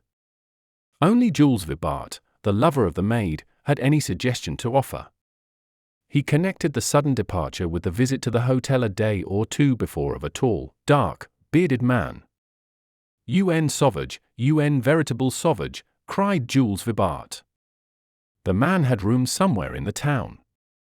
He had been seen talking earnestly to Madame on the promenade by the lake. Then he had called. She had refused to see him. He was English, but of his name there was no record. Madame had left the place immediately afterwards. Jules Vibart, and, what was of more importance, Jules Vibart's sweetheart, thought that this call and the departure were cause and effect. Only one thing Jules would not discuss. That was the reason why Marie had left her mistress. Of that he could or would say nothing. If I wished to know, I must go to Montpellier and ask her. So ended the first chapter of my inquiry. The second was devoted to the place which Lady Frances Carfax had sought when she left Lausanne. Concerning this there had been some secrecy, which confirmed the idea that she had gone with the intention of throwing someone off her track. Otherwise why should not her luggage have been openly labelled for Baden? Both she and it reached the Rhenish Spa by some circuitous route. This much I gathered from the manager of Cook's local office. So to Baden I went, after dispatching to Holmes an account of all my proceedings and receiving in reply a telegram of half-humorous commendation. At Baden the track was not difficult to follow. Lady Frances had stayed at the Englischer Hof for a fortnight. While there she had made the acquaintance of a Dr. Schlesinger and his wife, a missionary from South America. Like most lonely ladies, Lady Frances found her comfort and occupation in religion. Dr. Schlesinger's remarkable personality, his whole-hearted devotion, and the fact that he was recovering from a disease contracted in the exercise of his apostolic duties affected her deeply. She had helped Mrs. Schlesinger in the nursing of the convalescent saint. He spent his day, as the manager described it to me, upon a lounge chair on the veranda, with an attendant lady upon either side of him. He was preparing a map of the Holy Land, with special reference to the kingdom of the Midianites, upon which he was writing a monograph. Finally, having improved much in health, he and his wife had returned to London, and Lady Frances had started thither in their company. This was just 3 weeks before, and the manager had heard nothing since. As to the maid, Marie, she had gone off some days beforehand in floods of tears, after informing the other maids that she was leaving service forever. Dr. Schlesinger had paid the bill of the whole party before his departure. "By the way," said the landlord in conclusion, "you are not the only friend of Lady Frances Carfax who is inquiring after her just now. Only a week or so ago we had a man here upon the same errand." "Did he give a name?" I asked. "None, but he was an Englishman, though of an unusual type." "A savage," said I, linking my facts after the fashion of my illustrious friend. "Exactly. That describes him very well. He is a bulky, bearded, sunburned fellow, who looks as if he would be more at home in a farmer's inn than in a fashionable hotel. A hard, fierce man, I should think, and one whom I should be sorry to offend." Already the mystery began to define itself, as figures grow clearer with the lifting of a fog. Here was this good and pious lady pursued from place to place by a sinister and unrelenting figure. She feared him, or she would not have fled from Lausanne. He had still followed. Sooner or later he would overtake her. Had he already overtaken her? Was that the secret of her continued silence? Could the good people who were her companions not screen her from his violence or his blackmail? What horrible purpose, what deep design, lay behind this long pursuit? There was the problem which I had to solve. To Holmes I wrote showing how rapidly and surely I had got down to the roots of the matter. In reply I had a telegram asking for a description of Dr. Schlesinger's left ear. Holmes's ideas of humor are strange and occasionally offensive, so I took no notice of his ill-timed jest. Indeed, I had already reached Montpellier in my pursuit of the maid, Marie, before his message came. I had no difficulty in finding the ex-servant and in learning all that she could tell me. She was a devoted creature who had only left her mistress because she was sure that she was in good hands, and because her own approaching marriage made a separation inevitable in any case. Her mistress had, as she confessed with distress, shown some irritability of temper towards her during their stay in Baden, and had even questioned her once as if she had suspicions of her honesty, and this had made the parting easier than it would otherwise have been. Lady Frances had given her £50 as a wedding present. Like me, Marie viewed with deep distrust the stranger who had driven her mistress from Lausanne. With her own eye she had seen him seize the lady's wrist with great violence on the public promenade by the lake. He was a fierce and terrible man. She believed that it was out of dread of him that Lady Frances had accepted the escort of the Schlesingers to London. She had never spoken to Marie about it, but many little signs had convinced the maid that her mistress lived in a state of continual nervous apprehension. So far she had got in her narrative, when suddenly she sprang from her chair and her face was convulsed with surprise and fear. "See," she cried. "The miscreant follows still. There is the very man of whom I speak." Through the open sitting-room window I saw a huge, swarthy man with a bristling black beard walking slowly down the center of the street and staring eagerly at the numbers of the houses. It was clear that, like myself, he was on the track of the maid. Acting upon the impulse of the moment, I rushed out and accosted him. "You are an Englishman," I said. "What if I am?" he asked with a most villainous scowl. "May I ask what your name is?"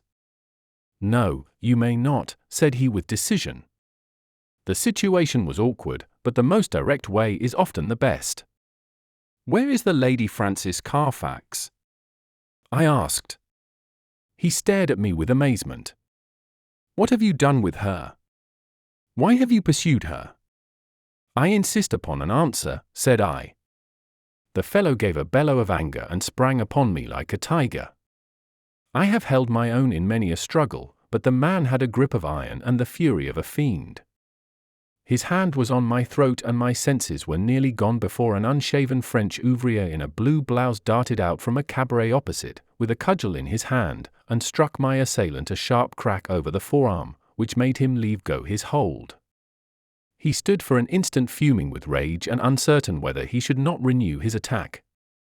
Then, with a snarl of anger, he left me and entered the cottage from which I had just come. I turned to thank my preserver, who stood beside me in the roadway. "Well, Watson," said he, "a very pretty hash you have made of it. I rather think you had better come back with me to London by the night express." An hour afterwards, Sherlock Holmes, in his usual garb and style, was seated in my private room at the hotel. His explanation of his sudden and opportune appearance was simplicity itself, for, finding that he could get away from London, he determined to head me off at the next obvious point of my travels. In the disguise of a working man, he had sat in the cabaret waiting for my appearance. "And a singularly consistent investigation you have made, my dear Watson," said he. "I cannot at the moment recall any possible blunder which you have omitted. The total effect of your proceeding has been to give the alarm everywhere and yet to discover nothing." "Perhaps you would have done no better," I answered bitterly. "There is no perhaps about it. I have done better. Here is the Honourable Philip Green, who is a fellow lodger with you in this hotel, and we may find him the starting point for a more successful investigation." A card had come up on a salver, and it was followed by the same bearded ruffian who had attacked me in the street. He started when he saw me. "What is this, Mr. Holmes?" he asked. "I had your note and I have come." "But what has this man to do with the matter?" "This is my old friend and associate, Dr. Watson, who is helping us in this affair."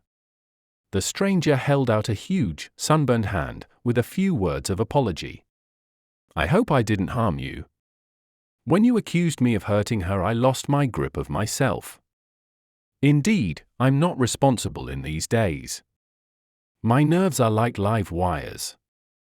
But this situation is beyond me.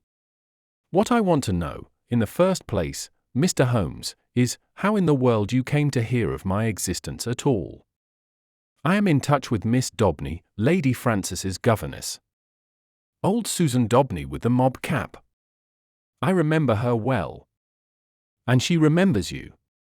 It was in the days before you found it better to go to South Africa. Ah, I see you know my whole story. I need hide nothing from you. I swear to you, Mr. Holmes, that there never was in this world a man who loved a woman with a more wholehearted love than I had for Frances. I was a wild youngster, I know, not worse than others of my class. But her mind was pure as snow. She could not bear a shadow of coarseness. So, when she came to hear of things that I had done, she would have no more to say to me. And yet she loved me, that is the wonder of it, loved me well enough to remain single all her sainted days just for my sake alone. When the years had passed and I had made my money at Barberton, I thought perhaps I could seek her out and soften her. I had heard that she was still unmarried. I found her at Lausanne and tried all I knew. She weakened, I think, but her will was strong, and when next I called she had left the town. I traced her to Baden, and then after a time heard that her maid was here. I'm a rough fellow, fresh from a rough life, and when Dr. Watson spoke to me as he did I lost hold of myself for a moment. But for God's sake tell me what has become of the Lady Frances. That is for us to find out, said Sherlock Holmes with peculiar gravity. What is your London address, Mr. Green? The Lamham Hotel will find me. Then may I recommend that you return there and be on hand in case I should want you? I have no desire to encourage false hopes, but you may rest assured that all that can be done will be done for the safety of Lady Frances. I can say no more for the instant. I will leave you this card so that you may be able to keep in touch with us. Now, Watson, if you will pack your bag, I will cable to Mrs. Hudson to make one of her best efforts for 2 hungry travellers at 7:30 tomorrow. A telegram was awaiting us when we reached our Baker Street rooms, which Holmes read with an exclamation of interest and threw across to me. Jagged or torn, was the message, and the place of origin, Baden. What is this? I asked. It is everything, Holmes answered. You may remember my seemingly irrelevant question as to this clerical gentleman's left ear. You did not answer it. I had left Baden and could not inquire. Exactly. For this reason I sent a duplicate to the manager of the Englischer Hof, whose answer lies here. What does it show? It shows, my dear Watson, that we are dealing with an exceptionally astute and dangerous man. The Reverend Dr. Schlesinger, missionary from South America, is none other than Holy Peter's, one of the most unscrupulous rascals that Australia has ever evolved, and for a young country it has turned out some very finished types. His particular specialty is the beguiling of lonely ladies by playing upon their religious feelings, and his so-called wife, an Englishwoman named Fraser, is a worthy helpmate. The nature of his tactics suggested his identity to me, and this physical peculiarity, he was badly bitten in a saloon fight at Adelaide in '89, confirmed my suspicion. This poor lady is in the hands of a most infernal couple, who will stick at nothing, Watson. That she is already dead is a very likely supposition. If not, she is undoubtedly in some sort of confinement and unable to write to Miss Dobney or her other friends. It is always possible that she never reached London, or that she has passed through it, but the former is improbable, as, with their system of registration, it is not easy for foreigners to play tricks with the continental police, and the latter is also unlikely, as these rogues could not hope to find any other place where it would be as easy to keep a person under restraint. All my instincts tell me that she is in London, but as we have at present no possible means of telling where, we can only take the obvious steps, eat our dinner, and possess our souls in patience. Later in the evening I will stroll down and have a word with friend Lestrade at Scotland Yard. But neither the official police nor Holmes's own small but very efficient organization suffice to clear away the mystery. Amid the crowded millions of London, the three persons we sought were as completely obliterated as if they had never lived. Advertisements were tried and failed. Clues were followed and led to nothing. Every criminal resort which Schlesinger might frequent was drawn in vain. His old associates were watched, but they kept clear of him. And then suddenly, after a week of helpless suspense, there came a flash of light. A silver and brilliant pendant of old Spanish design had been pawned at Bovington's, in Westminster Road. The pawner was a large, clean-shaven man of clerical appearance. His name and address were demonstrably false. The ear had escaped notice, but the description was surely that of Schlesinger. 3 times had our bearded friend from the Langham called for news, the 3rd time within an hour of this fresh development. His clothes were getting looser on his great body. He seemed to be wilting away in his anxiety. "If you will only give me something to do," was his constant wail. At last Holmes could oblige him. "He has begun to pawn the jewels. We should get him now." "But does this mean that any harm has befallen the Lady Frances?" Holmes shook his head very gravely.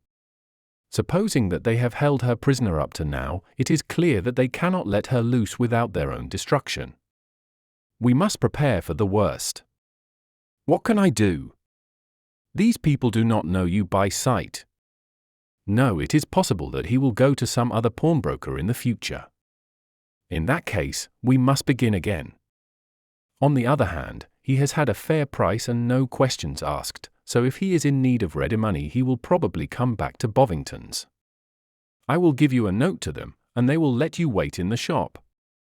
If the fellow comes you will follow him home. But no indiscretion, and, above all, no violence. I put you on your honor that you will take no step without my knowledge and consent." For 2 days the Honourable Philip Green, he was, I may mention, the son of the famous admiral of that name who commanded the Sea of Azov fleet in the Crimean War, brought us no news. On the evening of the 3rd he rushed into our sitting-room, pale, trembling, with every muscle of his powerful frame quivering with excitement. "We have him! We have him!" he cried. He was incoherent in his agitation. Holmes soothed him with a few words and thrust him into an armchair. "Come, now, give us the order of events," said he. "She came only an hour ago." It was the wife, this time, but the pendant she brought was the fellow of the other. "She is a tall, pale woman, with ferret eyes." "That is the lady," said Holmes. "She left the office and I followed her. She walked up the Kennington Road, and I kept behind her. Presently she went into a shop. Mr. Holmes, it was an undertaker's." My companion started. "Well?" he asked in that vibrant voice which told of the fiery soul behind the cold grey face. She was talking to the woman behind the counter. I entered as well. "It is late," I heard her say, or words to that effect. The woman was excusing herself. "It should be there before now," she answered. "It took longer, being out of the ordinary." They both stopped and looked at me, so I asked some questions and then left the shop. "You did excellently well." "What happened next?" "The woman came out, but I had hid myself in a doorway. Her suspicions had been aroused, I think, for she looked round her. Then she called a cab and got in. I was lucky enough to get another and so to follow her. She got down at last at number 36, Pulteney Square, Brixton. I drove past, left my cab at the corner of the square, and watched the house." "Did you see anyone?" "The windows were all in darkness save one on the lower floor. The blind was down, and I could not see in. I was standing there, wondering what I should do next, when a covered van drove up with 2 men in it. They descended, took something out of the van, and carried it up the steps to the hall door. Mr. Holmes, it was a coffin." "Ah!" For an instant I was on the point of rushing in. The door had been opened to admit the men and their burden. It was the woman who had opened it. But as I stood there she caught a glimpse of me, and I think that she recognized me. I saw her start, and she hastily closed the door. "I remembered my promise to you, and here I am." "You have done excellent work," said Holmes, scribbling a few words upon a half-sheet of paper. "We can do nothing legal without a warrant, and you can serve the cause best by taking this note down to the authorities and getting one. There may be some difficulty, but I should think that the sale of the jewelry should be sufficient. Lestrade will see to all details. But they may murder her in the meanwhile. What could the coffin mean, and for whom could it be but for her? We will do all that can be done, Mr. Green. Not a moment will be lost. Leave it in our hands. Now, Watson," he added as our client hurried away, "he will set the regular forces on the move. We are, as usual, the irregulars, and we must take our own line of action. The situation strikes me as so desperate that the most extreme measures are justified. Not a moment is to be lost in getting to Pulteney Square. Let us try to reconstruct the situation," said he as we drove swiftly past the Houses of Parliament and over Westminster Bridge. "These villains have coaxed this unhappy lady to London, after first alienating her from her faithful maid. If she has written any letters they have been intercepted. Through some confederate they have engaged a furnished house. Once inside it, they have made her a prisoner, and they have become possessed of the valuable jewelry which has been their object from the first. Already they have begun to sell part of it, which seems safe enough to them, since they have no reason to think that anyone is interested in the lady's fate. When she is released she will, of course, denounce them. Therefore, she must not be released. But they cannot keep her under lock and key forever. So murder is their only solution. That seems very clear. Now we will take another line of reasoning. When you follow 2 separate chains of thought, Watson, you will find some point of intersection which should approximate to the truth. We will start now, not from the lady but from the coffin, and argue backward. That incident proves, I fear, beyond all doubt that the lady is dead. It points also to an orthodox burial with proper accompaniment of medical certificate and official sanction. Had the lady been obviously murdered, they would have buried her in a hole in the back garden. But here all is open and regular. What does this mean? Surely that they have done her to death in some way which has deceived the doctor and simulated a natural end, poisoning, perhaps. And yet how strange that they should ever let a doctor approach her unless he were a confederate, which is hardly a credible proposition. Could they have forged a medical certificate? Dangerous, Watson, very dangerous. No, I hardly see them doing that. Pull up, cabby. This is evidently the undertaker's, for we have just passed the pawnbroker's. Would you go in, Watson? Your appearance inspires confidence. Ask what hour the Pulteney Square funeral takes place tomorrow. The woman in the shop answered me without hesitation that it was to be at 8 o'clock in the morning. You see, Watson, no mystery, everything above board. In some way the legal forms have undoubtedly been complied with, and they think that they have little to fear. Well, there's nothing for it now but a direct frontal attack. Are you armed? My stick. Well, we shall be strong enough. Thrice is he armed who hath his quarrel just. We simply can't afford to wait for the police or to keep within the four corners of the law. You can drive off, cabby. Now, Watson, we'll just take our luck together, as we have occasionally in the past. He had rung loudly at the door of a great dark house in the centre of Pulteney Square. It was opened immediately, and the figure of a tall woman was outlined against the dim-lit hall. Well, what do you want? She asked sharply, peering at us through the darkness. I want to speak to Dr. Schlesinger, said Holmes. There is no such person here, she answered, and tried to close the door, but Holmes had jammed it with his foot.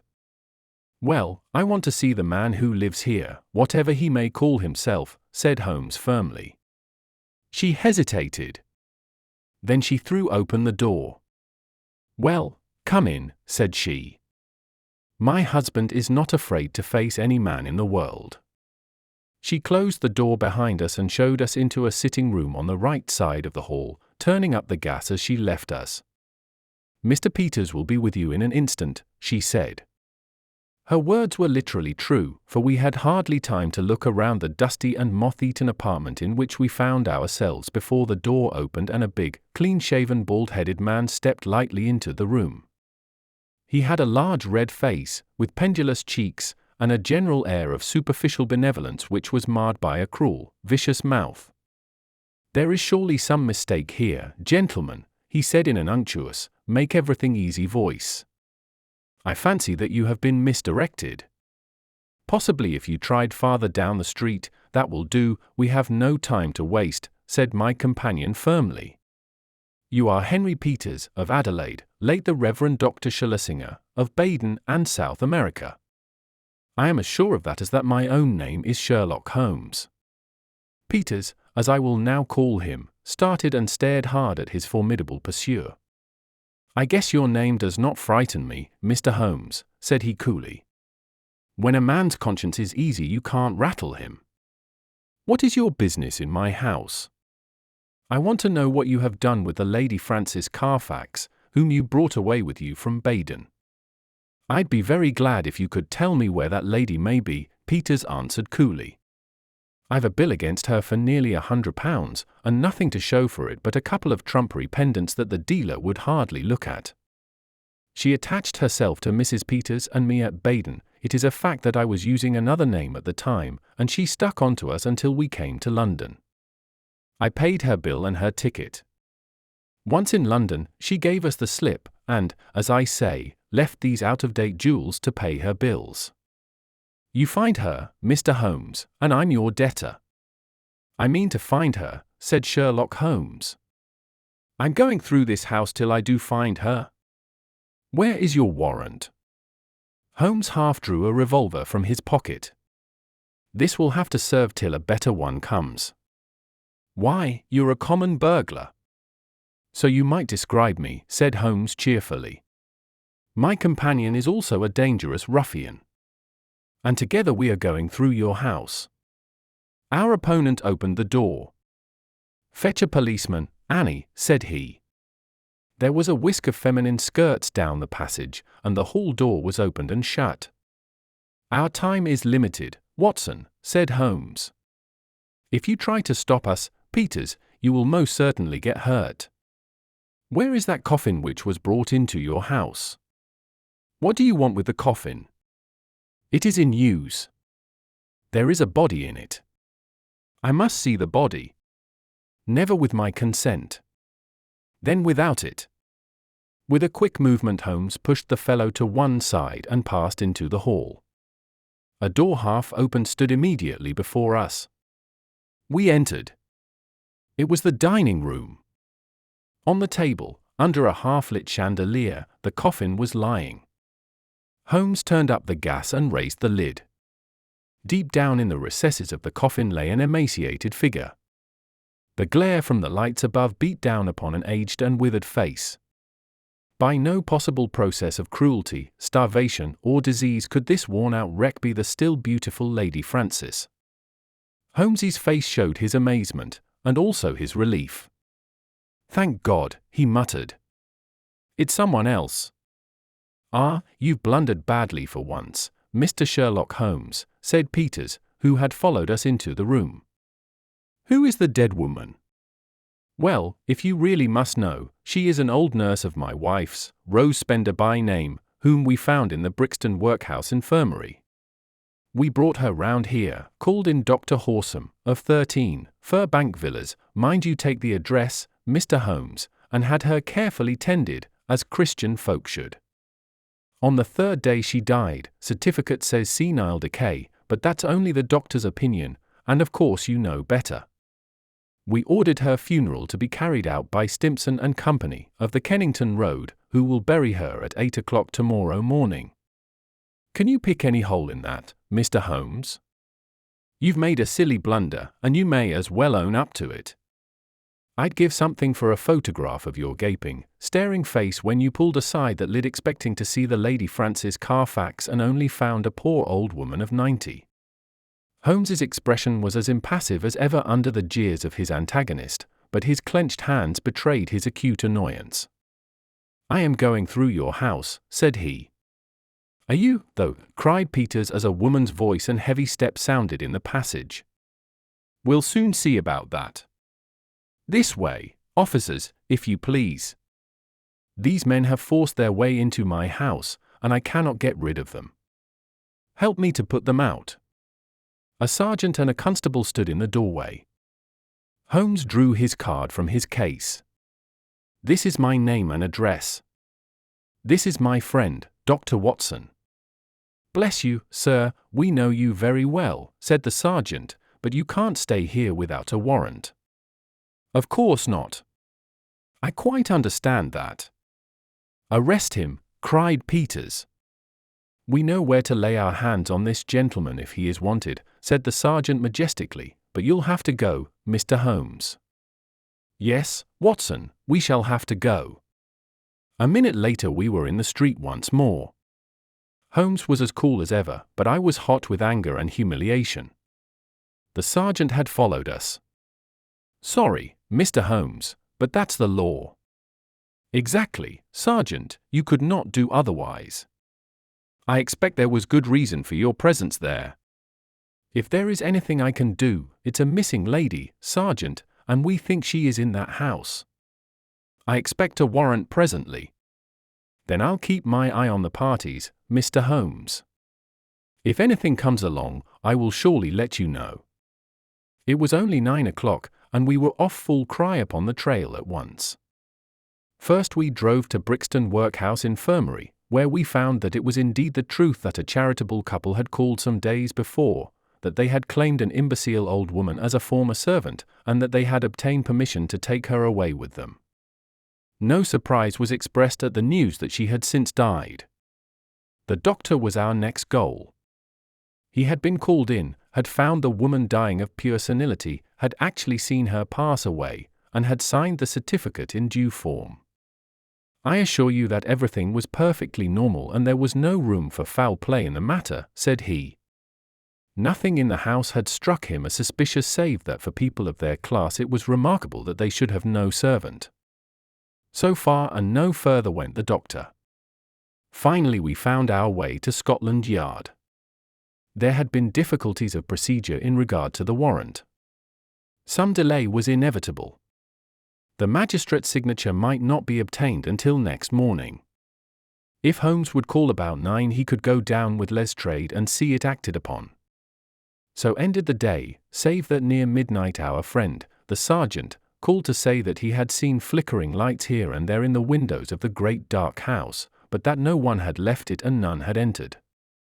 We could but pray for patience and wait for the morrow. Sherlock Holmes was too irritable for conversation and too restless for sleep. I left him smoking hard, with his heavy, dark brows knotted together, and his long, nervous fingers tapping upon the arms of his chair, as he turned over in his mind every possible solution of the mystery. Several times in the course of the night I heard him prowling about the house. Finally, just after I had been called in the morning, he rushed into my room. He was in his dressing gown, but his pale, hollow-eyed face told me that his night had been a sleepless one. "What time was the funeral?" "8, was it not?" he asked eagerly. "Well, it is 7:20 now." "Good heavens, Watson, what has become of any brains that God has given me?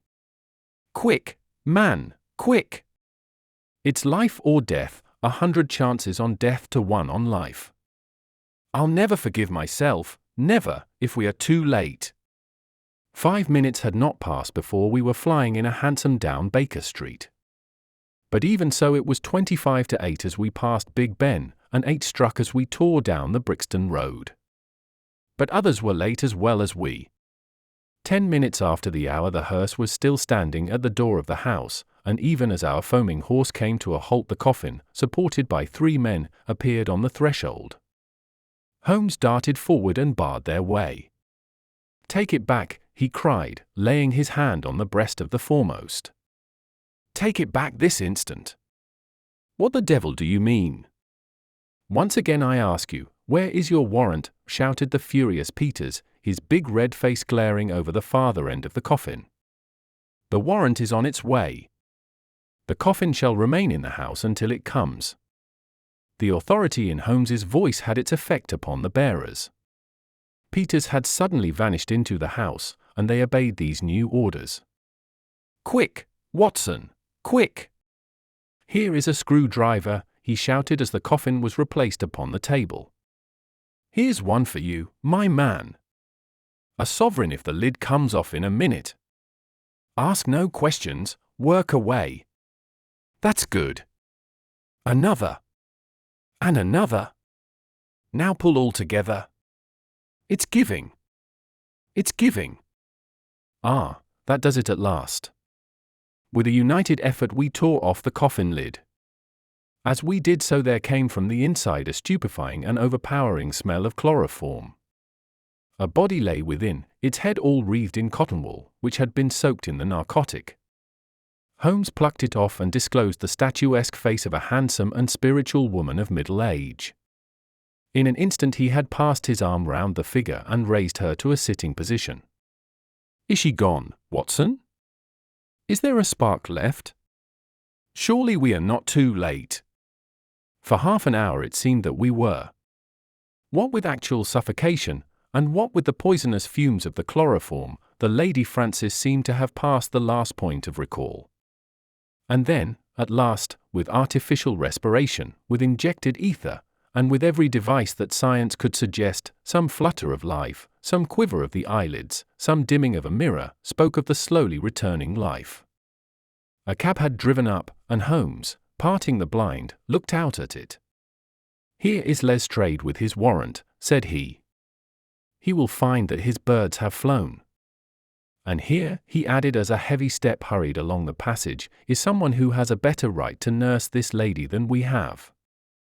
Good morning, Mr. Green. I think that the sooner we can move the Lady Frances the better. Meanwhile, the funeral may proceed, and the poor old woman who still lies in that coffin may go to her last resting place alone." "Should you care to add the case to your annals, my dear Watson," said Holmes that evening, "it can only be as an example of that temporary eclipse to which even the best balanced mind may be exposed. Such slips are common to all mortals, and the greatest is he who can recognize and repair them. To this modified credit I may, perhaps, make some claim. My night was haunted by the thought that somewhere a clue, a strange sentence, a curious observation, had come under my notice and had been too easily dismissed. Then, suddenly, in the grey of the morning, the words came back to me. It was the remark of the undertaker's wife, as reported by Philip Green. She had said, it should be there before now. It took longer, being out of the ordinary. It was the coffin of which she spoke. It had been out of the ordinary. That could only mean that it had been made to some special measurement. But why? Why? Then in an instant I remembered the deep sides, and the little wasted figure at the bottom. Why so large a coffin for so small a body? To leave room for another body. Both would be buried under the one certificate. It had all been so clear if only my own sight had not been dimmed. At 8 the Lady Frances would be buried. Our one chance was to stop the coffin before it left the house. It was a desperate chance that we might find her alive, but it was a chance, as the result showed. These people had never, to my knowledge, done a murder. They might shrink from actual violence at the last.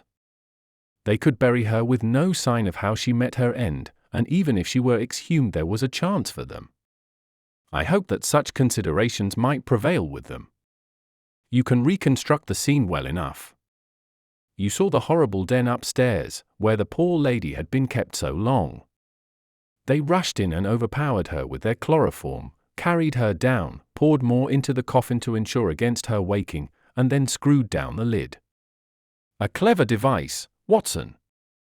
It is new to me in the annals of crime.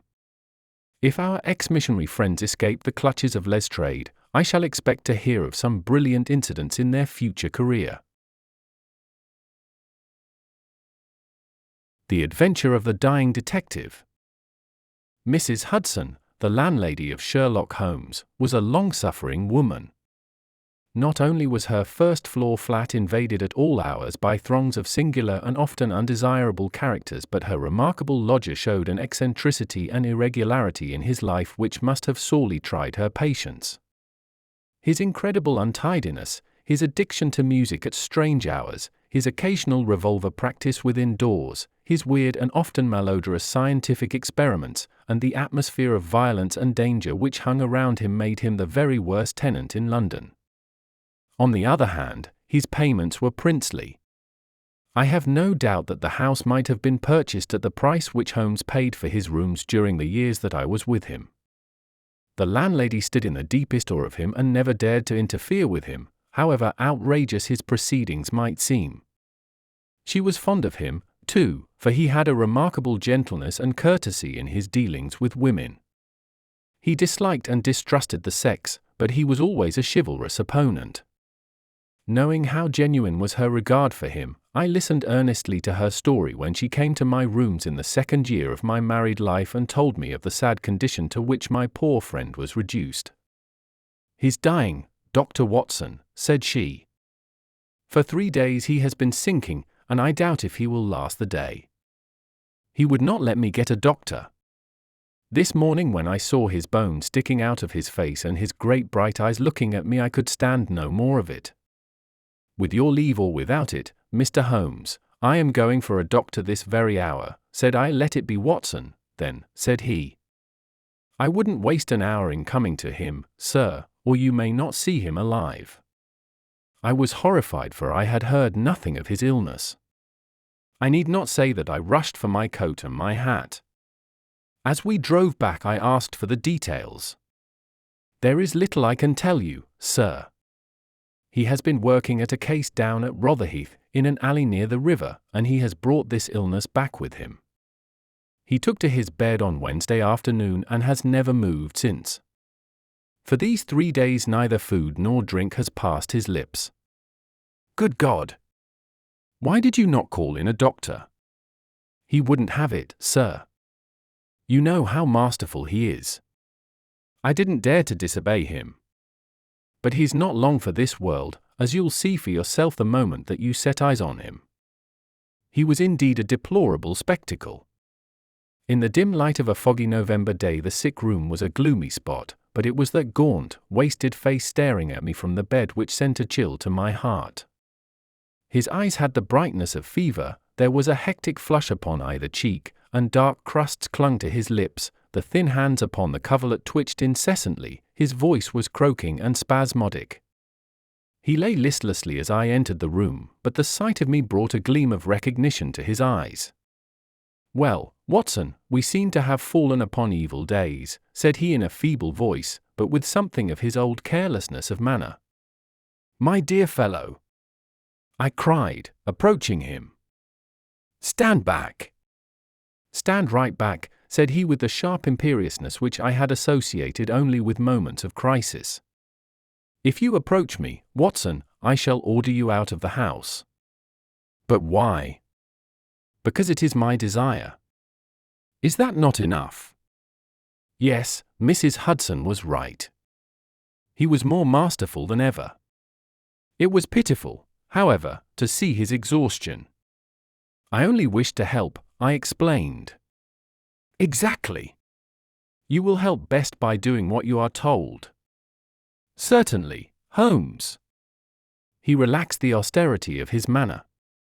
"You are not angry?" he asked, gasping for breath. Poor devil, how could I be angry when I saw him lying in such a plight before me? "It's for your own sake, Watson," he croaked. "For my sake? I know what is the matter with me. It is a coolie disease from Sumatra, a thing that the Dutch know more about than we, though they have made little of it up to date. One thing only is certain.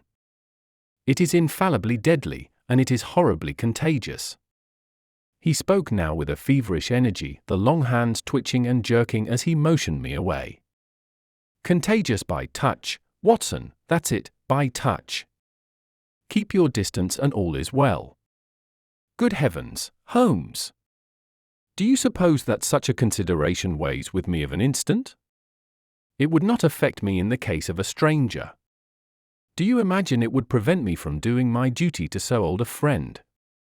Again I advanced, but he repulsed me with a look of furious anger. "If you will stand there, I will talk. If you do not, you must leave the room." I have so deep a respect for the extraordinary qualities of Holmes that I have always deferred to his wishes, even when I least understood them. But now all my professional instincts were aroused.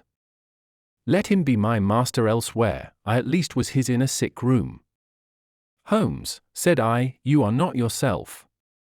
A sick man is but a child, and so I will treat you. Whether you like it or not, I will examine your symptoms and treat you for them." He looked at me with venomous eyes. "If I am to have a doctor whether I will or not, let me at least have someone in whom I have confidence," said he. "Then you have none in me." "In your friendship, certainly. But facts are facts, Watson, and, after all, you are only a general practitioner with very limited experience and mediocre qualifications.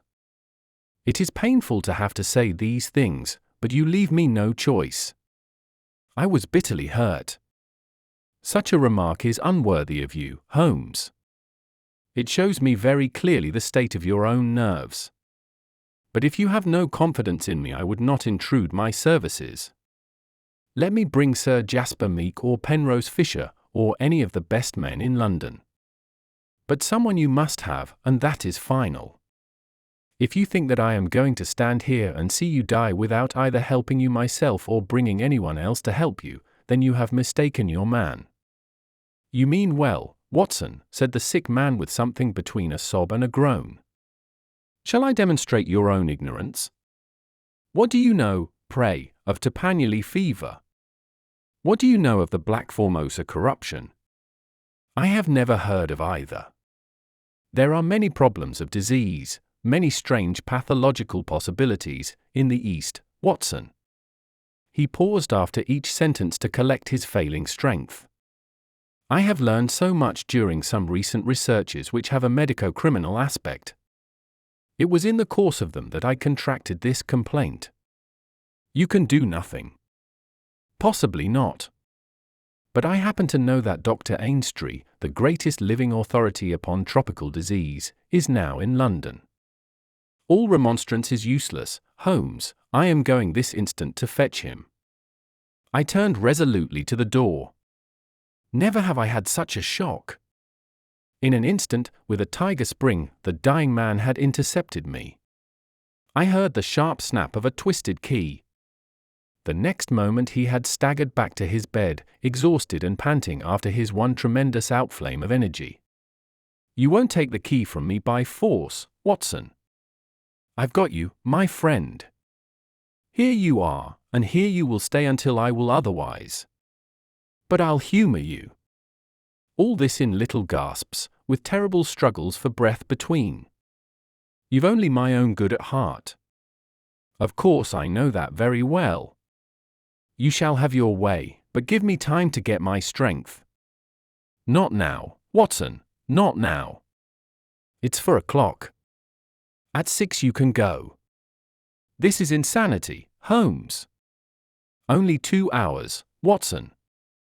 I promise you will go at 6. Are you content to wait? I seem to have no choice. None in the world, Watson. Thank you, I need no help in arranging the clothes. You will please keep your distance. Now, Watson, there is one other condition that I would make. You will seek help, not from the man you mention, but from the one that I choose. By all means. The first 3 sensible words that you have uttered since you entered this room, Watson. You will find some books over there. I am somewhat exhausted. I wonder how a battery feels when it pours electricity into a non-conductor. At 6, Watson, we resume our conversation. But it was destined to be resumed long before that hour, and in circumstances which gave me a shock hardly second to that caused by his spring to the door. I had stood for some minutes looking at the silent figure in the bed. His face was almost covered by the clothes and he appeared to be asleep. Then, unable to settle down to reading, I walked slowly round the room, examining the pictures of celebrated criminals with which every wall was adorned. Finally, in my aimless perambulation, I came to the mantelpiece. A litter of pipes, tobacco pouches, syringes, penknives, revolver cartridges, and other debris was scattered over it. In the midst of these was a small black and white ivory box with a sliding lid. It was a neat little thing, and I had stretched out my hand to examine it more closely, when it was a dreadful cry that he gave, a yell which might have been heard down the street. My skin went cold and my hair bristled at that horrible scream. As I turned, I caught a glimpse of a convulsed face and frantic eyes. I stood paralyzed, with the little box in my hand. Put it down. Down, this instant, Watson, this instant, I say. His head sank back upon the pillow and he gave a deep sigh of relief as I replaced the box upon the mantelpiece. I hate to have my things touched, Watson. You know that I hate it. You fidget me beyond endurance. You, a doctor, you are enough to drive a patient into an asylum.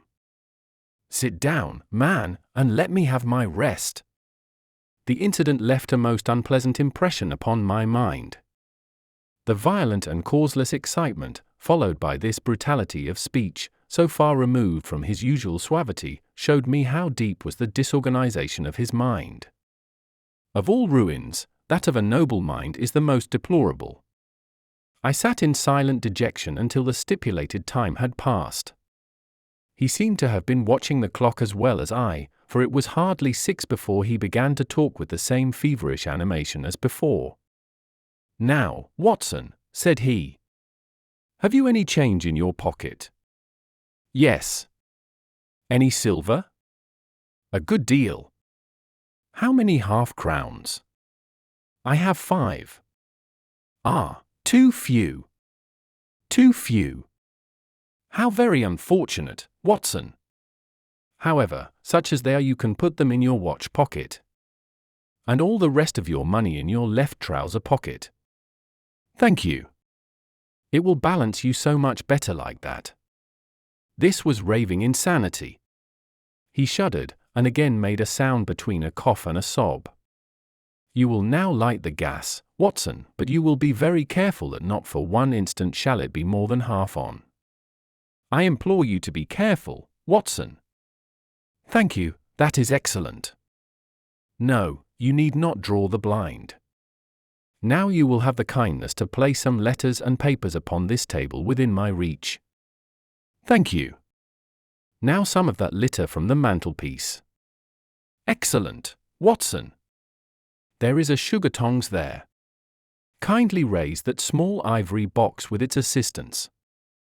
Place it here among the papers. Good.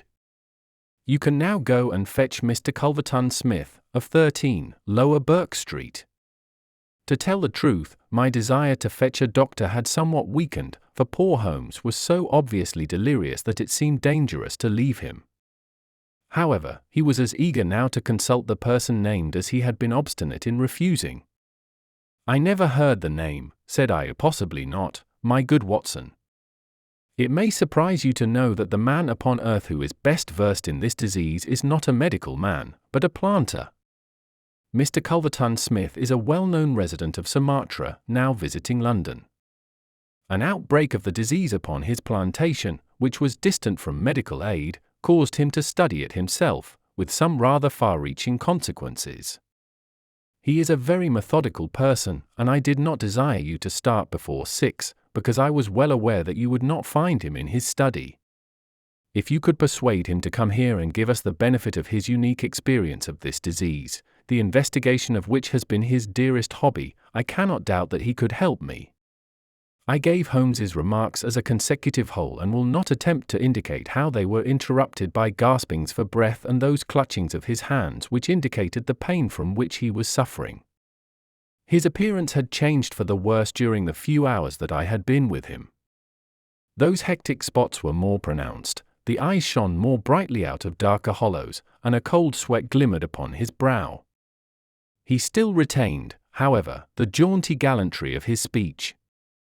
To the last gasp he would always be the master. "You will tell him exactly how you have left me," said he. "You will convey the very impression which is in your own mind, a dying man, a dying and delirious man. Indeed, I cannot think why the whole bed of the ocean is not one solid mass of oysters, so prolific the creatures seem. Ah, I am wondering. Strange how the brain controls the brain. What was I saying, Watson? My directions for Mr. Culverton Smith. Ah, yes, I remember. My life depends upon it. Plead with him, Watson. There is no good feeling between us. His nephew, Watson, I had suspicions of foul play and I allowed him to see it. The boy died horribly. He has a grudge against me. You will soften him, Watson. Beg him, pray him, get him here by any means. He can save me, only he. I will bring him in a cab if I have to carry him down to it. You will do nothing of the sort. You will persuade him to come. And then you will return in front of him. Make any excuse so as not to come with him. Don't forget, Watson. You won't fail me. You never did fail me. No doubt there are natural enemies which limit the increase of the creatures. You and I, Watson, we have done our part. Shall the world, then, be overrun by oysters? No, no, horrible. You'll convey all that is in your mind. I left him full of the image of this magnificent intellect babbling like a foolish child. He had handed me the key, and with a happy thought I took it with me lest he should lock himself in. Mrs. Hudson was waiting, trembling and weeping, in the passage.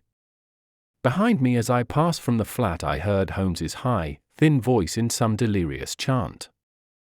Below, as I stood whistling for a cab, a man came on me through the fog. "How is Mr. Holmes, sir?" he asked. It was an old acquaintance, Inspector Morton, of Scotland Yard, dressed in unofficial tweeds. "He is very ill," I answered. He looked at me in a most singular fashion. Had it not been too fiendish, I could have imagined that the gleam of the fanlight showed exultation in his face. "I heard some rumor of it," said he. The cab had driven up, and I left him.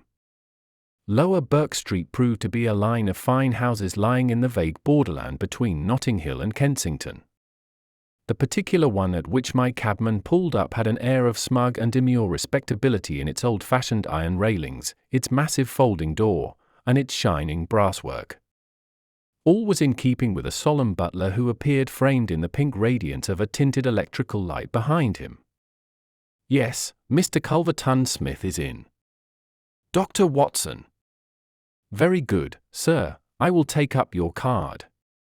My humble name and title did not appear to impress Mr. Culverton Smith. Through the half-open door I heard a high, petulant, penetrating voice. "Who is this person? What does he want?" Dear me, Staples, how often have I said that I am not to be disturbed in my hours of study? There came a gentle flow of soothing explanation from the butler.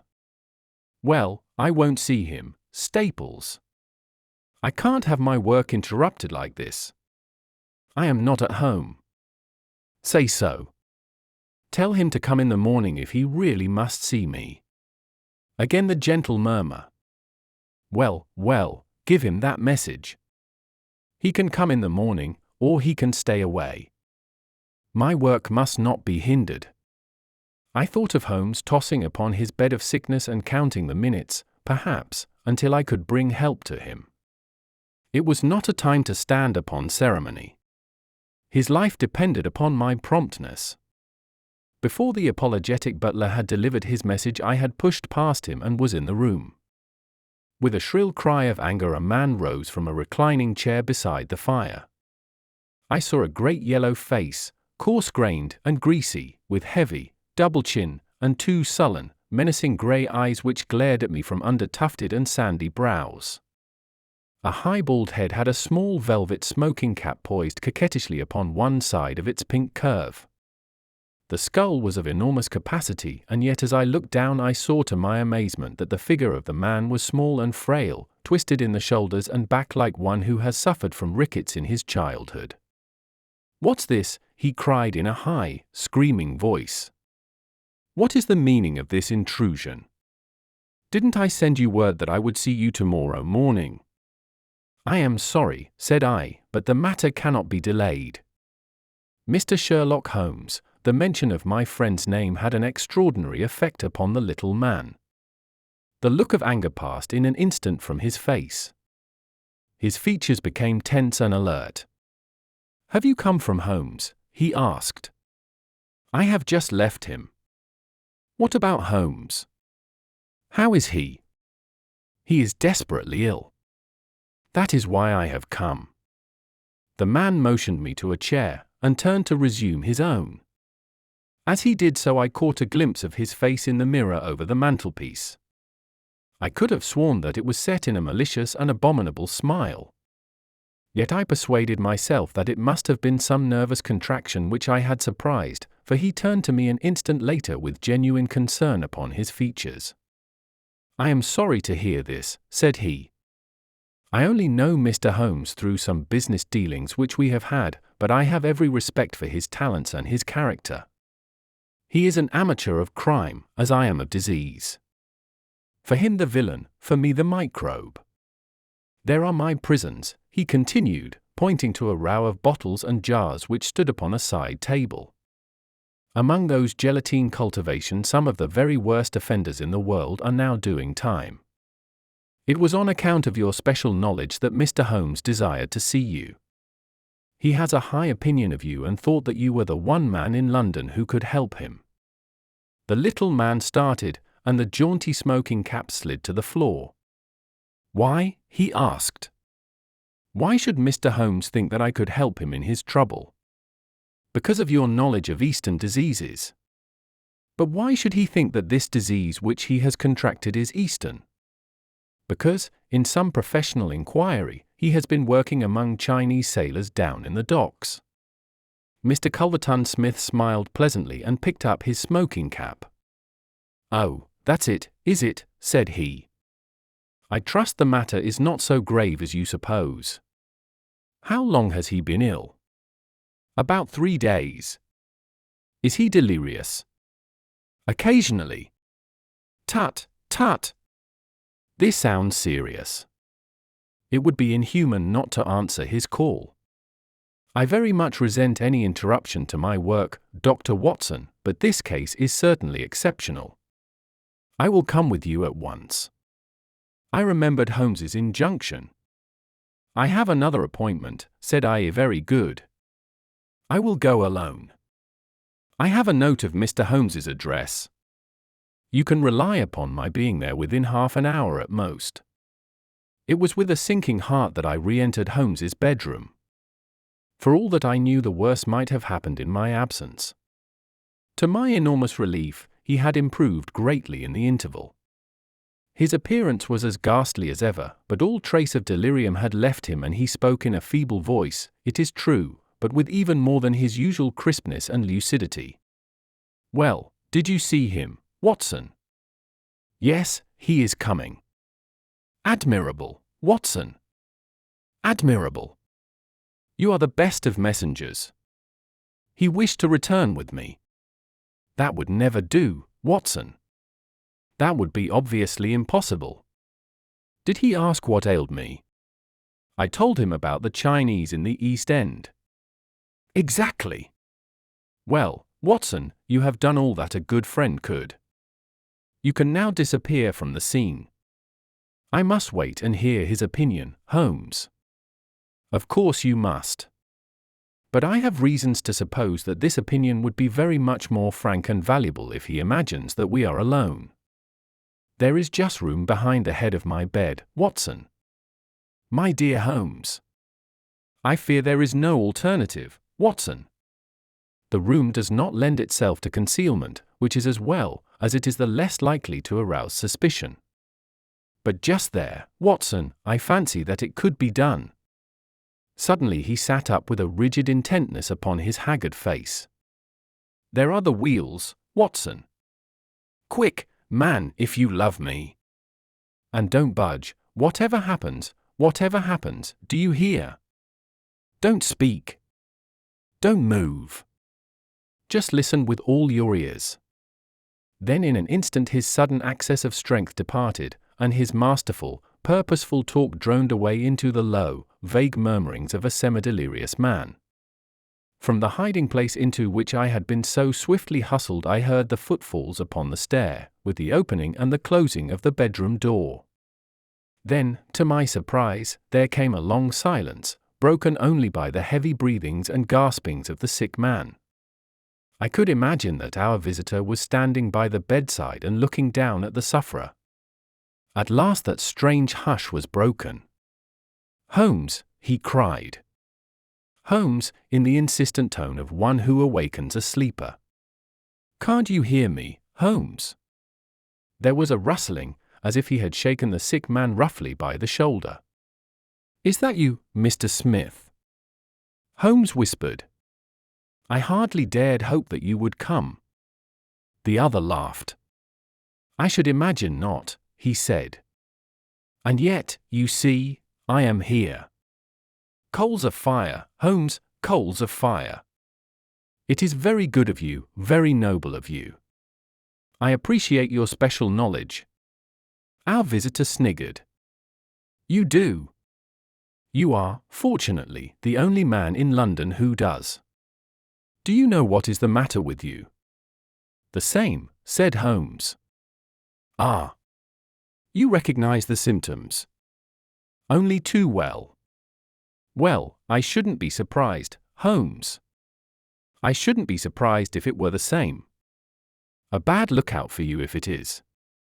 Poor Victor was a dead man on the 4th day, a strong, hearty young fellow. It was certainly, as you said, very surprising that he should have contracted an out-of-the-way Asiatic disease in the heart of London, a disease, too, of which I had made such a very special study. Singular coincidence, Holmes.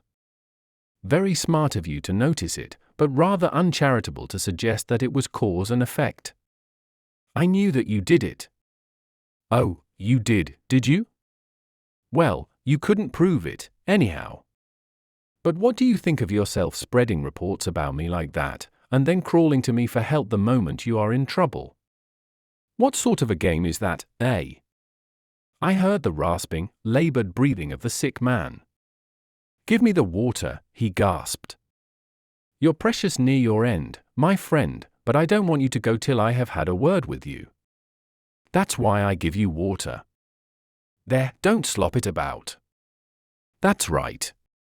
Can you understand what I say?" Holmes groaned. "Do what you can for me. Let bygones be bygones," he whispered. "I'll put the words out of my head, I swear I will. Only cure me, and I'll forget it." "Forget what?" Well, about Victor Savage's death. You as good as admitted just now that you had done it. I'll forget it. You can forget it or remember it, just as you like. I don't see you in the witness box. Quite another shaped box, my good Holmes, I assure you. It matters nothing to me that you should know how my nephew died. It's not him we are talking about. It's you.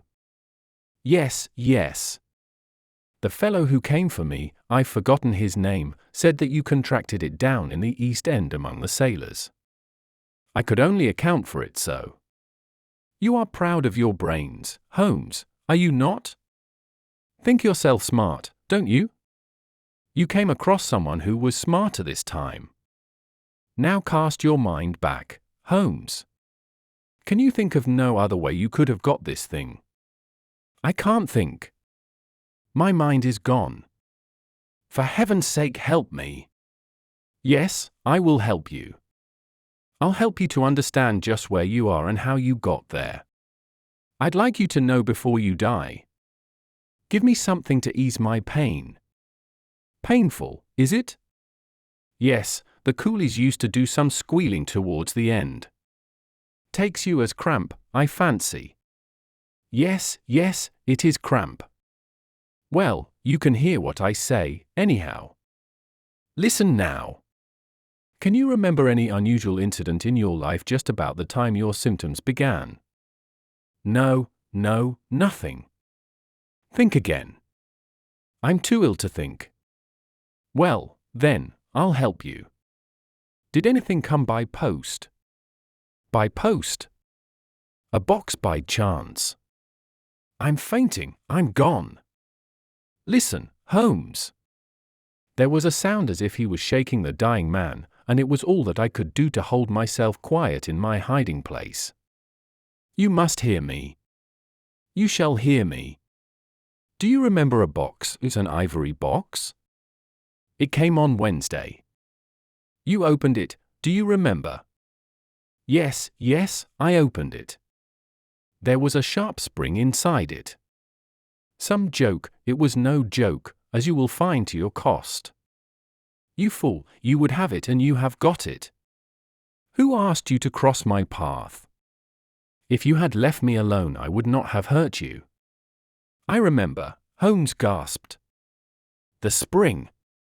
It drew blood. This box, this on the table. The very one, by George. And it may as well leave the room in my pocket. There goes your last shred of evidence.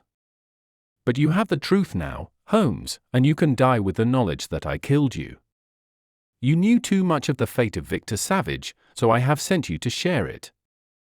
You are very near your end, Holmes. I will sit here and I will watch you die. Holmes's voice had sunk to an almost inaudible whisper. What is that? Said Smith. Turn up the gas? Ah, the shadows begin to fall, do they? Yes, I will turn it up, that I may see you the better. He crossed the room and the light suddenly brightened. Is there any other little service that I can do you, my friend? A match and a cigarette. I nearly called out in my joy and my amazement. He was speaking in his natural voice, a little weak, perhaps, but the very voice I knew. There was a long pause, and I felt that Culverton Smith was standing in silent amazement looking down at his companion. What's the meaning of this? I heard him say at last in a dry, rasping tone. The best way of successfully acting a part is to be it, said Holmes. I give you my word that for 3 days I have tasted neither food nor drink until you were good enough to pour me out that glass of water. But it is the tobacco which I find most irksome. Ah, here are some cigarettes. I heard the striking of a match. That is very much better. Hello. Hello. Do I hear the step of a friend? There were footfalls outside, the door opened, and Inspector Morton appeared. All is in order and this is your man, said Holmes. The officer gave the usual cautions. I arrest you on the charge of the murder of one Victor Savage, he concluded. And you might add of the attempted murder of one Sherlock Holmes, remarked my friend with a chuckle.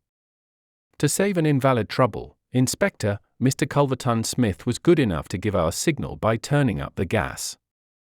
By the way, the prisoner has a small box in the right-hand pocket of his coat which it would be as well to remove. Thank you. I would handle it gingerly if I were you. Put it down here. It may play its part in the trial. There was a sudden rush and a scuffle, followed by the clash of iron and a cry of pain. You'll only get yourself hurt, said the inspector. Stand still, will you? There was the click of the closing handcuffs. A nice trap, cried the high, snarling voice. It will bring you into the dock, Holmes, not me. He asked me to come here to cure him. I was sorry for him and I came. Now he will pretend, no doubt, that I have said anything which he may invent which will corroborate his insane suspicions. You can lie as you like, Holmes. My word is always as good as yours. Good heavens, cried Holmes. I had totally forgotten him. My dear Watson, I owe you 1,000 apologies. To think that I should have overlooked you. I need not introduce you to Mr. Culverton Smith, since I understand that you met somewhat earlier in the evening. Have you the cab below? I will follow you when I am dressed, for I may be of some use at the station. I never needed it more, said Holmes as he refreshed himself with a glass of claret and some biscuits in the intervals of his toilet. However, as you know, my habits are irregular, and such a feat means less to me than to most men. It was very essential that I should impress Mrs. Hudson with the reality of my condition, since she was to convey it to you, and you in turn to him. You won't be offended, Watson? You will realize that among your many talents dissimulation finds no place, and that if you had shared my secret you would never have been able to impress Smith with the urgent necessity of his presence, which was the vital point of the whole scheme. Knowing his vindictive nature, I was perfectly certain that he would come to look upon his handiwork. But your appearance, Holmes, your ghastly face. 3 days of absolute fast does not improve one's beauty, Watson. For the rest, there is nothing which a sponge may not cure. With Vaseline upon one's forehead, belladonna in one's eyes, rouge over the cheekbones, and crusts of beeswax round one's lips, a very satisfying effect can be produced. Malingering is a subject upon which I have sometimes thought of writing a monograph. A little occasional talk about half-crowns, oysters, or any other extraneous subject produces a pleasing effect of delirium. But why would you not let me near you, since there was in truth no infection? Can you ask, my dear Watson? Do you imagine that I have no respect for your medical talents? Could I fancy that your astute judgment would pass a dying man who, however weak, had no rise of pulse or temperature? At 4 yards, I could deceive you. If I failed to do so, who would bring my Smith within my grasp? No, Watson, I would not touch that box. You can just see if you look at it sideways where the sharp spring like a viper's tooth emerges as you open it. I dare say it was by some such device that poor Savage, who stood between this monster and a reversion, was done to death. My correspondence, however, is, as you know, a varied one, and I am somewhat upon my guard against any packages which reach me. It was clear to me, however, that by pretending that he had really succeeded in his design I might surprise a confession. That pretense I have carried out with the thoroughness of the true artist. Thank you, Watson, you must help me on with my coat. When we have finished at the police station I think that something nutritious at Simpson's would not be out of place. His last beau, the war service of Sherlock Holmes. It was 9 o'clock at night upon the 2nd of August, the most terrible August in the history of the world. One might have thought already that God's curse hung heavy over a degenerate world, for there was an awesome hush and a feeling of vague expectancy in the sultry and stagnant air. The sun had long set, but one blood-red gash like an open wound lay low in the distant west. Above, the stars were shining brightly, and below, the lights of the shipping glimmered in the bay. The two famous Germans stood beside the stone parapet of the garden walk, with the long, low, heavily gabled house behind them, and they looked down upon the broad sweep of the beach at the foot of the great chalk cliff in which von Bork, like some wandering eagle, had perched himself for years before. They stood with their heads close together, talking in low, confidential tones. From below the two glowing ends of their cigars might have been the smouldering eyes of some malignant fiend looking down in the darkness. A remarkable man this von Bork, a man who could hardly be matched among all the devoted agents of the Kaiser. It was his talents which had first recommended him for the English mission, the most important mission of all, but since he had taken it over, those talents had become more and more manifest to the half-dozen people in the world who were really in touch with the truth. One of these was his present companion, Baron von Herling, the chief secretary of the legation, whose huge 100-horsepower Benz car was blocking the country lane as it waited to waft its owner back to London. So far as I can judge the trend of events, you will probably be back in Berlin within the week, the secretary was saying. When you get there, my dear von Bork, I think you will be surprised at the welcome you will receive. I happen to know what is thought in the highest quarters of your work in this country. He was a huge man, the secretary, deep, broad, and tall, with a slow, heavy fashion of speech which had been his main asset in his political career. Von Bork laughed. They are not very hard to deceive, he remarked. A more docile, simple folk could not be imagined. I don't know about that, said the other thoughtfully. They have strange limits and one must learn to observe them. It is that surface simplicity of theirs which makes a trap for the stranger. One's first impression is that they are entirely soft. Then one comes suddenly upon something very hard, and you know that you have reached the limit and must adapt yourself to the fact. They have, for example, their insular conventions which simply must be observed. Meaning good for me and that sort of thing. Von Bork sighed as one who had suffered much. Meaning British prejudice in all its queer manifestations. As an example, I may quote one of my own worst blunders. I can afford to talk of my blunders, for you know my work well enough to be aware of my successes. It was on my first arrival. I was invited to a weekend gathering at the country house of a cabinet minister. The conversation was amazingly indiscreet. Von Bork nodded. I've been there, said he dryly. Exactly. Well, I naturally sent a resume of the information to Berlin. Unfortunately, our good Chancellor is a little heavy-handed in these matters, and he transmitted a remark which showed that he was aware of what had been said. This, of course, took the trail straight up to me. You've no idea the harm that it did me. There was nothing soft about our British hosts on that occasion, I can assure you. I was 2 years living it down. Now you, with this sporting pose of yours, no, don't call it a pose. A pose is an artificial thing. This is quite natural. I am a born sportsman. I enjoy it. Well, that makes it the more effective. You yacht against them, you hunt with them, you play polo, you match them in every game, your four-in-hand takes the prize at Olympia. I have even heard that you go the length of boxing with the young officers. What is the result? Nobody takes you seriously. You are a good old sport, quite a decent fellow for a German, a hard-drinking, nightclub, knockabout town, devil-may-care young fellow. And all the time this quiet country house of yours is the centre of half the mischief in England, and the sporting squire the most astute Secret Service man in Europe. Genius, my dear von Bork, genius. You flatter me, Baron. But certainly I may claim my 4 years in this country have not been unproductive. I've never shown you my little store. Would you mind stepping in for a moment? The door of the study opened straight onto the terrace. Von Bork pushed it back, and, leading the way, he clicked the switch of the electric light. He then closed the door behind the bulky form which followed him and carefully adjusted the heavy curtain over the latticed window.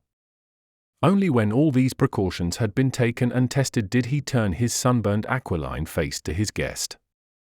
"Some of my papers have gone," said he. "When my wife and the household left yesterday for Flushing, they took the less important with them. I must, of course, claim the protection of the embassy for the others. Your name has already been filed as one of the personal suite.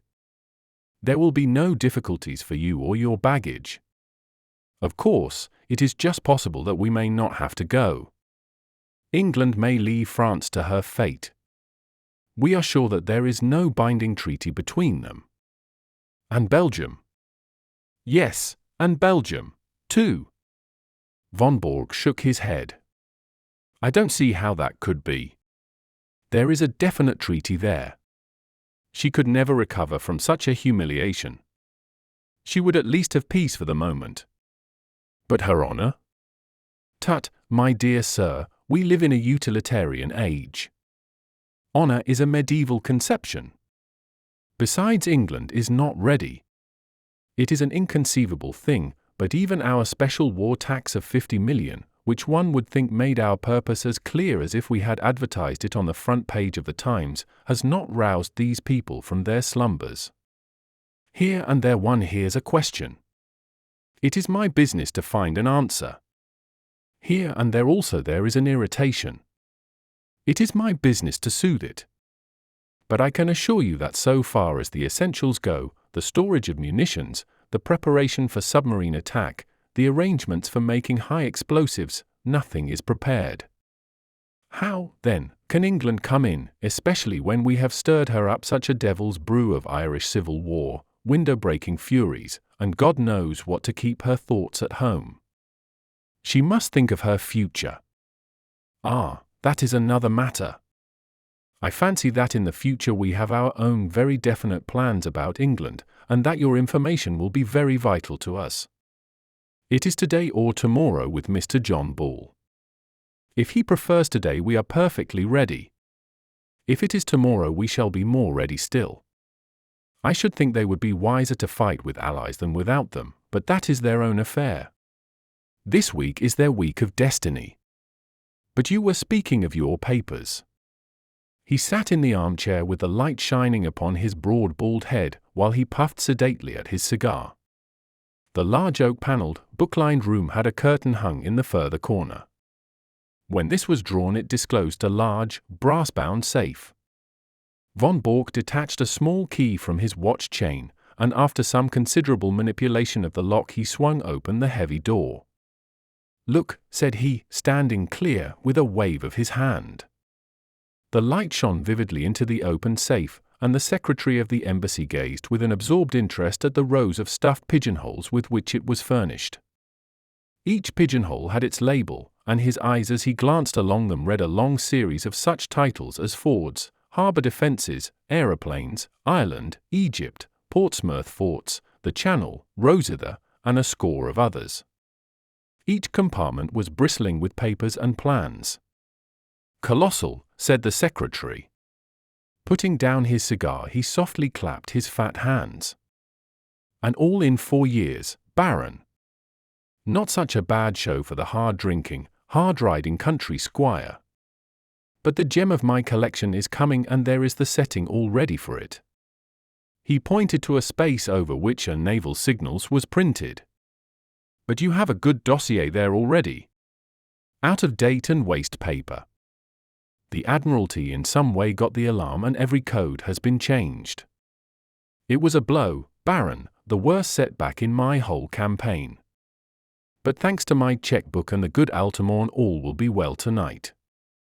The Baron looked at his watch and gave a guttural exclamation of disappointment.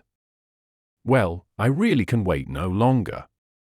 You can imagine that things are moving at present in Carlton Terrace and that we have all to be at our posts. I had hoped to be able to bring news of your great coup. Did Altamont name no hour?" Von Bork pushed over a telegram. "Will come without fail tonight and bring new sparking plugs." "Altamont? Sparking plugs, eh? You see, he poses as a motor expert and I keep a full garage. In our code, everything likely to come up is named after some spare part. If he talks of a radiator, it is a battleship, of an oil pump a cruiser, and so on.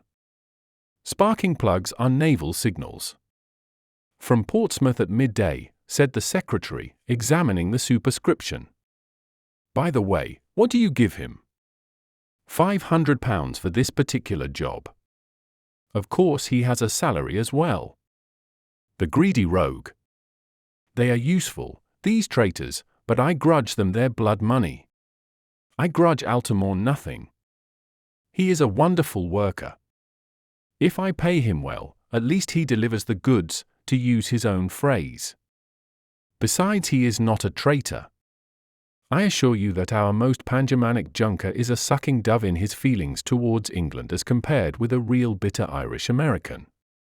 Oh, an Irish American. If you heard him talk you would not doubt it. Sometimes I assure you I can hardly understand him. He seems to have declared war on the King's English as well as on the English King. Must you really go? He may be here any moment. No. I'm sorry, but I have already overstayed my time. We shall expect you early tomorrow, and when you get that signal book through the little door on the Duke of York's steps you can put a triumphant fineness to your record in England. What? Tuck-eye! He indicated a heavily sealed dust-covered bottle which stood with two high glasses upon a salver. May I offer you a glass before your journey? No, thanks. But it looks like revelry. Altamont has a nice taste in wines, and he took a fancy to my Tuck-eye. He is a touchy fellow and needs humouring in small things. I have to study him, I assure you. They had strolled out onto the terrace again, and along it to the further end where at a touch from the Baron's chauffeur the great car shivered and chuckled. Those are the lights of Harwich, I suppose, said the secretary, pulling on his dust coat. How still and peaceful it all seems. There may be other lights within the week, and the English coast a less tranquil place. The heavens, too, may not be quite so peaceful if all that the good Zeppelin promises us comes true. By the way, who is that? Only one window showed a light behind them, in it there stood a lamp, and beside it, seated at a table, was a dear old ruddy-faced woman in a country cap. She was bending over her knitting and stopping occasionally to stroke a large black cat upon a stool beside her. That is Martha, the only servant I have left. The secretary chuckled. She might almost personify Britannia, said he, with her complete self-absorption and general air of comfortable somnolence.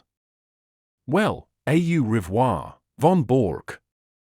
With a final wave of his hand he sprang into the car, and a moment later the two golden cones from the headlights shot through the darkness. The secretary lay back in the cushions of the luxurious limousine, with his thoughts so full of the impending European tragedy that he hardly observed that as his car swung round the village street it nearly passed over a little Ford coming in the opposite direction. Von Bork walked slowly back to the study when the last gleams of the motor lamps had faded into the distance. As he passed he observed that his old housekeeper had put out her lamp and retired. It was a new experience to him, the silence and darkness of his widespread house, for his family and household had been a large one. It was a relief to him, however, to think that they were all in safety and that, but for that one old woman who had lingered in the kitchen, he had the whole place to himself. There was a good deal of tidying up to do inside his study, and he set himself to do it until his keen, handsome face was flushed with the heat of the burning papers. A leather valise stood beside his table, and into this he began to pack very neatly and systematically the precious contents of his safe. He had hardly got started with the work, however, when his quick ears caught the sounds of a distant car. Instantly he gave an exclamation of satisfaction, strapped up the valise, shut the safe, locked it, and hurried out onto the terrace. He was just in time to see the lights of a small car come to a halt at the gate. A passenger sprang out of it and advanced swiftly towards him, while the chauffeur, a heavily built, elderly man with a grey moustache, settled down like one who resigns himself to a long vigil. "Well?" asked von Bork eagerly, running forward to meet his visitor. For answer the man waved a small brown paper parcel triumphantly above his head. "You can give me the glad hand tonight, mister," he cried. "I'm bringing home the bacon at last." "The signals?" "Same as I said in my cable. Every last one of them, semaphore, lamp code, Marconi, a copy, mind you, not the original. That was too dangerous. But it's the real goods, and you can lay to that." He slapped the German upon the shoulder with a rough familiarity from which the other winced. "Come in," he said. "I'm all alone in the house. I was only waiting for this. Of course a copy is better than the original. If an original were missing they would change the whole thing. You think it's all safe about the copy?" The Irish-American had entered the study and stretched his long limbs from the armchair. He was a tall, gaunt man of 60, with clear-cut features and a small goatee beard which gave him a general resemblance to the caricatures of Uncle Sam. A half-smoked, sodden cigar hung from the corner of his mouth, and as he sat down he struck a match and relit it. Making ready for a move, he remarked as he looked round him. "Say, mister," he added, as his eyes fell upon the safe from which the curtain was now removed, "you don't tell me you keep your papers in that?" "Why not?" "Gosh, in a wide-open contraption like that. And they reckon you to be some spy. Why, a Yankee crook would be into that with a can opener. If I'd known that any letter of mine was going to lie loose in a thing like that, I'd have been a mug to write to you at all." "It would puzzle any crook to force that safe," von Bork answered. "You won't cut that metal with any tool." "But the lock?" "No, it's a double combination lock." "You know what that is." "Search me," said the American. "Well, you need a word as well as a set of figures before you can get the lock to work." He rose and showed a double radiating disc round the keyhole. "This outer one is for the letters, the inner one for the figures." Well, that's fine. So it's not quite as simple as you thought." "It was 4 years ago that I had it made, and what do you think I chose for the word and figures?" "It's beyond me." "Well, I chose August for the word, and 1914 for the figures, and here we are." The American's face showed his surprise and admiration. "My, but that was smart. You had it down to a fine thing." "Yes, a few of us even then could have guessed the date. Here it is, and I'm shutting down tomorrow morning." "Well, I guess you'll have to fix me up also. I'm not staying in this gold-darned country all on my lonesome. In a week or less, from what I see, John Bull will be on his hind legs and fair-ramping. I'd rather watch him from over the water." "But you're an American citizen." "Well, so was Jack James an American citizen, but he's doing time in Portland all the same. It cuts no ice with a British copper to tell him you're an American citizen. It's British law and order over here," says he. "By the way, mister, talking of Jack James, it seems to me you don't do much to cover your men." "What do you mean?" Von Bork asked sharply. "Well, you are their employer, ain't you? It's up to you to see that they don't fall down." "But they do fall down, and when did you ever pick them up?" "There's James, it was James's own fault. You know that yourself. He was too self-willed for the job. James was a bonehead, I give you that. Then there was Hollis. The man was mad. Well, he went a bit woozy towards the end. It's enough to make a man bughouse when he has to play a part from morning to night with 100 guys all ready to set the coppers wise to him. But now there is Steiner." Von Bork started violently, and his ruddy face turned a shade paler. "What about Steiner?" "Well, they've got him, that's all. They raided his store last night, and he and his papers are all in Portsmouth jail. You'll go off and he, poor devil, will have to stand the racket, and lucky if he gets off with his life. That's why I want to get over the water as soon as you do." Von Bork was a strong, self-contained man, but it was easy to see that the news had shaken him.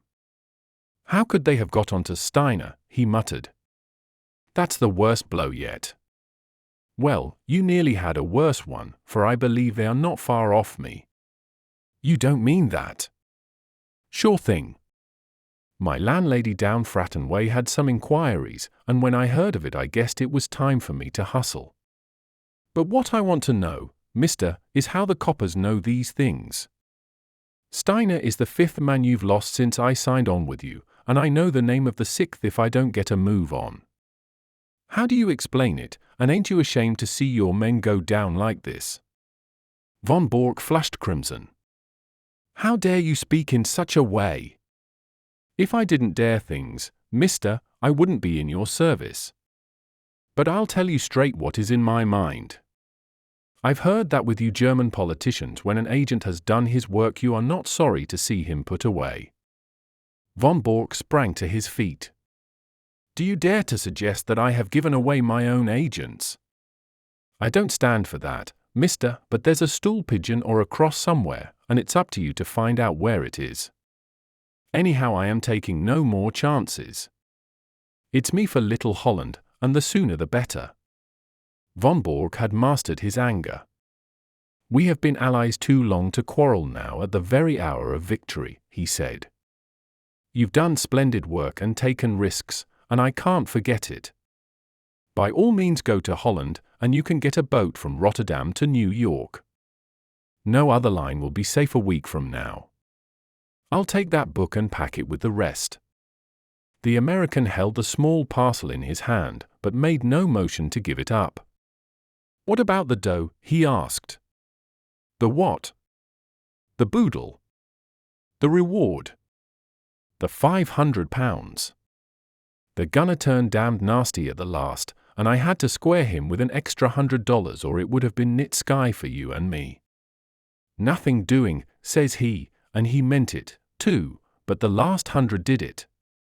It's cost me £200 from first to last, so it isn't likely I'd give it up without getting a my wad. Von Bork smiled with some bitterness. You don't seem to have a very high opinion of my honor, said he. You want the money before you give up the book. Well, mister, it is a business proposition. All right. Have your way.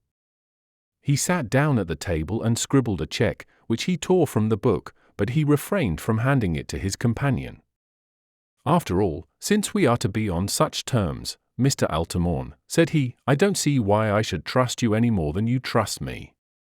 Do you understand, he added, looking back over his shoulder at the American. There's the check upon the table. I claim the right to examine that parcel before you pick the money up. The American passed it over without a word. Von Bork undid a winding of string and 2 wrappers of paper. Then he sat gazing for a moment in silent amazement at a small blue book which lay before him. Across the cover was printed in golden letters Practical Handbook of Bee Culture. Only for one instant did the master spy glare at this strangely irrelevant inscription.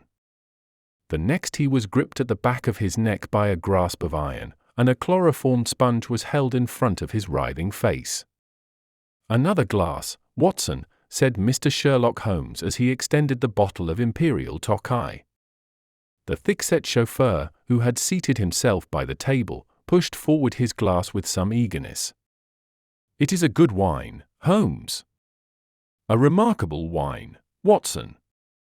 Our friend upon the sofa has assured me that it is from Franz Joseph's special cellar at the Schoenbrunn Palace. Might I trouble you to open the window, for chloroform vapor does not help the palate. The safe was ajar, and Holmes standing in front of it was removing dossier after dossier, swiftly examining each, and then packing it neatly in von Bork's valise. The German lay upon the sofa sleeping stertorously with a strap round his upper arms and another round his legs. We need not hurry ourselves, Watson. We are safe from interruption. Would you mind touching the bell? There is no one in the house except old Martha, who has played her part to admiration. I got her the situation here when first I took the matter up. Ah, Martha, you will be glad to hear that all is well. The pleasant old lady had appeared in the doorway. She curtsied with a smile to Mr. Holmes, but glanced with some apprehension at the figure upon the sofa. "It is all right, Martha. He has not been hurt at all." "I am glad of that, Mr. Holmes. According to his lights, he has been a kind master.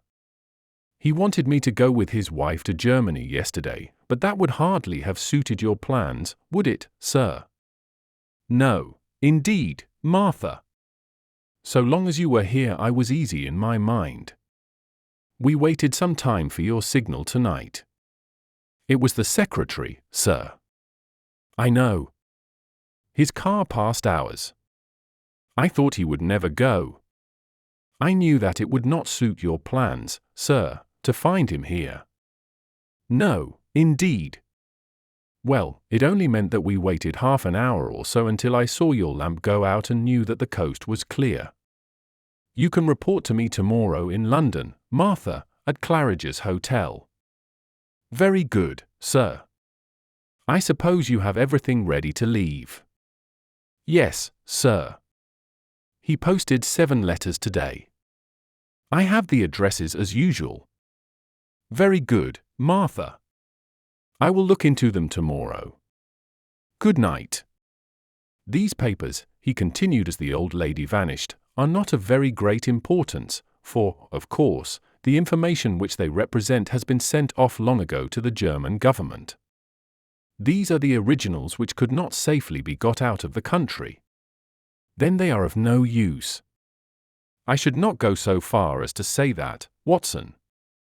They will at least show our people what is known and what is not. I may say that a good many of these papers have come through me, and I need not add are thoroughly untrustworthy. It would brighten my declining years to see a German cruiser navigating the Solent according to the minefield plans which I have furnished.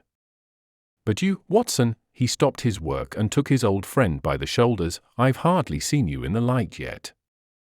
How have the years used you? You look the same blithe boy as ever. I feel 20 years younger, Holmes. I have seldom felt so happy as when I got your wire asking me to meet you at Harwich with the car. But you, Holmes, you have changed very little, save for that horrible goatee." "These are the sacrifices one makes for one's country, Watson," said Holmes, pulling at his little tuft. "Tomorrow it will be but a dreadful memory. With my hair cut and a few other superficial changes, I shall no doubt reappear at Claridge's tomorrow as I was before this American stunt. I beg your pardon, Watson, my well of English seems to be permanently defiled before this American job came my way. But you have retired, Holmes. We heard of you as living the life of a hermit among your bees and your books in a small farm upon the South Downs." "Exactly, Watson. Here is the fruit of my leisured ease, the magnum opus of my latter years." He picked up the volume from the table and read out the whole title, Practical Handbook of Bee Culture, with some observations upon the segregation of the queen. "Alone I did it. Behold the fruit of pensive nights and laborious days when I watched the little working gangs as once I watched the criminal world of London." "But how did you get to work again?" "Ah, I have often marvelled at it myself. The foreign minister alone I could have withstood, but when the Premier also deigned to visit my humble roof. The fact is, Watson, that this gentleman upon the sofa was a bit too good for our people. He was in a class by himself. Things were going wrong, and no one could understand why they were going wrong. Agents were suspected or even caught, but there was evidence of some strong and secret central force. It was absolutely necessary to expose it. Strong pressure was brought upon me to look into the matter. It has cost me 2 years, Watson, but they have not been devoid of excitement. When I say that I started my pilgrimage at Chicago, graduated in an Irish secret society at Buffalo, gave serious trouble to the constabulary at Skibbereen, and so eventually caught the eye of a subordinate agent of von Bork, who recommended me as a likely man, you will realize that the matter was complex. Since then I have been honored by his confidence, which has not prevented most of his plans going subtly wrong and 5 of his best agents being in prison. I watched them, Watson, and I picked them as they ripened. "Well, sir, I hope that you are none the worse." The last remark was addressed to von Bork himself, who after much gasping and blinking had lain quietly listening to Holmes's statement. He broke out now into a furious stream of German invective, his face convulsed with passion. Holmes continued his swift investigation of documents while his prisoner cursed and swore.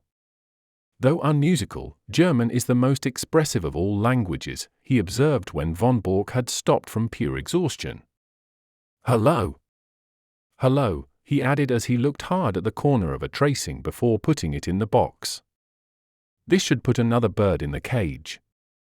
I had no idea that the paymaster was such a rascal, though I have long had an eye upon him. Mr. von Bork, you have a great deal to answer for."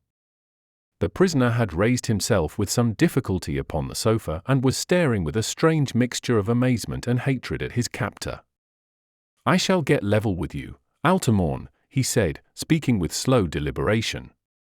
"If it takes me all my life, I shall get level with you." "The old sweet song," said Holmes. "How often have I heard it in days gone by? It was a favorite ditty of the late lamented Professor Moriarty. Colonel Sebastian Moran has also been known to warble it. And yet I live and keep bees upon the South Downs." "Curse you, you double traitor," cried the German, straining against his bonds and glaring murder from his furious eyes. "No, no, it is not so bad as that," said Holmes, smiling. "As my speech surely shows you, Mr. Altamont of Chicago had no existence in fact. I used him and he is gone." "Then who are you?" "It is really immaterial who I am, but since the matter seems to interest you, Mr. von Bork, I may say that this is not my first acquaintance with the members of your family. I have done a good deal of business in Germany in the past and my name is probably familiar to you." "I would wish to know it," said the Prussian grimly. "It was I who brought about the separation between Irene Adler and the late King of Bohemia when your cousin Heinrich was the imperial envoy. It was I also who saved from murder, by the nihilist Kloppmann, Count von zu Grafenstein, who was your mother's elder brother. It was I." Von Bork sat up in amazement. "There is only one man," he cried. "Exactly," said Holmes. Von Bork groaned and sank back on the sofa. "And most of that information came through you," he cried. "What is it worth? What have I done? It is my ruin forever?" "It is certainly a little untrustworthy," said Holmes. "It will require some checking and you have little time to check it. Your admiral may find the new guns rather larger than he expects, and the cruisers perhaps a trifle faster." Von Bork clutched at his own throat in despair. "There are a good many other points of detail which will, no doubt, come to light in good time. But you have one quality which is very rare in a German, Mr. von Bork. You are a sportsman and you will bear me no ill will when you realize that you, who have outwitted so many other people, have at last been outwitted yourself. After all, you have done your best for your country, and I have done my best for mine, and what could be more natural? Besides," he added, not unkindly, as he laid his hand upon the shoulder of the prostrate man, "it is better than to fall before some ignoble foe. These papers are now ready, Watson. If you will help me with our prisoner, I think that we may get started for London at once." It was no easy task to move von Bork, for he was a strong and a desperate man. Finally, holding either arm, the two friends walked him very slowly down the garden walk which he had trod with such proud confidence when he received the congratulations of the famous diplomatist only a few hours before. After a short, final struggle he was hoisted, still bound hand and foot, into the spare seat of the little car.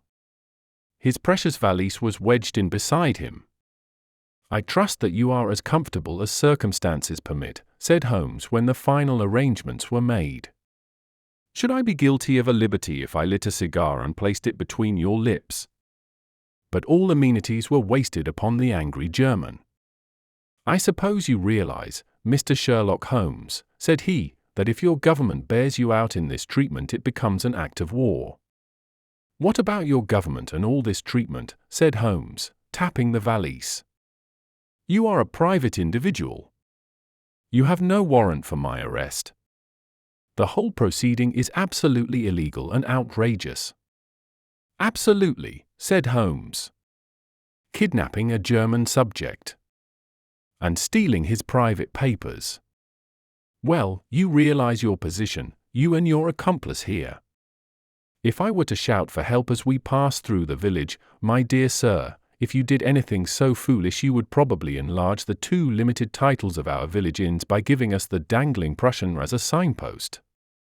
The Englishman is a patient creature, but at present his temper is a little inflamed, and it would be as well not to try him too far. No, Mr. von Bork, you will go with us in a quiet, sensible fashion to Scotland Yard, whence you can send for your friend, Baron von Herling, and see if even now you may not fill that place which he has reserved for you in the ambassadorial suite. As to you, Watson, you are joining us with your old service, as I understand, so London won't be out of your way. Stand with me here upon the terrace, for it may be the last quiet talk that we shall ever have. The 2 friends chatted in intimate converse for a few minutes, recalling once again the days of the past, while their prisoner vainly wriggled to undo the bonds that held him. As they turned to the car, Holmes pointed back to the moonlit sea and shook a thoughtful head. There's an east wind coming, Watson. I think not, Holmes. It is very warm. Good old Watson. You are the one fixed point in a changing age. There's an east wind coming all the same, such a wind as never blew on England yet.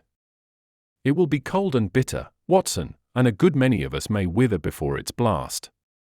But it's God's own wind nonetheless, and a cleaner, better, stronger land will lie in the sunshine when the storm has cleared.